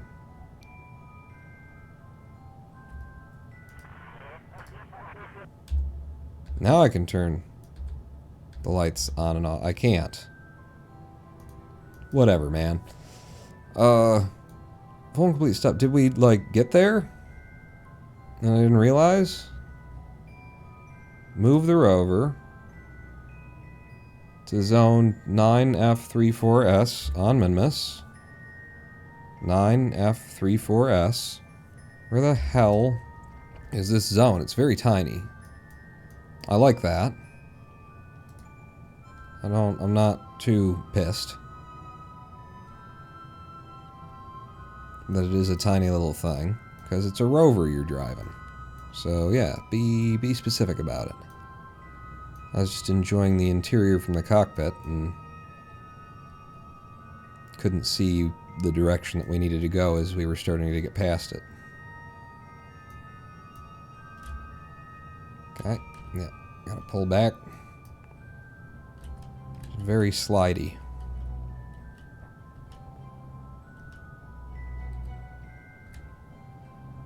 Okay. Just a touch of pitch. Hands off. Tesla auto drive.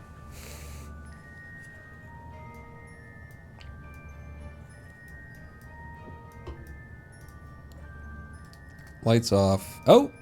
Oh! I think we did it. We did it. We're here. We made it. We moved the rover to the place that it wanted the rover. Huzzah. And now we're going to drive it home, because I don't want to, like, waste Delta V bringing the ship back to us.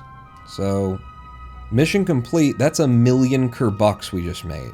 By coming out here, putting a battery and a solar panel and an antenna on this thing. Yeah, just Tokyo drift it, my friend. So, set you as my target. Oh god. What? It was the camera being like 1,000,000 miles zoomed out right there. I'm like, I only have 2 map modes. That's all I have now. It's just 2 map modes at different angles. Okay, 3 kilometers away. On the target. And put your foot on the pedal. I really, having completed... Oh, we were at 2 times warp the whole time. Okay. We'll continue at 2 times warp then. Realized we were warping. I forgot. It's a cute little vehicle. no vehicle really is that useful on the surface of Minmus that is, you know, based on wheels. Because the lack of friction kind of a deal. But this is cute anyway. I'd say it's neat, nifty, precious, maybe precious.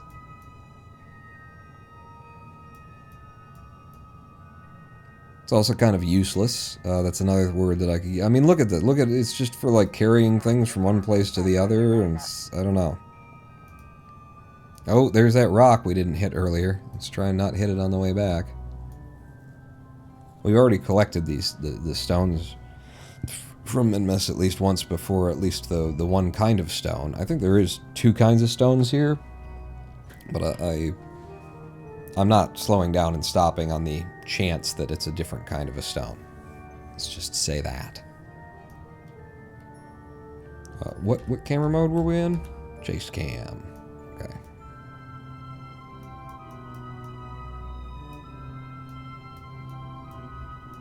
Oh, Jesus. There was another one. Could have slowed down and stopped for that one. Or bounced a tire off of it and just died.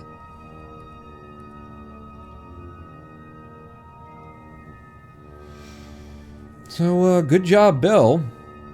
Out here, really, this is very much an engineer's ship, I suppose, or an engineer's rover. It's just about lugging your tools to the next guy. So, it makes sense. You know, maybe Bill was the one, he seems very happy to be here. Maybe he's the one who designed this and then somebody else shipped it up, you know? That kind of situation where it's like they stole his patent or something like that. So he's finally here in the ship that he designed. Let's go down to 1 times Fizz Warp.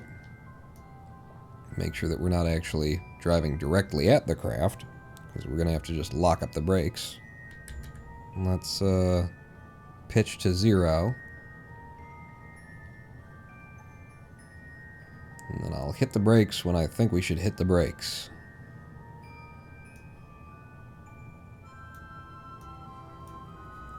I'm actually looking forward to when we get to the part of, like, you know, actually sort of colonizing Minmus or just putting down, like, fuel equipment and stuff like that. I'm always looking forward to the chance to design rover-style crafts for Minmus, the chance to do something with that.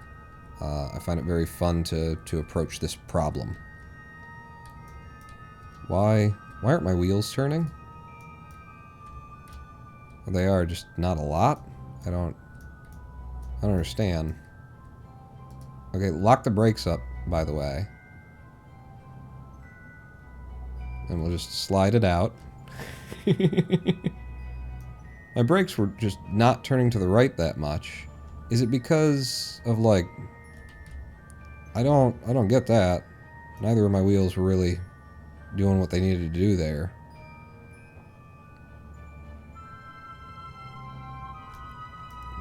Okay, that looks like you've got a decent turn to you. But then look at the ones in the back.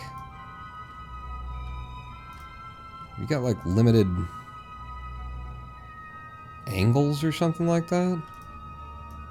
I don't understand. Shockingly, I don't understand.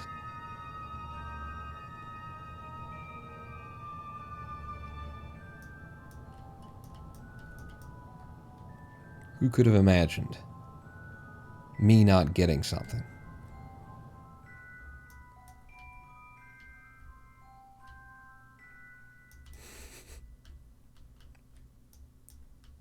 .5 meters per second orbital. No, we want surface speed, you silly.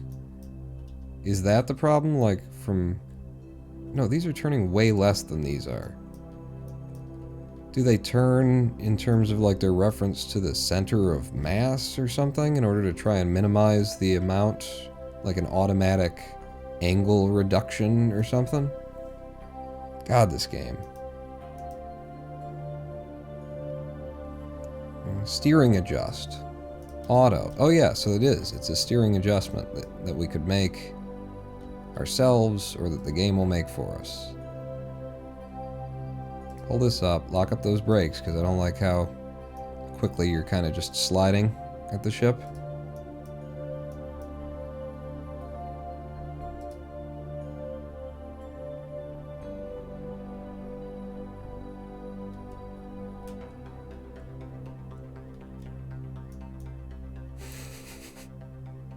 I'm just parking it up because I think it looks cool.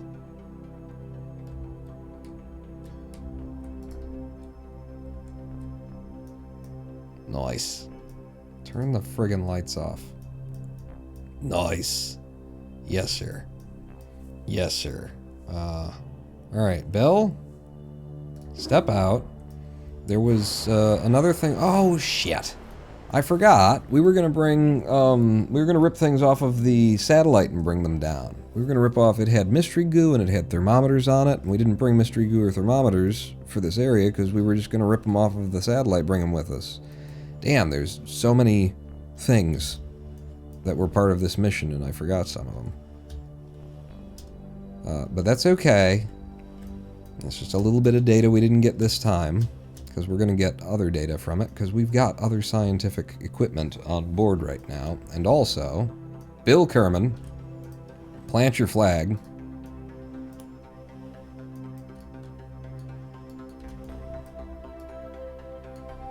Ah, that's... What? Where's my flag? No, I didn't mean literally, Bill, plant your flag.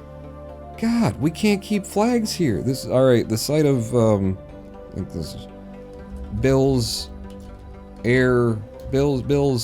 spacecraft meets Bill's, tool hauler. Why can't I keep the flags on these damn ships my own? Because that's one that's never been selected for us before. I got Ronan Pawn on the crew, the thing there. It's because you stepped out of this one. Oh, how fucked up and interesting.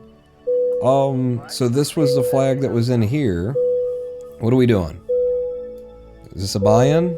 There's a buy-in in it. Opening new position. She's buying in. Opening new position. Heard. Sir, the market has breached our buy-in threshold. Okay. I've just placed an order on your behalf at $4,081.14. Mm-hmm. And I'm entering a temporary stop loss to hold us over until the next candle turn. Sure. I'll let you know when that turn comes. Okay. Good luck, good luck. You too. Entering hold mode. Uh-huh. Yeah, so apparently it changes what flag the Kerbal is holding on their mission by entering a vehicle, a different vehicle. That's fine. That's fine. Good work, except for branding for the game instead of for me. You, sir, though, what I'd like you to do is give me an EVA report from Mimis's Great Flats. We haven't been here before, so that's worth 36. And grab us a surface sample. Surface seems to consist of tiny crystal-like grains, very pretty, but probably not edible. Alright. And then, whoa, okay, that's a lot. That's a lot of movement there. Let's get back in the craft. F, B, B.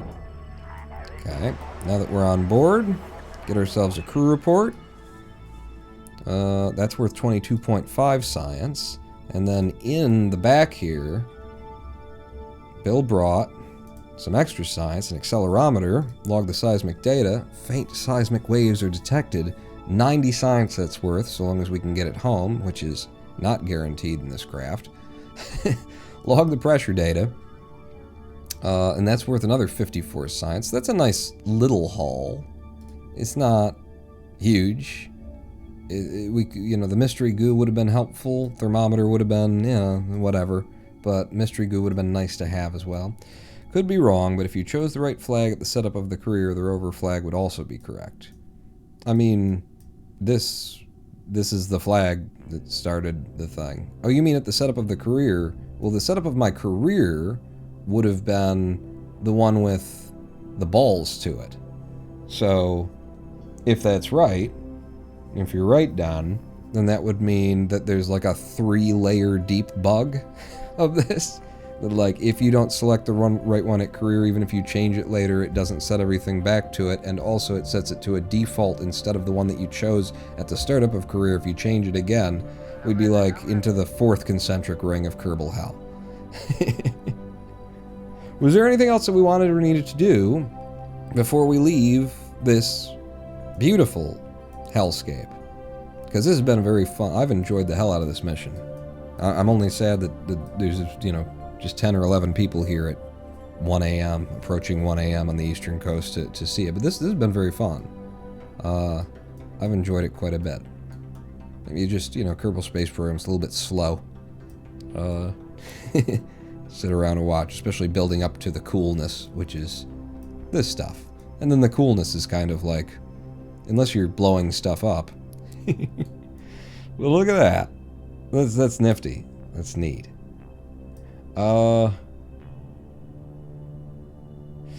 Yeah, I mean, it actually looks like that ship was designed by me. I mean, if this is the design of Bill's ship that I made, this is using all the same parts.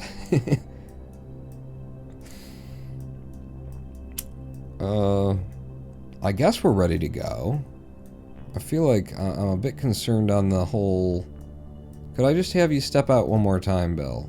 Because I want to look at this one more time. EVA, and while you're sitting there, I just want to pull up this menu and see what we've still got left in the ship. Because we brought a bunch of stuff. And these are just standard parts. Those are standard parts. We bring all that along with us. No, we're good. We completed everything except for the parts that we forgot. As good as it's going to get. So it's time to go home. We have 1,100 meters per second of delta V to get home with. So no issue making that happen.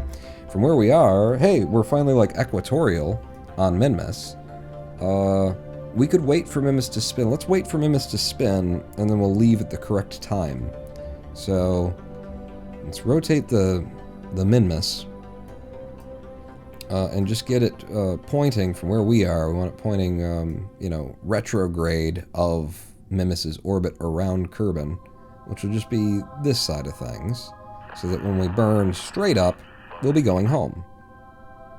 Is what we'll be going for there.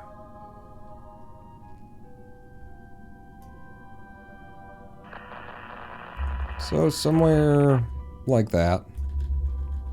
That's pretty much it. 23-day mission so far.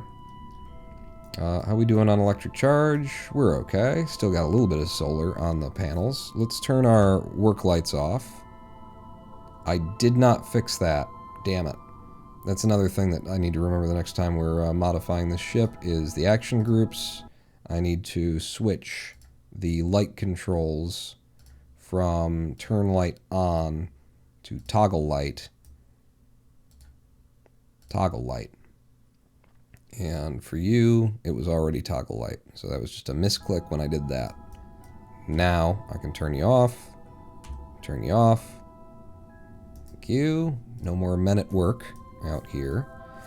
We will be going just straight up. So F5ing, and I'm going to switch over to... We can start from surface mode, I suppose, since we're on the surface. I'm going to do RCS on, and I'm going to K to lift us off. Should have SAS on as well, otherwise we're going to get that little bit of bank.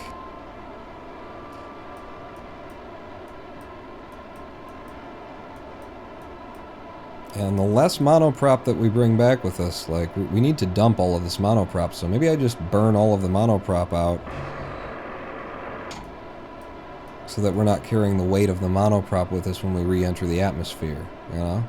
So just burn straight up.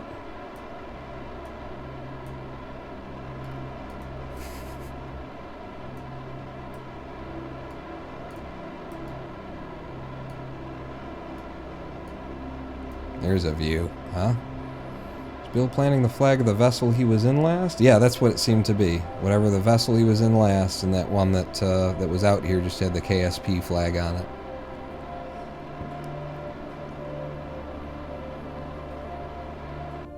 Alright, we're out of mono. So now, RCS off. And get straight up.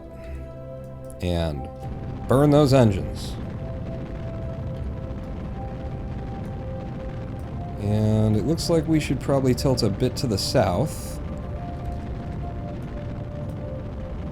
Try and come off more equatorial. Maybe like there. And just burning straight up on the exact retrograde of the planet. revolving around Kerbin, which means we are exiting its gravity well in an incredibly efficient way to get back to Kerbin itself.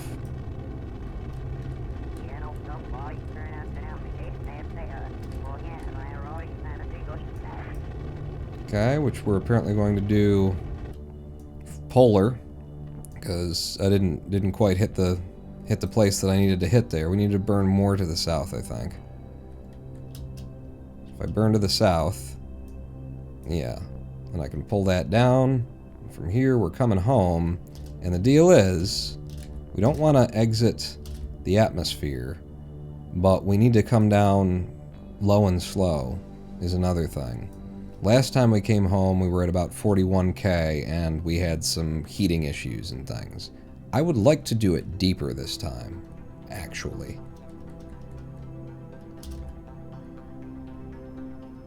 Because we almost ricocheted off of the atmosphere.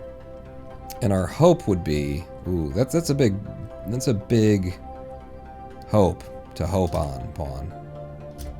Let's do it like 38. Our hope would be that now, in this formation, oh, fucking hi, in this formation, we're going to have the air brakes deployed, right, like we did before, but we're also going to have our radiator out and active. And that, hopefully, will survive the aero forces without getting ripped off, and be able to wick heat away from things like the aero brakes when they're starting to overheat. That's our great hope. We've also got a radiator up here, which protects the cabin very well. Cabin didn't get hot because of that radiator. I was panicking the last time that we did this, however, because we had a RCS thruster block that was on the nose, and I didn't realize at the time, until seeing the live stream back, that the heat tick was just that thruster block the entire time. I don't think we ever saw heat on, you know, our actual crew cabin here. I always wondered how much more Delta V it takes to go straight out of the SOI instead of going to orbit and then going out of the SOI. Straight out of the SOI instead of going to orbit and then going out of the SOI. Oh, well, yeah, I don't know. We started with 1100 or 900 or I don't remember what we started with. But I think it was a bit wasteful. Probably, I'm not sure.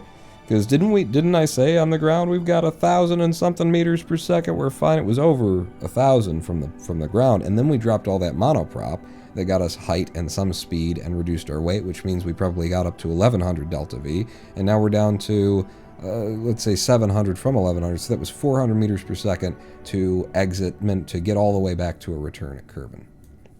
Is that good or bad? I don't know. But we're F5ing from here. This is not a guaranteed return, is what I'm saying, people.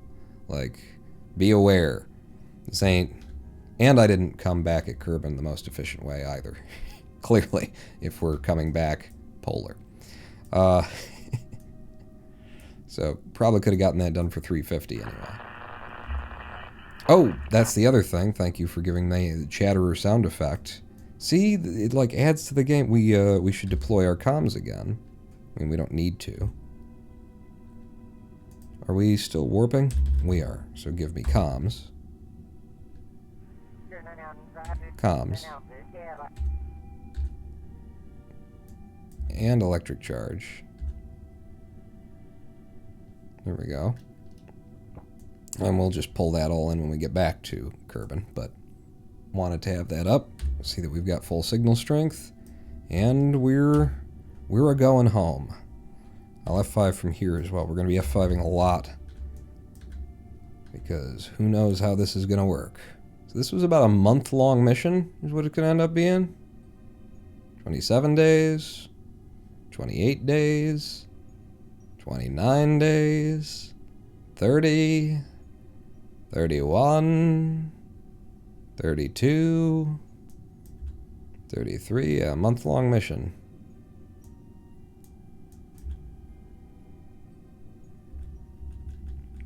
For our Stoic engineer.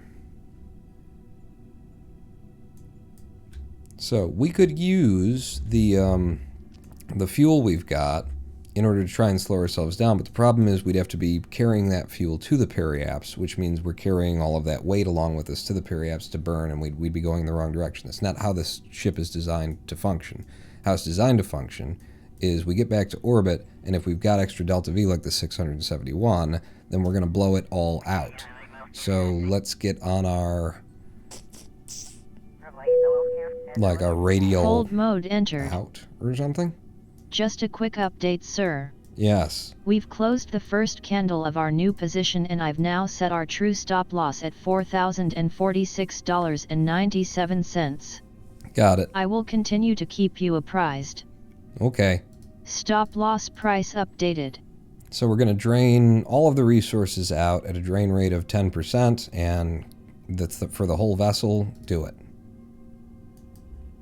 And that's draining liquid fuel from all of the places, including down here. So maybe we don't need one of the... Oh, no, we do. Do we? No, we've got 0 meters per second of delta V now. So, yeah, that drained it from all of the locations, and now we are completely... We're as light as we could possibly be going into the wind the way that we're going to. So, since we are approaching for that, we need to batten the hatches, pull in the comms, pull in the solar generation. Brakes are deployed, sure. We're going to also deploy our radiators when it's time for that. But it's not time for that yet because the radiators will consume electricity once they're on, and I don't want to get into a place where we're out of electricity on the flight down. So we're going to get on prograde, and it will be surface prograde, because we want to be into the wind specifically. Give me a view free. Can't actually see the planet beneath us, but I assure you it's down there somewhere.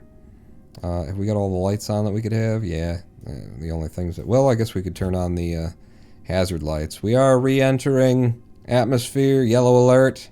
Yellow alert, ladies and gentlemen. Yellow alert. 117, we're F5ing from here as well. I think Minmus is the best place to go straight out of the SOI.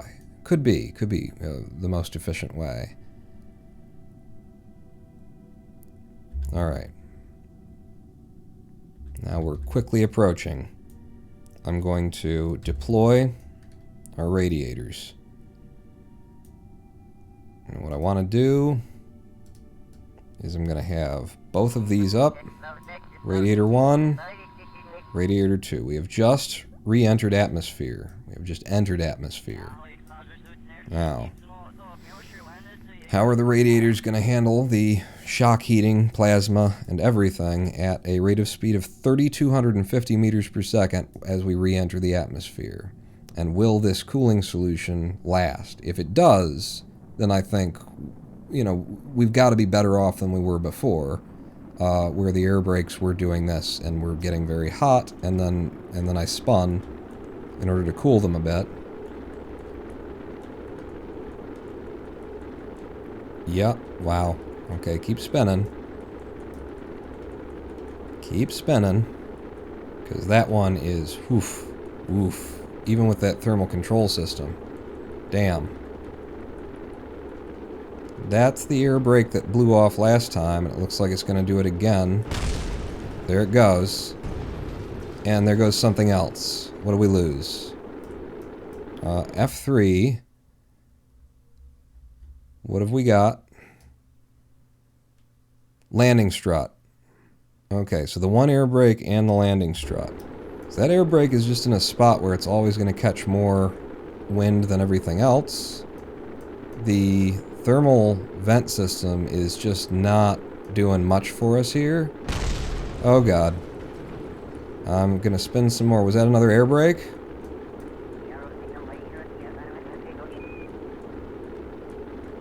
We're about to lose our balls. Our balls are going to pop.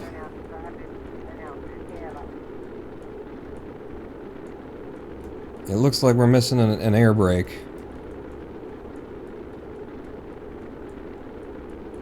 Which means we have a non-symmetric air brake going on here. I'll tell you what, I'll put a... No, it won't do it. I was gonna put, like, automatic yaw rotation on, but I kind of have to do it myself. We're just gonna keep tapping it. We've hit the bottom of our periapsis, and we're starting to actually come back up now. We've scrubbed 1,200 or 700 meters per second of speed so far in this descent. I'd love to take a look at what our APWAPS is. I guess I could pull it up over here.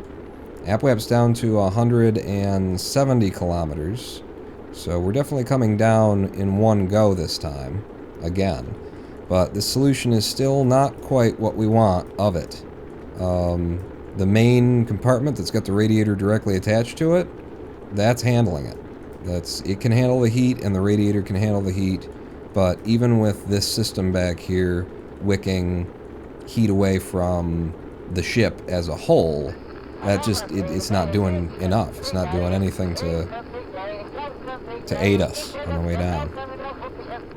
I wish I would be alive when the first vessel will enter Earth atmosphere instead of re-enter atmosphere. Ooh. 2,200 meters per second now. APWAPS is at 43. We're rising to it, but our periapsis is now in the planet. So we are coming down. Make no mistake. Aha! And there's the surface of Kerbal. And I don't think I need to spin this anymore. We're fine for heat-ish. But our balls were definitely at threat. Our landing legs, certainly, are at threat. We want better landing legs on the thing in the long run anyway. These little toothpicks are just what we have. And we were going to put heftier legs on it because now we're missing a landing leg that blew up. And if we're coming down on land instead of water, we've only got 3 landing legs. This could be very problematic. We do have the drogues now to assist us, though. Try and slow us down a little bit more than we were the last time that we landed.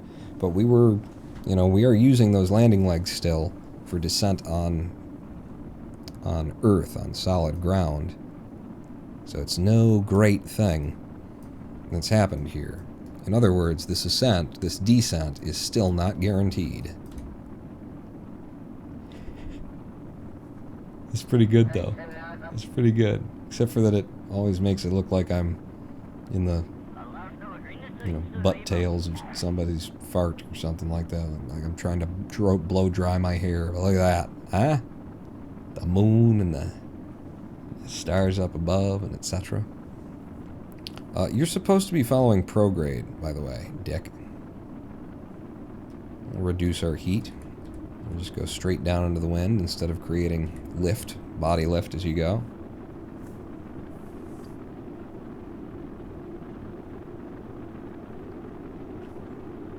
It's a long descent. And there's more and more atmosphere as we come in. That air brake, I'm surprised that all on its own, like, the SAS is just able to handle it, even though we've just got the one air brake there. I feel like the air brakes aren't even that helpful for slowing us down. Like, our solution might be throwing the air brakes away entirely, and throwing the whole ship thermal heating system that apparently doesn't do anything for us, anything meaningful, and adding in their place like additional radiators on the pieces that are most at risk. But the problem, of course, with that is that the radiators, like, they don't do it. They don't do what we need. They don't, I can't, like, cool a landing leg. Radiator broken by aeroforces. Aha! So we lost that thermal system there. It didn't even survive. It didn't really help us on the way down either. We were coming in polar, which means there's additional force against us of the planet spinning. Additional drag and things like that. So we could deploy our drogues at this point, and our parachutes, but I don't see that there's a need. Switch to surface, because I still can't see or tell what we're coming down on. It looks like we're okay because switching between the two is the same, so I think we're coming down in water.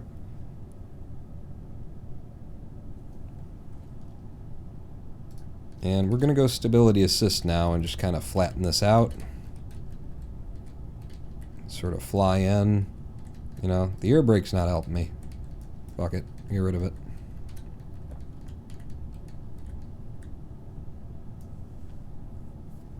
But I love that we've, you know, created a craft that can return from Minmus without any ablator.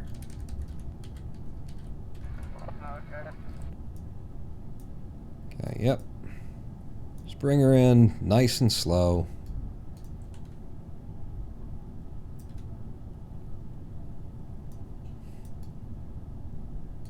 Look at these views. Look at these views I got.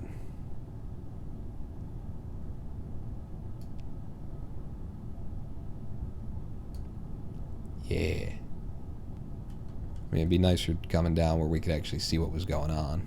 But... Okay.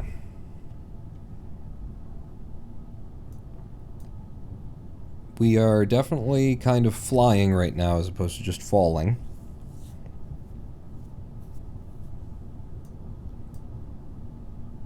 So I'm going to let us get down to 3K, then I'll put out the drogues. And the parachutes. I wonder how much body lift we could get. Like if we dove straight down and then pulled up at the last second. Could we flatten it out?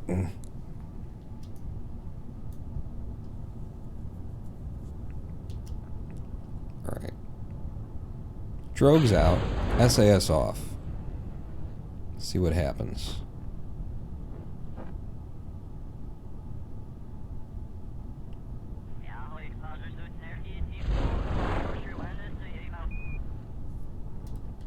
Okay. Let's put parachutes out at 2K.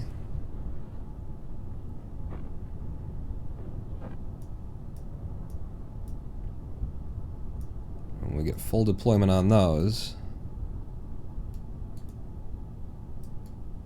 see what our speed reduces to. Full deployment in 300 meters.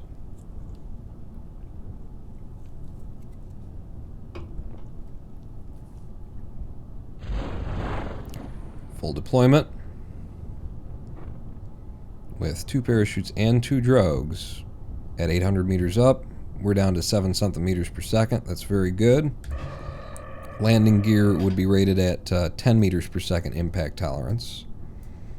Our balancing, though, still front heavy on the positioning of these parachutes. I just don't think that's ever going to really resolve, but it's okay because we've got SAS and we can lean it up.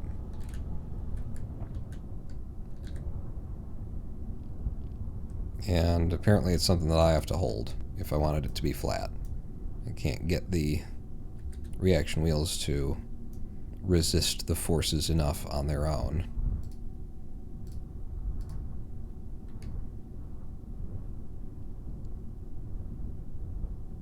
Okay, there we go. I can just trim it. Can you? Turn SAS off. Oh.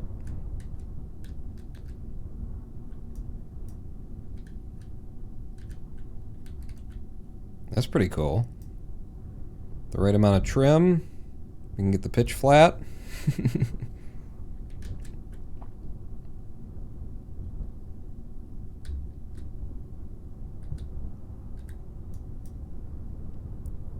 And at sea level, what will our final like descent speed be? We're going into water, so it doesn't matter. We're going to be fine. But I'd like to know how low we get it with this system and this weight. Here we go. At sea level, speed is at 7.5 meters per second. Peaking at 7.6. We're in the water, pulling the landing gear. We're home, everybody. Welcome home, everybody. Yeah. By which I mean Bill. You good in there? Huh? You got them lights. Them lights, though. Damn. Can't even read the consoles with that. We did it, right? We did it, and as soon as we step out of the craft, we will complete the third of 4 missions actually completed during this live stream, plus the bonus mission of me clearing my nose. Call back to the beginning, recover vessel, huzzah.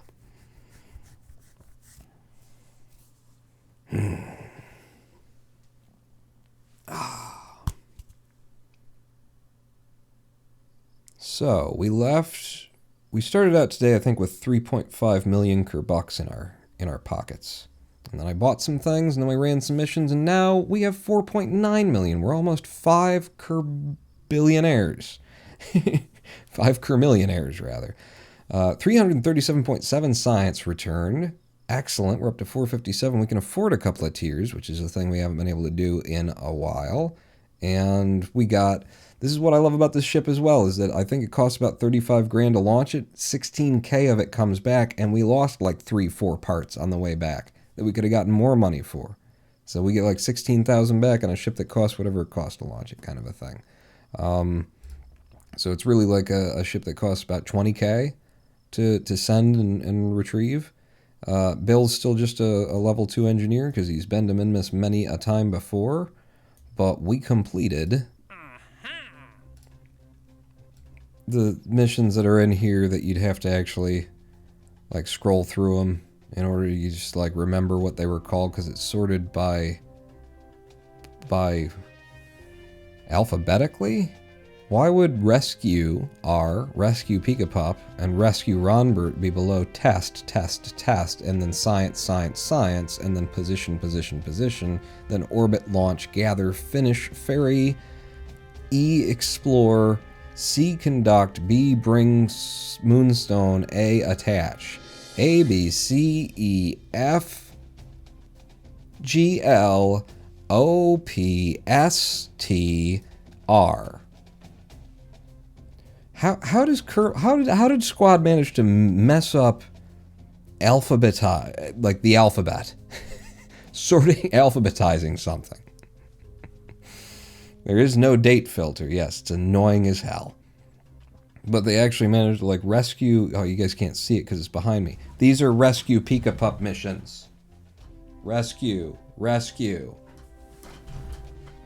That's an R below a T. We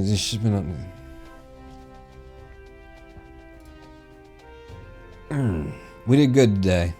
We did very good today. We made a lot of money. We got some science. We got to refine Bill's ship a little bit, and after the refining, see the problems that still exist and how we could possibly resolve them. I think there are parts to be removed from Bill's ship in order to make it more efficient. And now we got 457 science, and we can buy a few things out of 2 things out of the 160 tier, or we could buy one thing out of the 300 tier all the way up here, dear. Actually, with 160 and then 300, then we're just a few short, and we could probably scrape the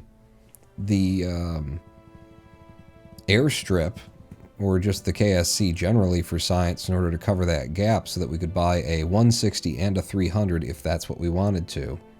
You know, one of these to open up one of those kind of a deal. We get bigger wheels out here, some robotic parts, some rotors. We get the external command seat, which is fun. Okay, but these are things for another day because that's it. We're good. He's wearing pants. Hashtag working at home. Yes.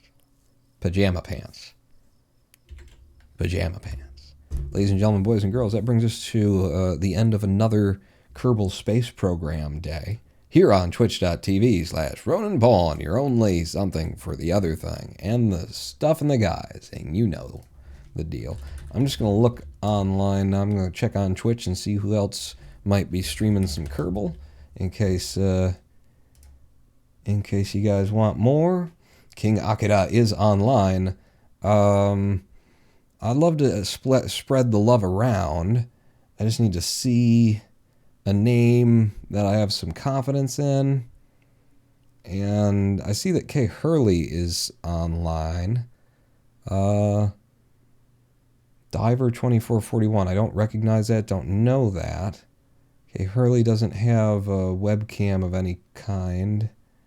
I'd like to spread the love around, but I like King Akira, and I feel comfortable sending people to him. I will not exclusively send people to King Akira, okay? Not every stream will end and go his way, but at 1:20 a.m. Eastern Time, which would be like 6 in the morning across the bulk of Europe, of Eastern Europe, the number of people streaming Kerbal Space Program are few, and that's not so much a problem for King Akira in Japan. So, we're raiding King Akira again for the end of this stream. He's just a good guy. He's just a good bloke, and I recommend hanging out with him and just chatting and spending some time. But that does bring us to the end of this live stream.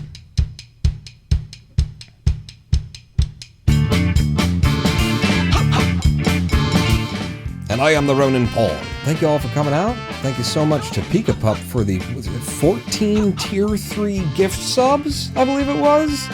And then Ren Phoenix, and there's gonna be a thing. And the credits are gonna roll, and everybody's gonna get credit for their credits. You know, you're gonna be acknowledged. But Jesus, Pika Pup. It's like paying my bills this month. There's 18 subs that I think it actually turned into 19 subs. There's a $200 direct gift donation from Pika Pup earlier this. Thank you so much, Pika Pup, and thank you everybody else who's donating, and thank you everybody else who's just coming out and watching. And sitting there on your own money and saying, I can't afford you. And I'm like, you know what? That's fine, honey. I'm a high-class whore. What are you going to do? Thanks for coming out, everybody. Here come the credits. I'll see you on Sunday for building the Mystery Theater 3000 Satellite of Love. On out.